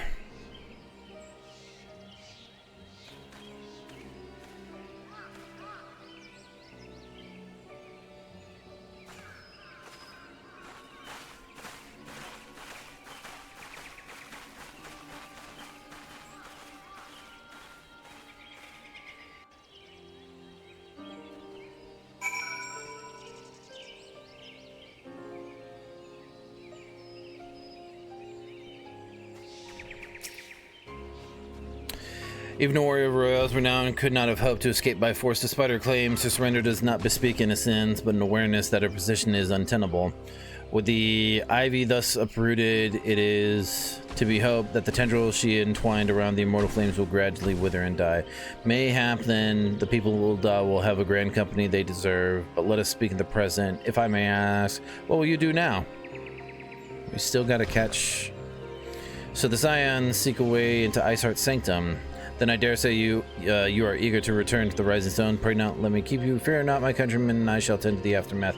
And speaking of talents, have you considered training in the art of shinobi? You have the aptitude, I believe, so please give it some thought. Till next time, my friend.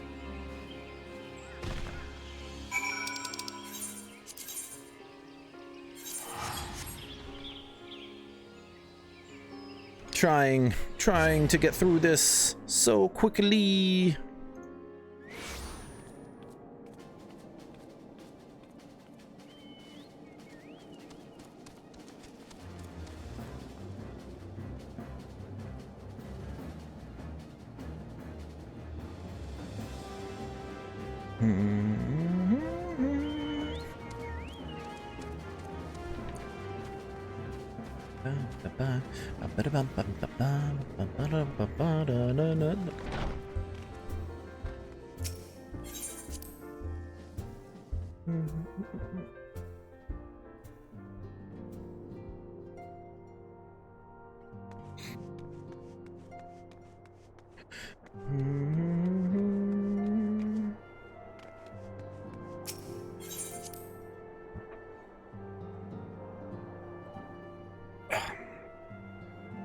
Scratching my balls. Sorry. I guess not really scratching, doing the pinch and roll. Welcome back, Delta. I understand that Alpha Noah had a task for you. May I ask what it was? It was all these things. Charges of treason and espionage against Elaine Royale. I can scarce believe it. There could not have been... Could there not have been some manner of misunderstanding? No, it avails us not to dwell on it. Whatever the truth may be, we must trust that to the authorities to uncover it. Let us speak of another matter. I am pleased to report that we have made progress in our efforts to find a way into ICEHEART's sanctum. Let's go. A simple plan. 1, 2, 3, 4, 5, 6 more. Fucking damn it. I don't think I can knock out that many. As you may recall, ICEHEART used the aetheroid in the depths of the snow cloak to teleport a short distance to the west, most likely to a sanctum of some description. It is there that we suspect she means to summon Shiva using the crystal she stole from the house Fort Tom caravan. The heretics believe that they are bringing about a second coming of their patron saint, but if, as we suspect, they mean to hold a summoning ritual of the kind employed by the beast tribes, it seems likely that the result will be something more akin to a primal. Suffice it to say, they must be stopped, and stop them we shall. But first, we must surmount the obstacle that ICEHEART has placed in our path. Ordinarily, it would be a simple matter to tap into the established Ethernet and thereby follow your quarry. However, despite our best efforts, we have been unable to ascertain the position of the aetheroid to which she teleported. Our prevailing theory is that she destroyed the second aetheroid upon arrival. A reckless, desperate measure, but also an effective one.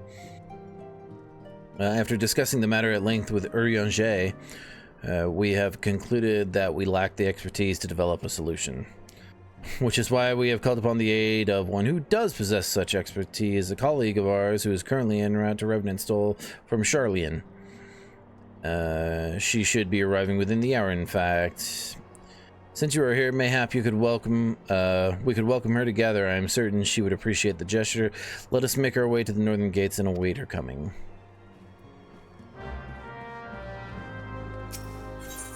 No, I don't wanna.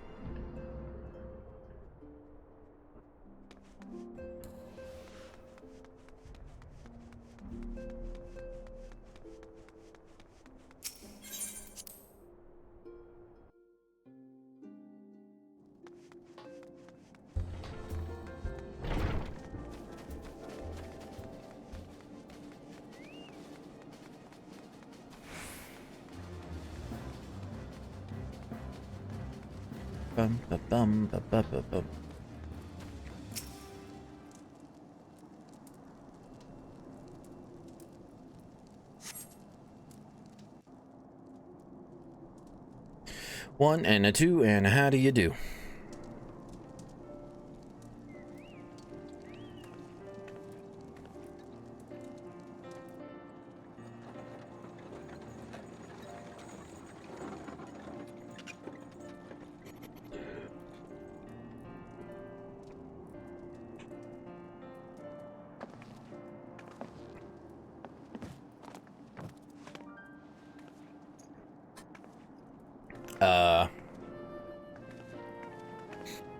Hi. Minfilia, am I right? None other. I bid you welcome to Revenant's Toll, and thank you for traveling so far on such short notice. As if I could ever say no to Urianger. Urianger. Moonbreeder is an accomplished Sharlayan scholar, and an authority on aetherite technologies. She Moonbreeder. has played an invaluable role in our search for a means to capture Ascian souls. Charmed, I'm sure.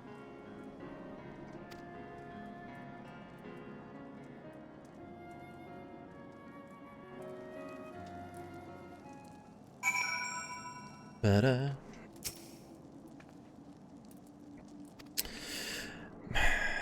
Back to Rising Stones. Okay.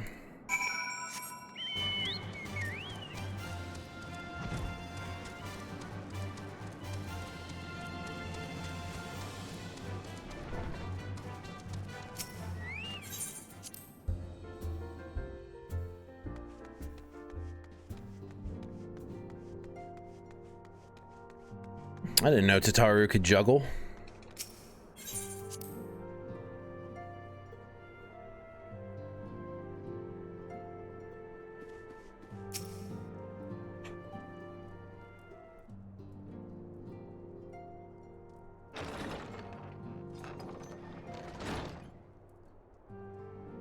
Moon!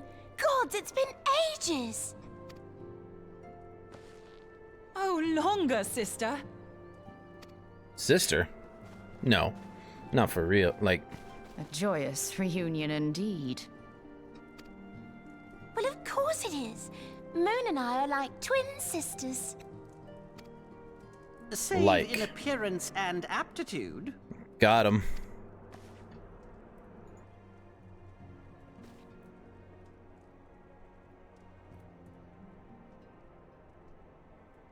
Everyone, if I could have your attention.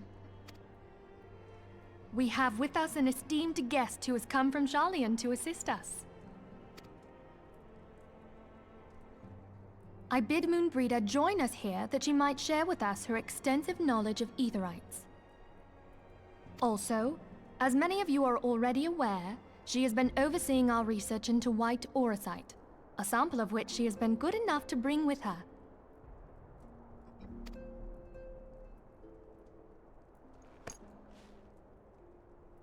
Well, I had to come, didn't I? You'd have to be bloody daft to turn your nose up at a chance like this. Where better to conduct my final tests than a land so steeped in ether you can taste it? 'Tis plain the passage of the years hath done little to dampen thy youthful spirits.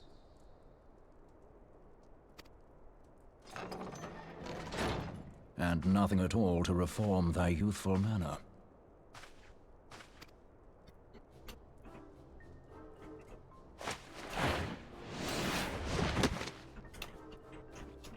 Urianger, where in the hells have you been hiding? Unhand me. I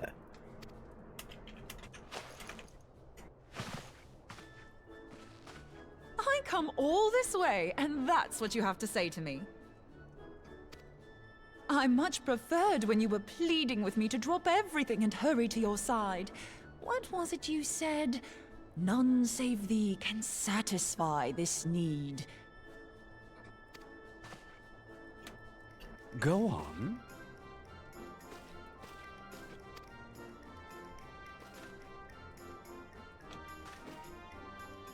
Thine artless attempts to misrepresent mine all too innocent motives do thee little credit.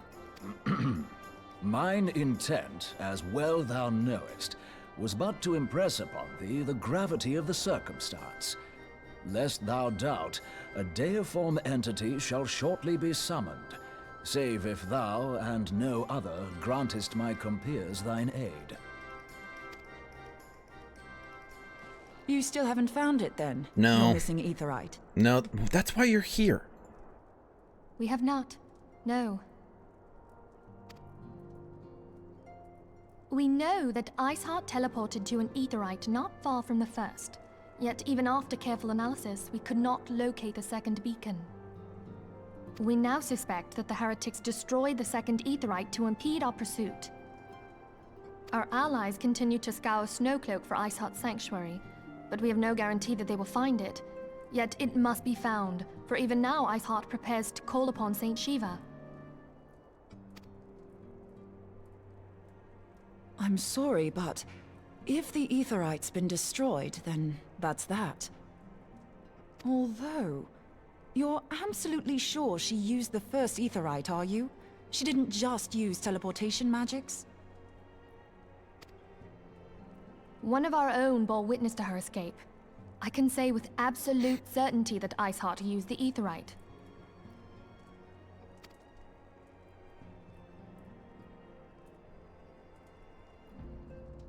In that case, there might be a way, so long as the ethereal current is still flowing. Truly? How? We use the current to recreate the beacon. As you know, aetherites are a bit like lighthouses. We use them to reconstitute our physical forms when crossing the ethereal sea. Without them, we'd lose all sense of direction and our essence would dissipate. However, we don't rely solely on these beacons.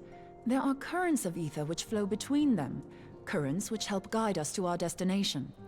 Now, these currents will gradually dwindle away to nothing if an aetherite is destroyed.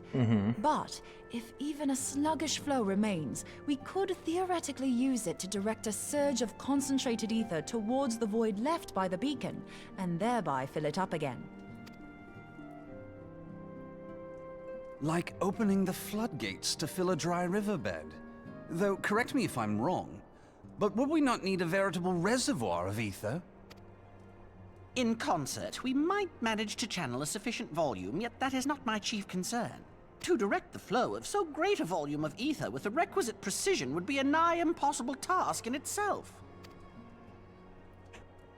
I barely succeeded in facilitating travel to an unattuned beacon.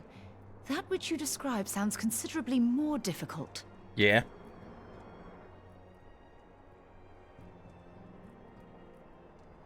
And dangerous. Every person who has attempted to teleport in this fashion has died in the process. They, however, did not have white aura sight at their disposal.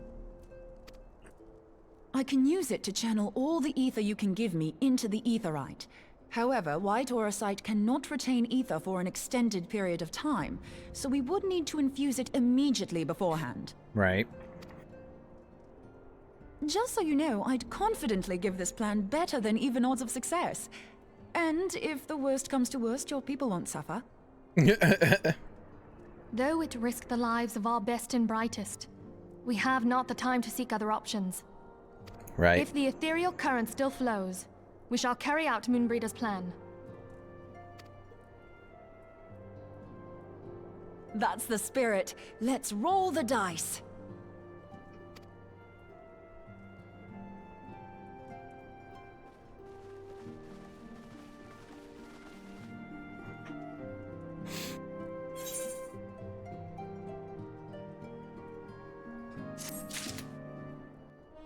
Quest completes.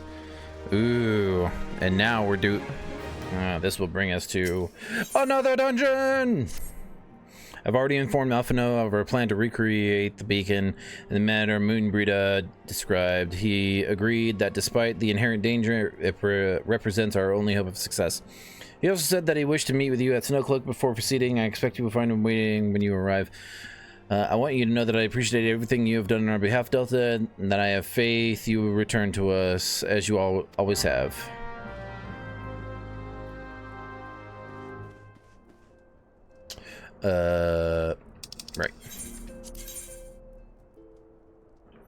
Son of a...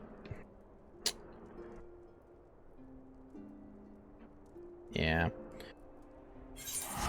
Unfortunately, Camp Dragonhead's the closest. Kurthus Central Highland.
Good to see you, Delta. Was starting to wonder if you have second thoughts. Captain Nilbury sends his regards, by the way. He attends to the interrogation of Relaine and Ul'dah even as we speak.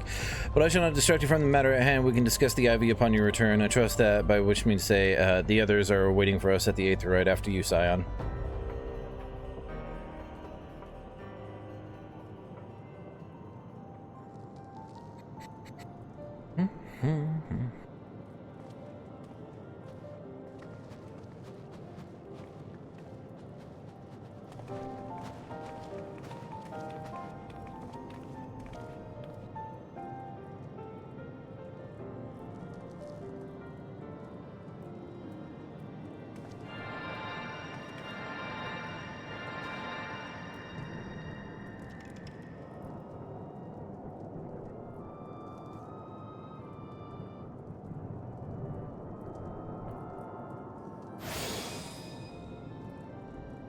There, it's ready.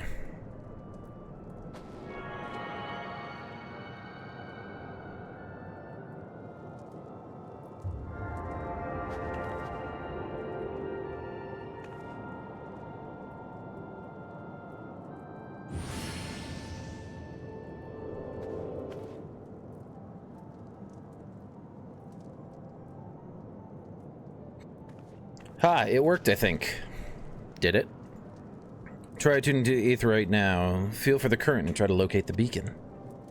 A new hand touches the beacon.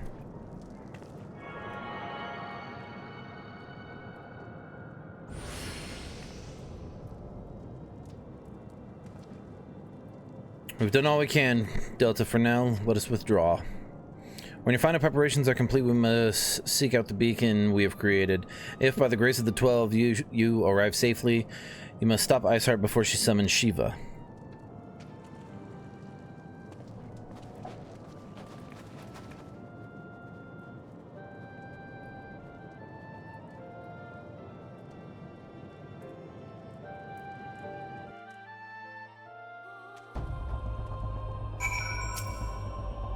We cannot ignore the possibility that our actions have alerted ICEHEART to our plans. Should that be the case, she may attempt to hasten the completion of the summoning ritual, and if she succeeds, you will have little choice but to face Shiva in battle. Knowing little of this saint, I cannot say if your own strength will suffice, and so I would encourage you to call upon your allies. Some may have reservations about wagering their lives on the success of Moonbreeder's experiment, but others will surely agree that desperate times call for desperate measures. Before you assemble your party, pray seek with that knight. I believe he has a message for you from Sir Emmerich. Madam, Sir Emmerich regrets that he could not be here in person and asks that I read you this letter. Ahem. ICEHEART faces an unprecedented threat, yet in our hour of need, it is not her knights who stand poised to defend her. Delta Forward, the warrior of light, savior of Eorzea, your deeds this day shall not be forgotten. Where others would flee, you choose to remain. Where others would falter, you rise to the challenge. Where others would use their gifts for selfish ends, you wield yours in service to a greater cause. May Helon bless you with good fortune and see you safely home. All right. Afa Amphitheater. Is it this? Enter with a party of other players. Yeah. Oh, clear selection.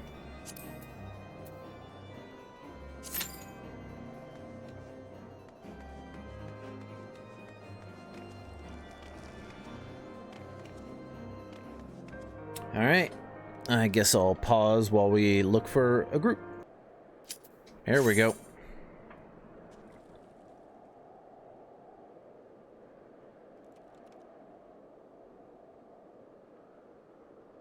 Excuse me. Got the sneeze.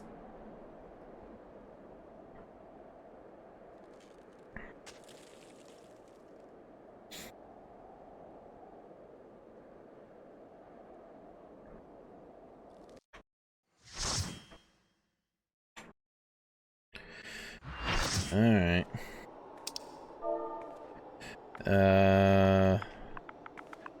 First time.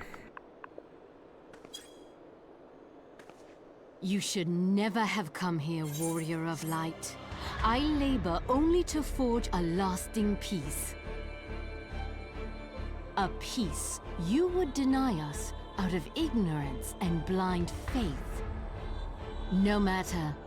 If it is our fate to be at odds, then it is mine to strike you down. Please no. We whom gods and men have forsaken shall be the instruments of our own deliverance. Weird that they have like different subtitles for. Partake of my flesh. Fill this vessel with your light. Walk amongst your brothers and sisters once more. Oh, Saint Shiva, still the hatred within our hearts and bless us with eternal grace.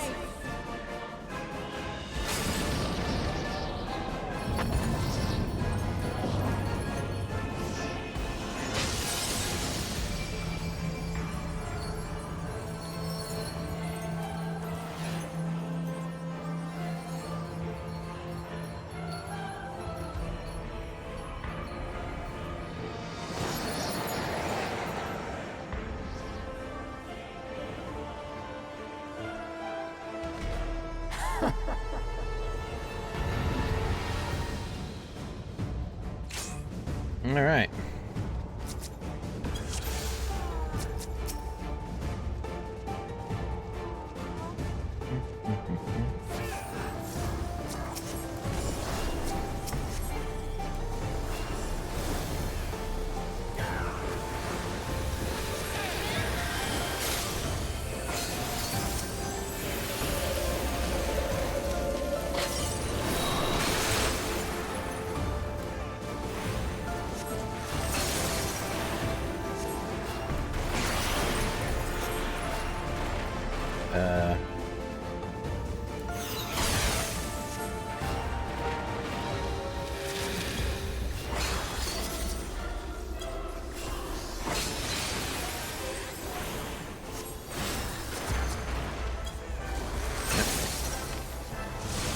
Rise to join the chorus.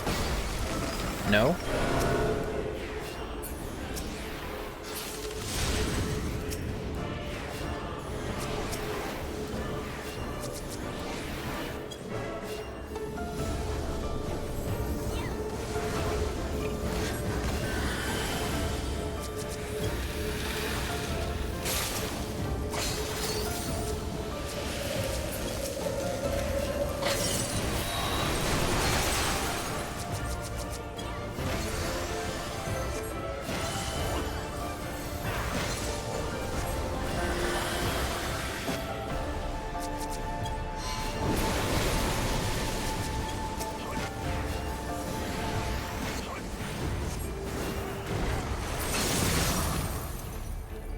Embrace the serenity, renounce the hatreds. What? I don't know.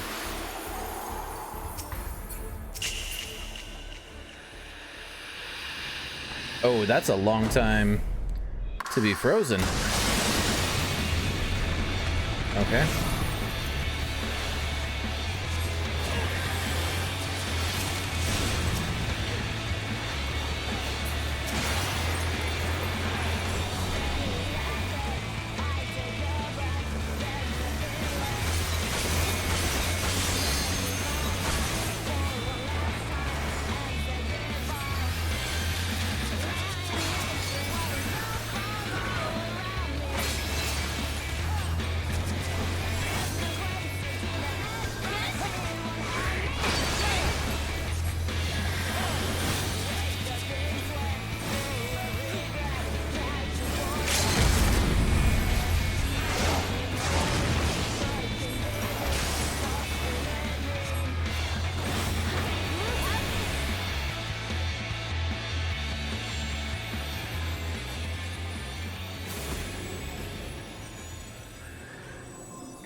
Got your ass, ICEHEART.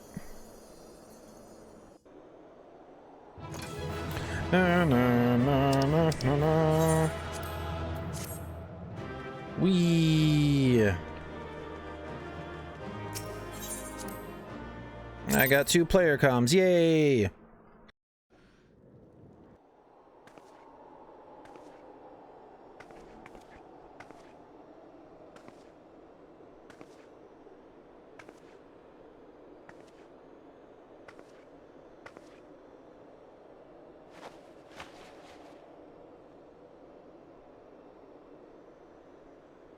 Fool. Blind, bloody fool. Mm-hmm.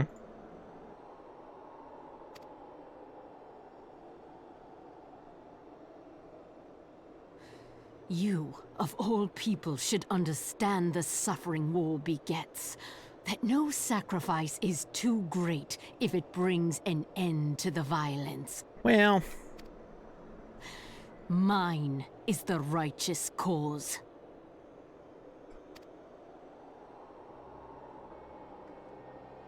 You fight in a war you do not understand. A pawn of liars and schemers. That may be so, and they but... are no less ignorant than you. Following the creed of their fathers without question, never thinking to ask why. Trapped in a delusion of their own creation, and blind to the truth.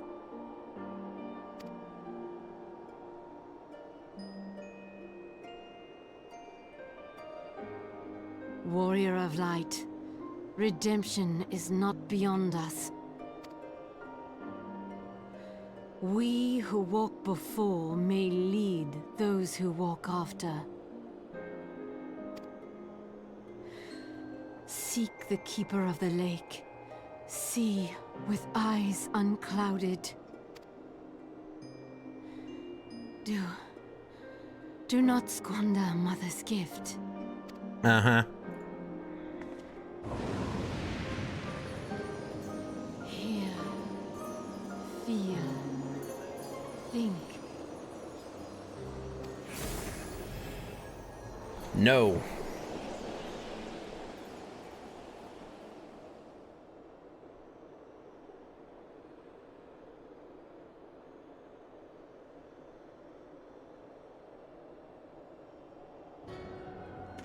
Dun dun dun dun dun dun dun dun dun dun.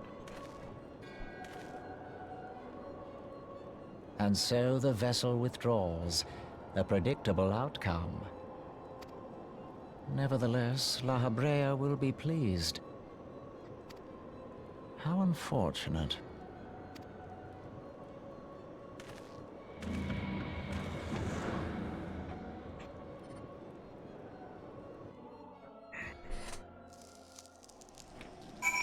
Moonbrida.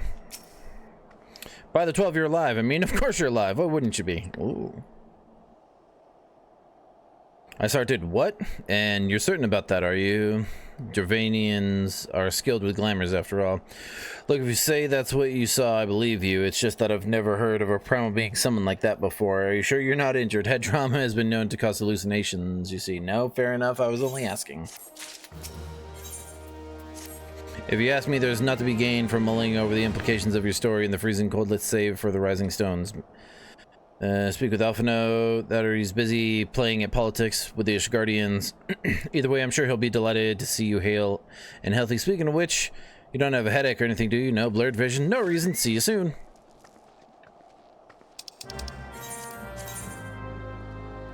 Oh. It's...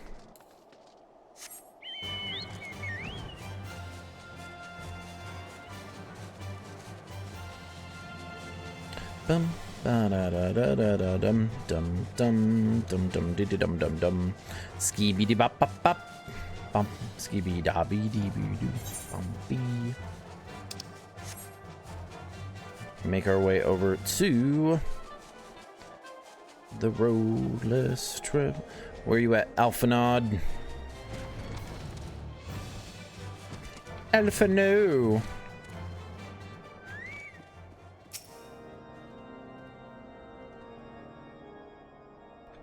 There she is, and none the worse for wear.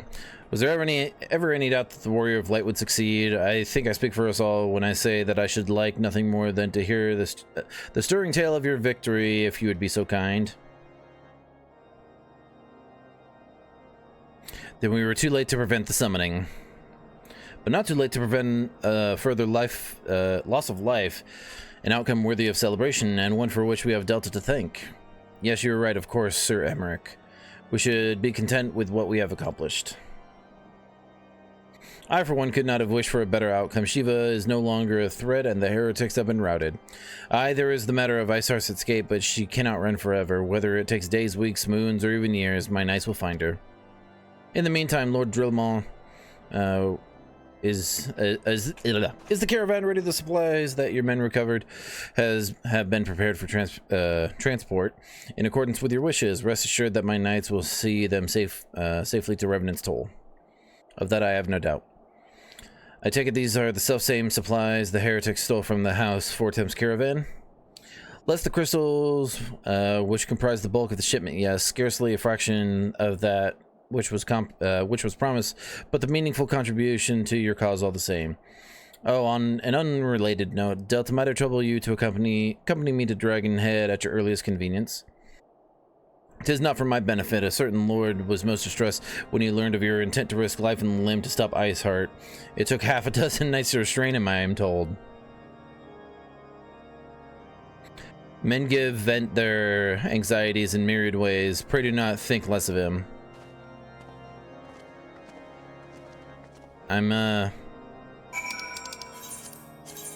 Does Harshfall know I'm not into dudes? I'm not into lords, I'm into ladies, bro. Ladies nuts.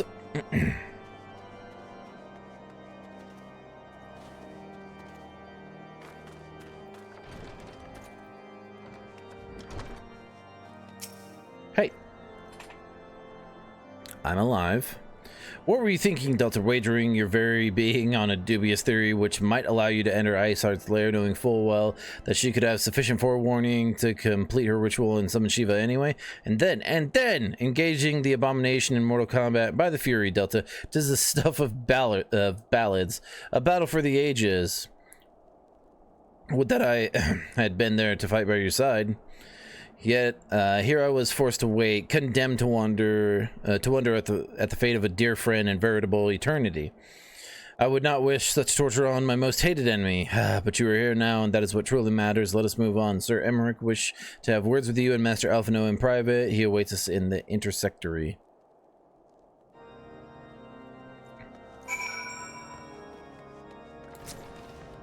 Sprint I shall.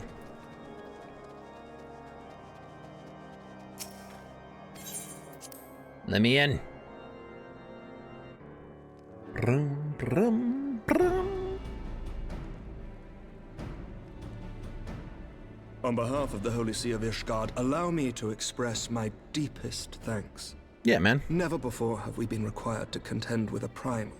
Indeed, there were fears in some quarters that our knights might not be equal to the task.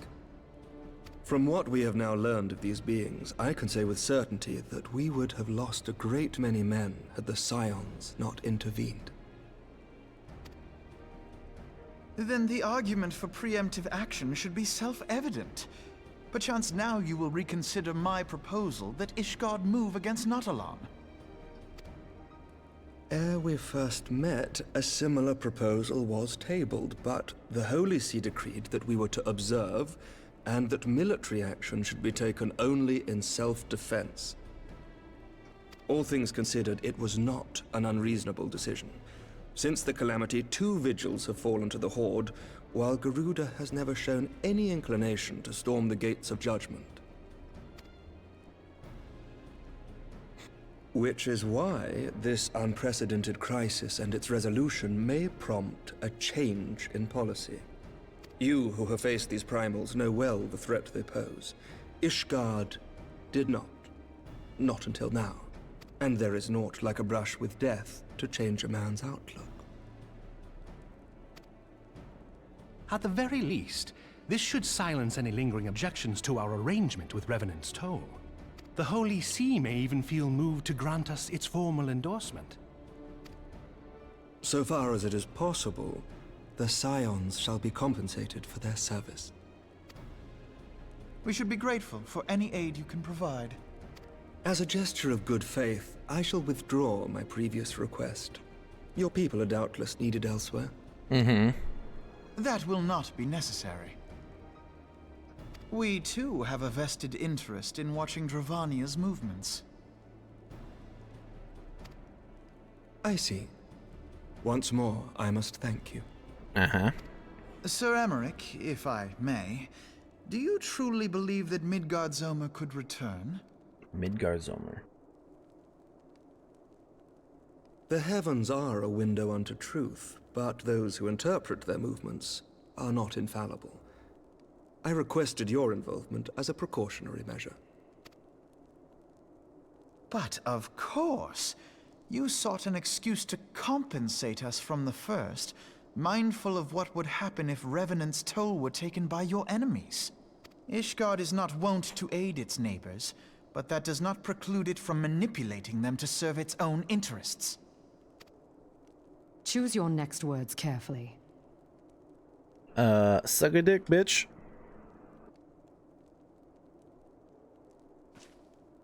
Do you know what sort of man becomes Lord Commander of the Temple Knights? One who comes from good stock. Because I swiftly learned to tell the difference between words, deeds, and beliefs. You are correct, Master Leveilleur. Ishgard desires to see Revenant's toll flourish, as it would present a troublesome obstacle to our enemies from the south. We are so glad to be of use to you. As we are to you. Ours is a mutually beneficial arrangement, lest we forget, one born of necessity. The dragons grow more restless by the day, and the heretics harry us nigh without cease. We have contended with such troubles for centuries, but there are limits to even our endurance. Yet as a pauper is loath to part with his meager possessions, the leaders of Ishgard are not wont to render up their trust to outsiders. But with perseverance on our part, they may yet be made to see the light. Nevertheless, one must take care when walking the road less traveled. Wise words, Sir Emmerich. I shall make a point to remember them. I must apologize for my earlier outburst. I hope it will not sour our good relations. Not at all. You but spoke from the heart. I trust you understand that at times my duties may prevent me from meeting with you. On such occasions, my second in command will speak for me. Lucia, at your service. Pray excuse our reticence. We are but wary of speaking too freely, lest our sentiments be made known to our enemies. Yeah. Know that the Lord Commander and I are of one mind. For the sake of Ishgard, and of Eorzea at large, I pray our peoples can put aside their differences. That'd be cool. Those who dwell in the past risk losing sight of their future. Should aught befall one of our shipments, pray inform Lucia immediately. You may also relay to her any words you might have for me alone. Not being of Ishgardian birth, she owes no allegiance to any noble house, making her as near to incorruptible as one can find in my homeland. Suffice it to say, I trust her completely. And so may you. Which reminds me, Lord Orshafon, if you would be so kind. Lord what? Orshafon? Lord Orshafon? Certainly.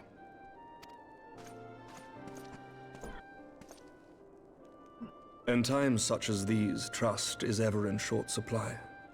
Mayhap this will go some way to rectify the problem. His name's Orshafon? The results of our investigation into the heretics' recent attacks, as well as our interrogation of the merchant you detained. Sir Emmerich, I cannot thank you enough. What the fuck is it? Think nothing of it. Ishgard may be many things, but it is no friend to Garlemald. Did I not tell you to have faith, my friend? No.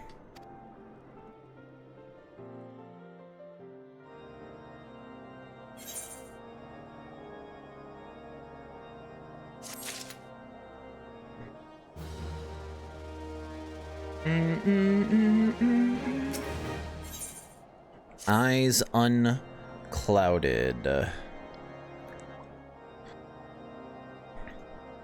It seems we have much to discuss with our friends at the Rising Stones. If what you say is true, ICEHEART's method of summoning Shiva defies all precedent. It necessitates a complete reprisal of the primal threat and of our approach to combating it. Moreover, there are grave ramifications if word of this incident reaches Imperial ears. The Garlean Empire believes that primals are an insufferable menace, that their mere existence is a threat to this very star. As such, they deem any action taken against the beast tribes to be justified by default. Imagine then if it became known that it was not only the beast tribes of Eorzea that could summon primals, but her civilized peoples as well. Any lingering objections to the Eorzean campaign would vanish overnight. Where before we had to contend with a single Imperial Legion, we could well find ourselves facing the combined might of all Garlemald. But I speak unadvisedly. Come, Delta, it's better that we continue this in Mordona. Back to our place. Bye, Alphino.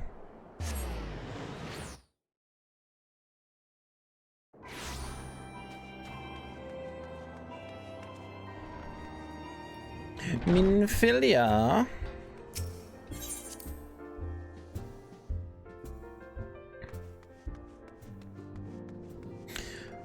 One thing that's funny is that this game uses the same fucking, like, pointer finger that they've been using for 30 goddamn years.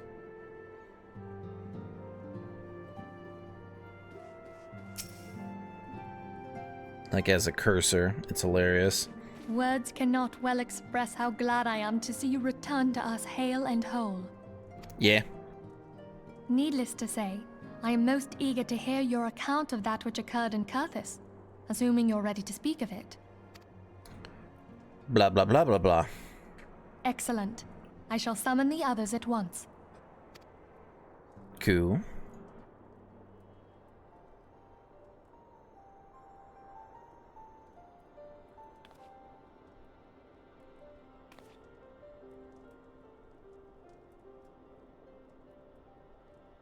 ICEHEART used her own body as a vessel for a primal soul?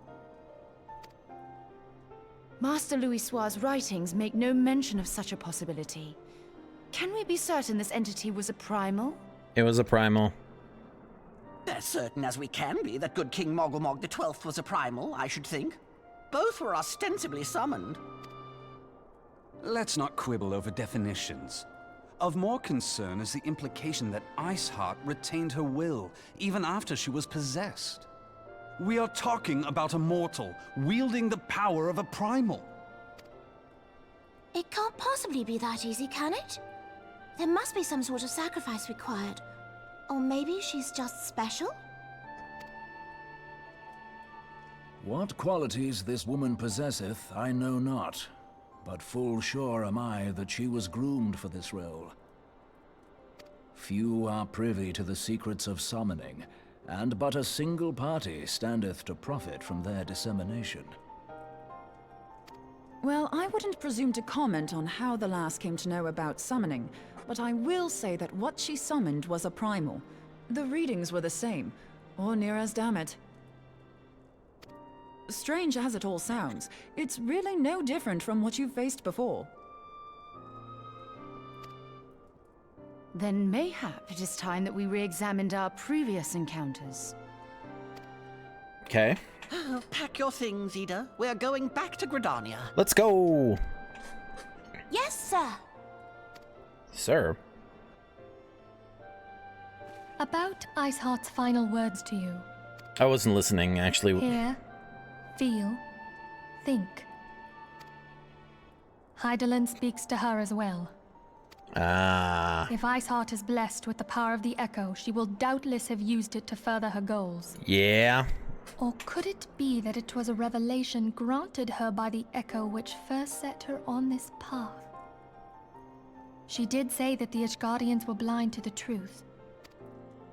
Do you think she has knowledge of the origins of the Ishgardian-Dravanian War? It would do much to explain her unwavering conviction. Did not the Lady Iceheart implore thee to seek the Keeper of the Lake? And did she not imply that in so doing thou wouldst come to see with eyes unclouded? Midgard-Zoma was a king amongst kings who reigned for centuries on end. But he is dead and his wisdom lost to the ages. Unless the Ishgardians' fears are well-founded, it would seem we have yet another reason to stand watch over the Keeper of the Lake. For a mercy, we are well positioned to do so. Iceheart, Shiva, Ascians, and Midgard-Zoma. I shudder to think how they're all connected. But they are connected, right?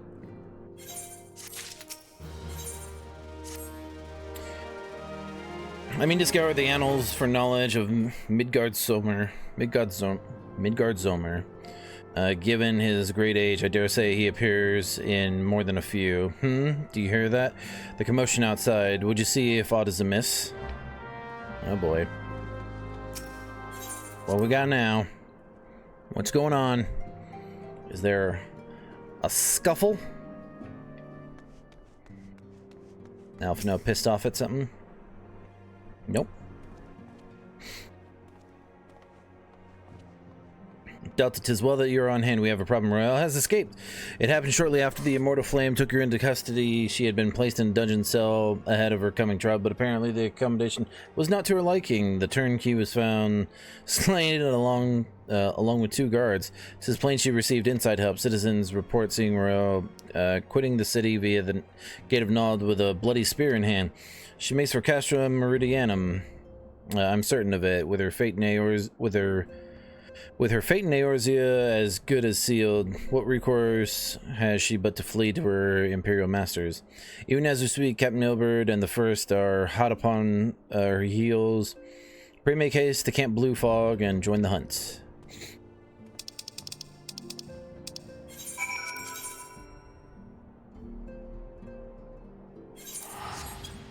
Away we go.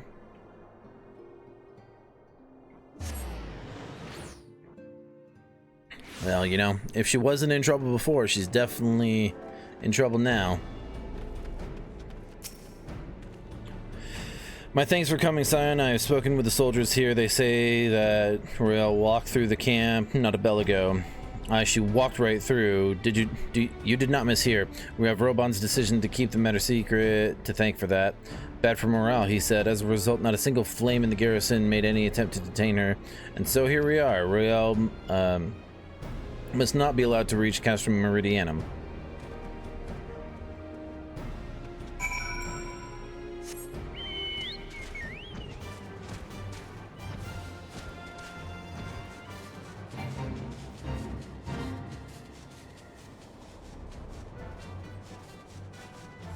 Alright.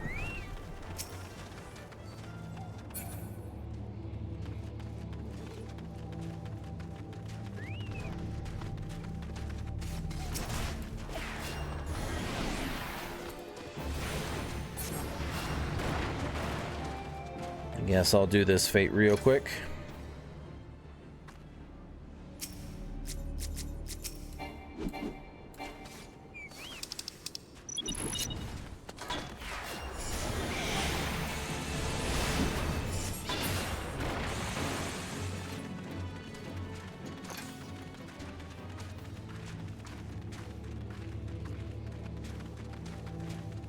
I mean, it was along the way, but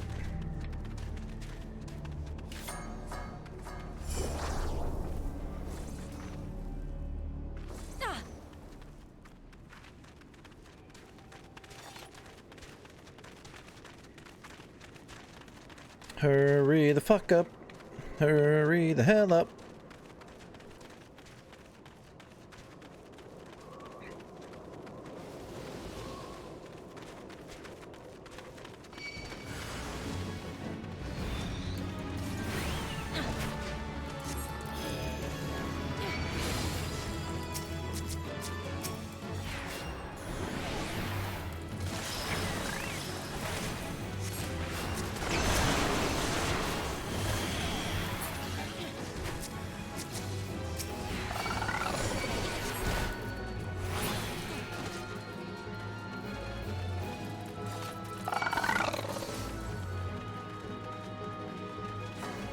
Okay.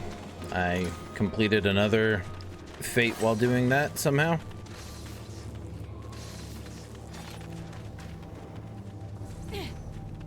Keep walking.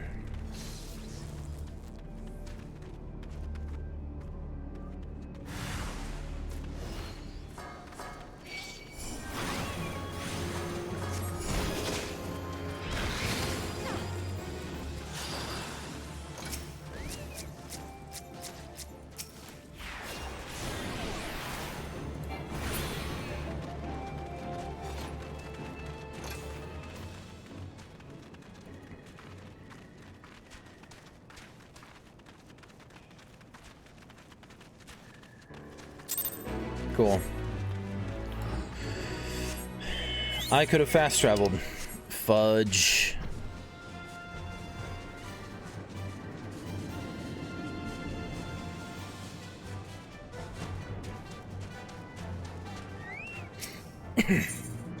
Ah, a duty. A fucking duty dude.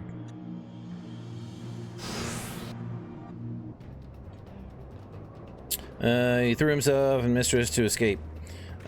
She didn't blink when we cut him down. Not even when he started screaming no loyalty to even her own. The goddamn harpy with me, Scion. We almost have her.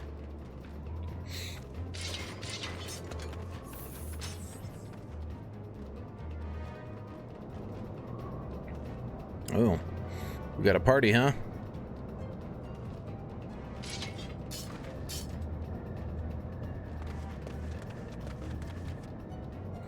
Working for the Empire all along, were you? Want Royale alive. Kill the rest. For Eorzea.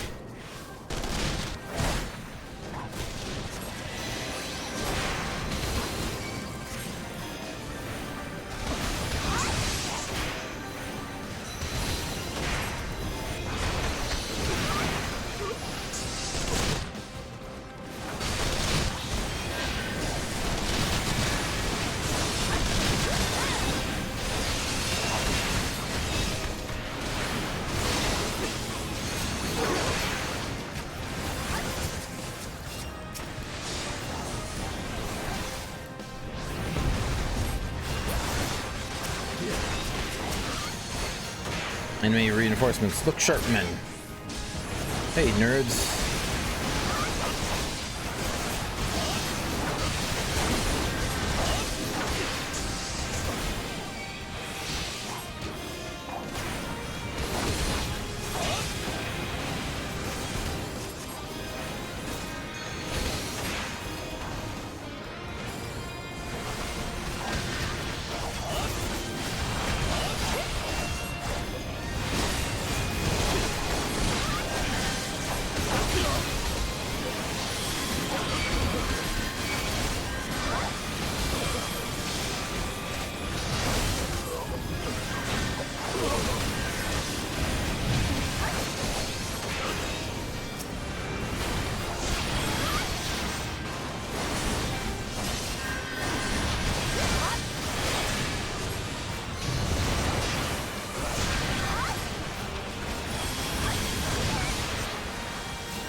Forgive our late. Oh god.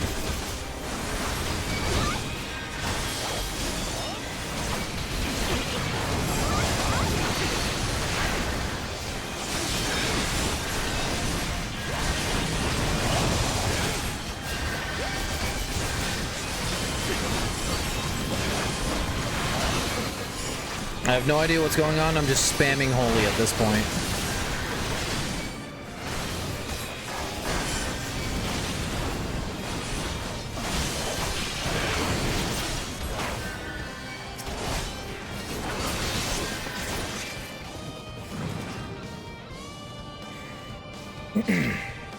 Well, we got you, bitch. Bind her and do it tight. Yes, sir. We got you. Good work, man.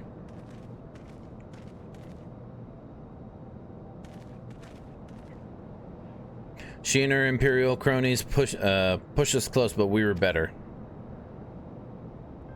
Behold, a respected officer of the Immortal Flames. People looked up to you as one of the Order's founding members, one of its pillars. It saddens me to see you fallen so low. What would you do? What would you know of Lo, you spoiled little lordling who has never known any want? People such as you take wealth and birth for granted. You think it your God's given right to rule over others. You know not of our plight, the injustice that we low-born Ishgardians must endure. To the noble lords and ladies, we are not people but resources to be consumed. I did what I had to survive, stealing, killing, even whoring myself. It is no fault of mine if fools imagine me a paragon when I join the flames. To hear you tell it, one would think you are you the only person ever to have suffered. In case you have forgotten, Robon himself was born into poverty, as was I. We lived hand to mouth with little more than the shirts on our backs. Hunger was our constant companion. Yet never did we bemoan our lot in life, nor did we begrudge others their fortunes. We accepted the hand that we had been dealt and played it to the best of our abilities. Life was a battle, but no matter what fate threw at us, we took it on the chin and came back for more. Everything we have, we fought for. How are we any different then? 'Tis true that we were born mercenaries of lowly birth, and 'tis true that we both had our fair share of struggles, but whereas I sold my sword, you, Marshal, sold your comrades. If life had taught me one thing, it's that you never betray your own. I would sooner cut off my own arm than raise a hand against a friend. But enough talk. You will return to Ul'dah to face justice and the people whose trust you have dragged through the gutter.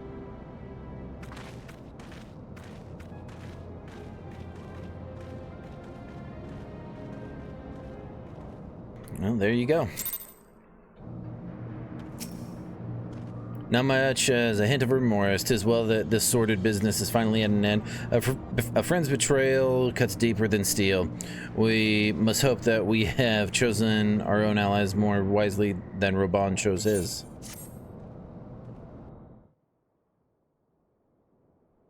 I have heard. Truly bothersome business. No, I do not foresee a problem on that front.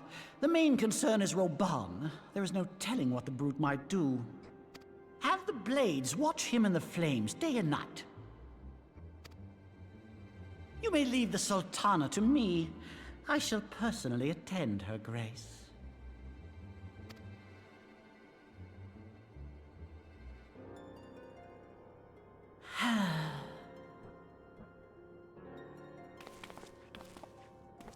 Sever one of the East Aldenard trade routes. That ought to keep Lolorito occupied for a while.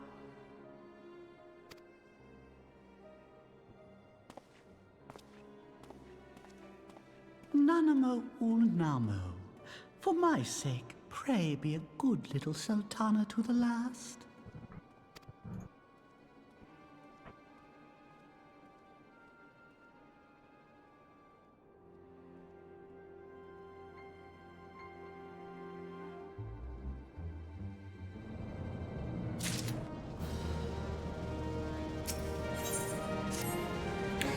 Captain Elbard and I have a few questions for the Flame Marshal regarding the circumstances of her malicious escape. When we have completed our interrogation, we shall find our findings directly to General.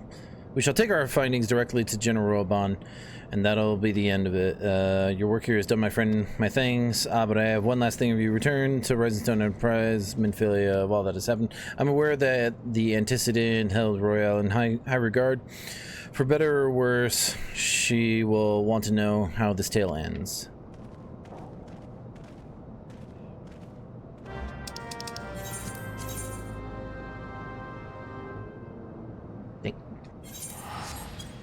It's hard to navigate the map on a freaking gamepad.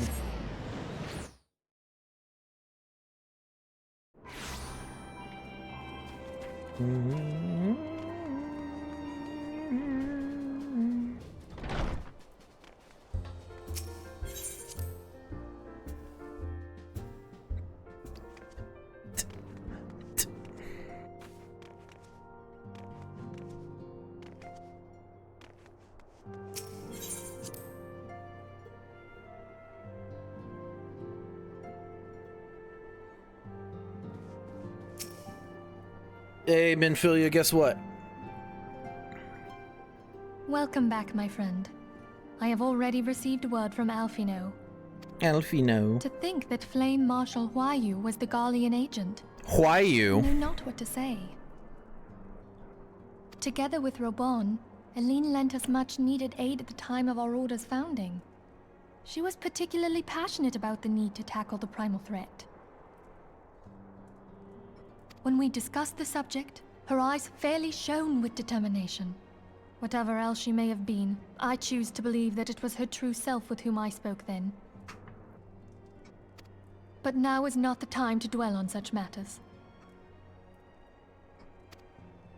I have an important announcement to make regarding our effort to defeat the Ascians. We shall begin as soon as everyone is assembled.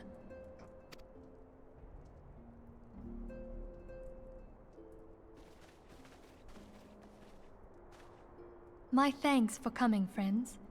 Moonbreeder, the floor is yours. By now, I'm sure you're all familiar with White Auracite, the miraculous material that'll allow us to capture Ascian souls. Back at Snowcloak, we verified its ability to absorb vast amounts of ether. Alas, In addition I didn't mean to do that. Auracite's inherent limitations, we must needs be wary of our enemy's strength. Our foe draweth upon an infinite wellspring of power.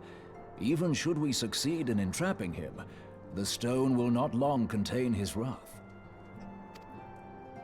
meaning that, if we want to kill the swine, we'll have to be quick about it. 'Tis our belief that an Ascian soul may be permanently undone, if smitten by a sufficiently concentrated burst of pure ether. The only trouble is, we can't say for sure how concentrated the burst needs to be. Without knowing how much ether an Ascian soul is composed of, we're basically guessing. Our sole clue lieth in thy struggle with La Hebrea. During that encounter, Heidelin bid you forge what she called a Blade of Light, a weapon which took the form of a luminous stream of energy. Based on your description, we believe the blade with which you vanquished your foe was composed of ether. Admittedly, your victory proved ephemeral, as La Hebrea was able to use a crystal of darkness to flee into the space that lies between our world and the void. The fact remains, however, that Heidelin placed the means to destroy the Ascians in your hands. Be that as it may, it would be unwise to assume that she will do the same when we next encounter such a foe. Quite so, my lady. We must needs find the means to forge our own blade of ether, one to equal that which Heidelin did benevolently bestow upon her champion.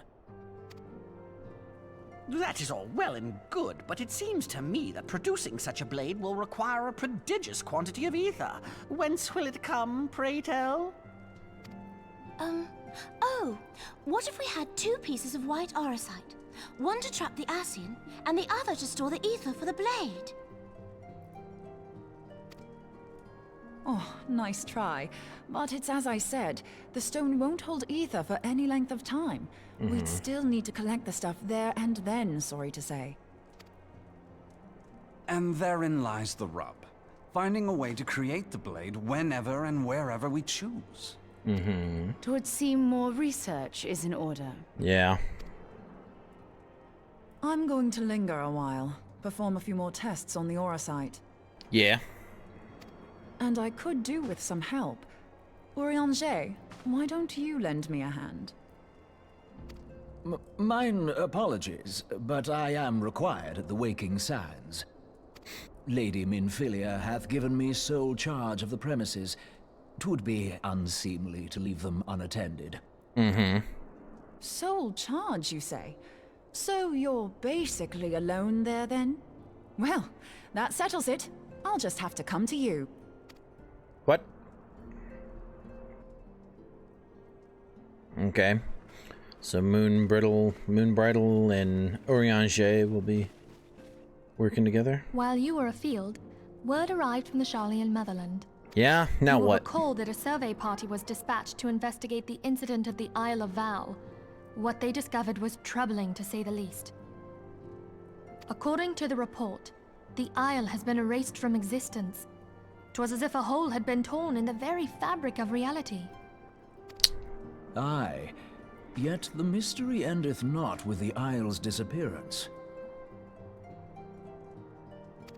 It hath come to light that a number of scholars in various other locales were reported missing at a similar juncture.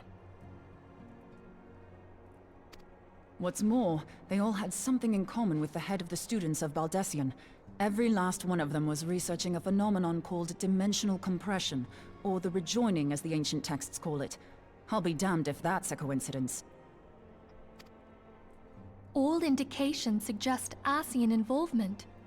But I sense that a force greater still is at work. The entity the Dark Beings call the One True God. We must pray that my dear friend Kryl regains consciousness soon. If she bore witness to the Isle of Val's final moments, she may be able to shed some light on this mystery.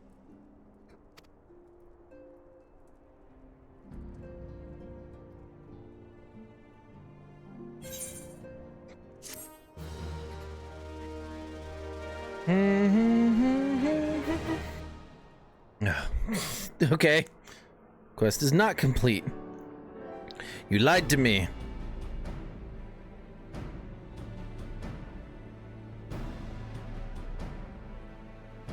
Following the calamity, the forces of the 14th Imperial Legion entrenched themselves in strategic locations across Eorzea. So swiftly did they accomplish this, it was suspected that they had received help. To think that... Oh, my right hand, yep. There is more. We have reason to believe that Waiyu didn't deal exclusively with the 14th. Waiyu. She also answered to a higher authority in Garlemald.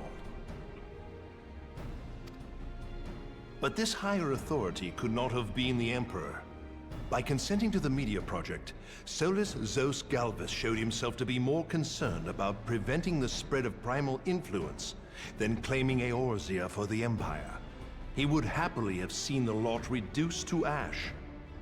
We believe a number of high-ranking figures within the royal household were against the decision, but that they knew better than to oppose the Emperor openly.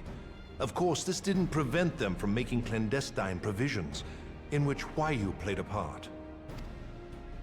Alas, these provisions did not prevent Dalamud from falling, and the ensuing chaos changed the face of the realm forever. Yet Eorzea survived. Eorzea did survive. To all intents and purposes, the Meteor Project had failed, and the Empire was left to rue its lack of a decisive means to eliminate the primals. Until, that is, it stumbled upon the Ultima weapon. Even before the accursed thing was dug up, it seemed to me the 14th had the might to overwhelm our weakened armies. Yet they chose to hide behind their walls. Why? The Black Wolf was wary of making the denizens of Eorzea desperate, lest more primals emerge to bleed the land. The discovery of the Ultima weapon, however, emboldened him to resume his war of conquest in earnest. But there was one in Garlemald who believed that Van Belsar's actions were premature. One who stood higher in the Imperial Army's chain of command. He ordered the Legatus to halt his advance, only to find that the Black Wolf had slipped its leash, and that the 14th now acted alone. In a bid to bring Van Belsar to heel, he used the agent he had planted in Ul'dah prior to the calamity to undermine the Legion's efforts. A man who outranks Van Belsar, yet opposed the late Emperor's decision to annihilate Eorzea. This could only be the former High Legatus of the Garlean army, now known as Emperor Varus Zosgalvus. So he was Huayu's true master. But one of several in actual fact. We've learned that even as Huayu served the Empire's interests, she sold Imperial secrets to a certain faction in Eorzea. In so doing, she helped to maintain the status quo, thus prolonging the conflict. Considering who stands to profit from war, it isn't hard to imagine who her other masters were.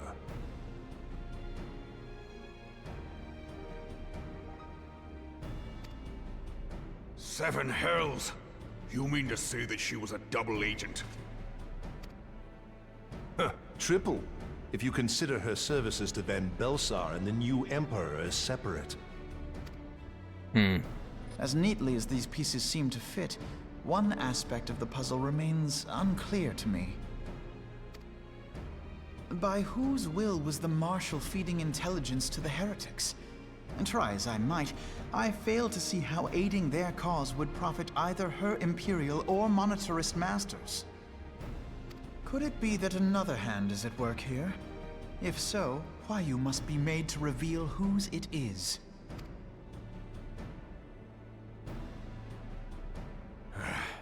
Not only have I lost a trusted friend, now I must interrogate her as a stranger. Not a pleasant task, I grant you, but a necessary one. Yeah. Unless we... Oh, sorry. I know that full well. Those closest to Huayu have already been detained, and I will question them alongside her. General, pray keep in mind that there may be unwitting abettors among them. All will be treated fairly. On that you have my word. Those who are innocent have no cause to fear. You have ever been a friend of truth, General. I hope the unpleasant task of weeding out falsehood will not detain you too long. Though it be for the sake of Eorzea, doubting one's comrades is poison to the soul. And with that, I take my leave. Okay.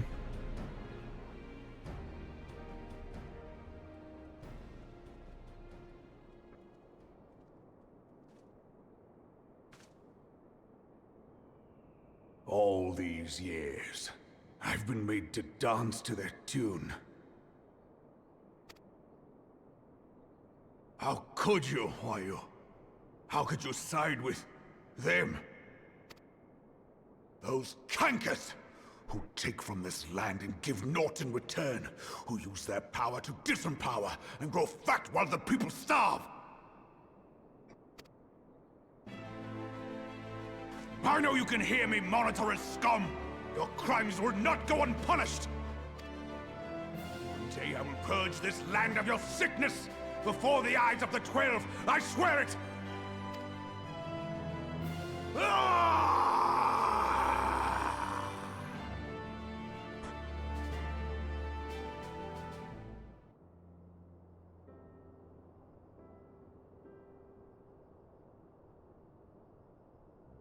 I shall have no further need of you this day.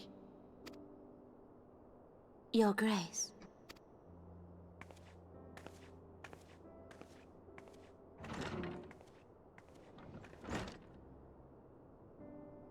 I fear that not even mine own chambers shall remain private for long. Has the situation grown so grim? Yeah. Duh. Ever since he proposed the Cartiner Reclamation Bill, Teleji Adeleji has risen to greater prominence upon the backs of impoverished refugees. The monetarists were ever united in their pursuit of profit, but the man's actions have torn a rift in their ranks. They snap at each other as rabid dogs. Yet now is not the time to be bickering among ourselves.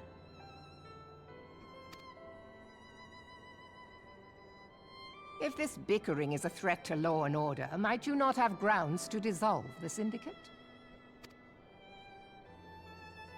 Would that the solution were so simple, Admiral. Alas, my moving to dissolve the Syndicate is certain to spark outrage among the influential merchant class, whom the Cabal represents. This would serve to exacerbate the current unrest, and peace would slip still further away. Be they rich or poor, natives or refugees, all who reside in Ul'dah have a right to pursue happiness. It is the duty of a ruler to protect this right. If I am to perform my duty, I must needs tread warily. It would not do to make enemies heedlessly.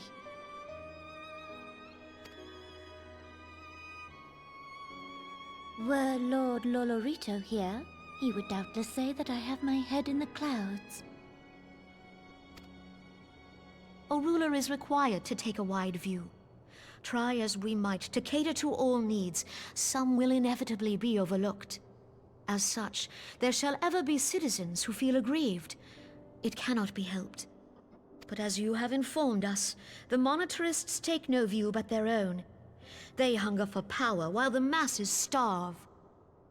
In the absence of a common cause, it seems beyond any one individual to make Ul'dah whole. And the presence of a Garlean agent within the Immortal Flames only makes matters worse. Even accounting for Uldah's historic reliance upon mercenaries, such a grievous breach of security is unprecedented. I fear this business will provide the monetarists with a rod to beat Rauban. Eorzea can ill afford for the Immortal Flames to be dampened now. Ere long, the Garleans will turn their ravenous gaze toward our lands once more. If we are to resist their might, our nations must stand together. Yet for this to happen, our nations must be whole. Cannot be done to improve the situation in Ul'dah.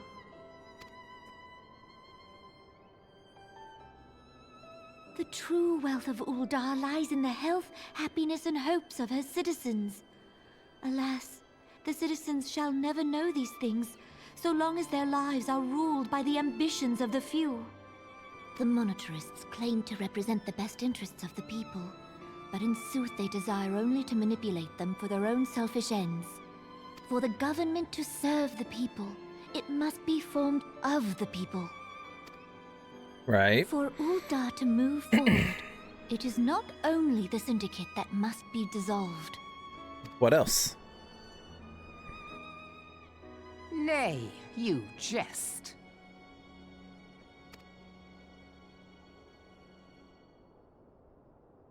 My friends, it was for no other reason than to make known to you mine intent that I requested your presence here.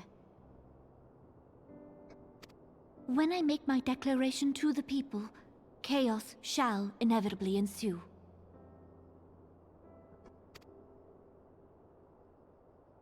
As the last monarch in the line of Ul, I make unto you this request. Help Rauban to preserve order and protect the people. Forsake them, and you forsake yourselves. For a strong Eorzea will ever have need of a strong Ul'dah.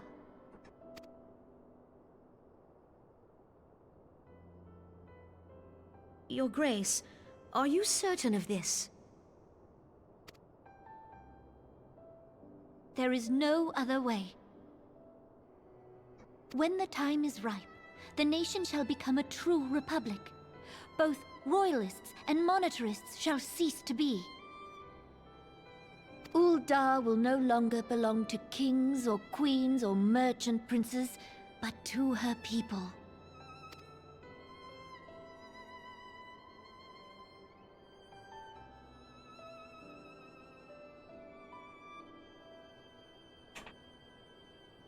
Rauban, forgive me for casting aside all that you have toiled for in my name. Beyond this gesture, I am powerless to help my subjects.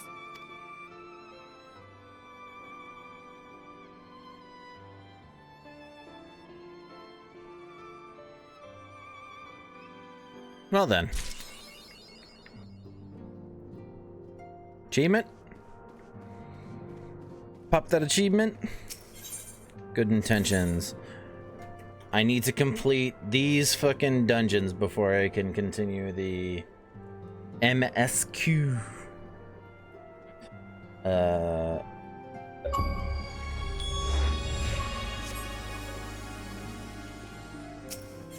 So how do I unlock those?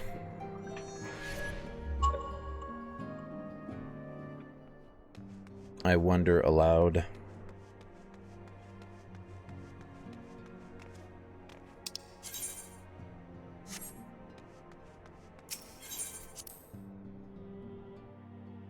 Mordona. Yeah, there's the... Where's the guy? Wasn't there the guy? Or do I just have to...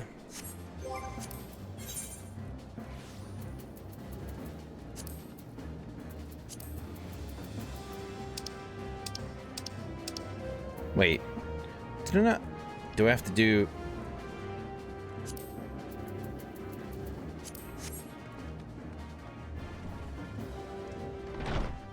Who do I need to talk to for that, though?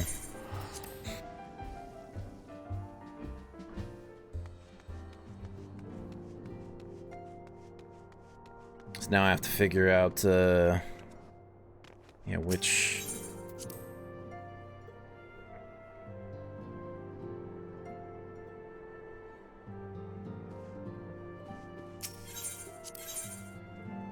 Naval Howling Eye. Bowl of Embers, Naval Howling Eye. Bowl of Embers, Naval Howling Eye. So I need to do all these on hard. How do I unlock them on hard?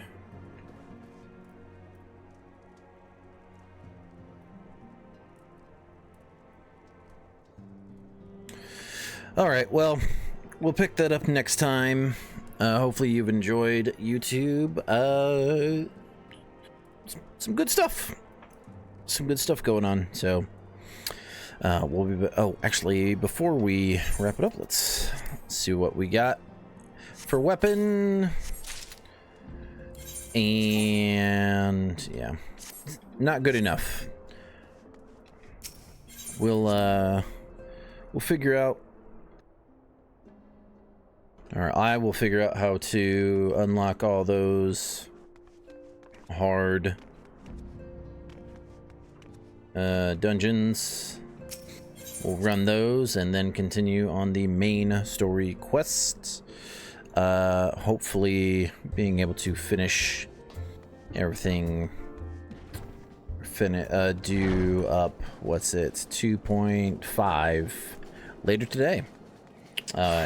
But that's not going to be coming out today on YouTube. It'll be probably next time. Until next time, remember, taking face out your 100% security. Good night.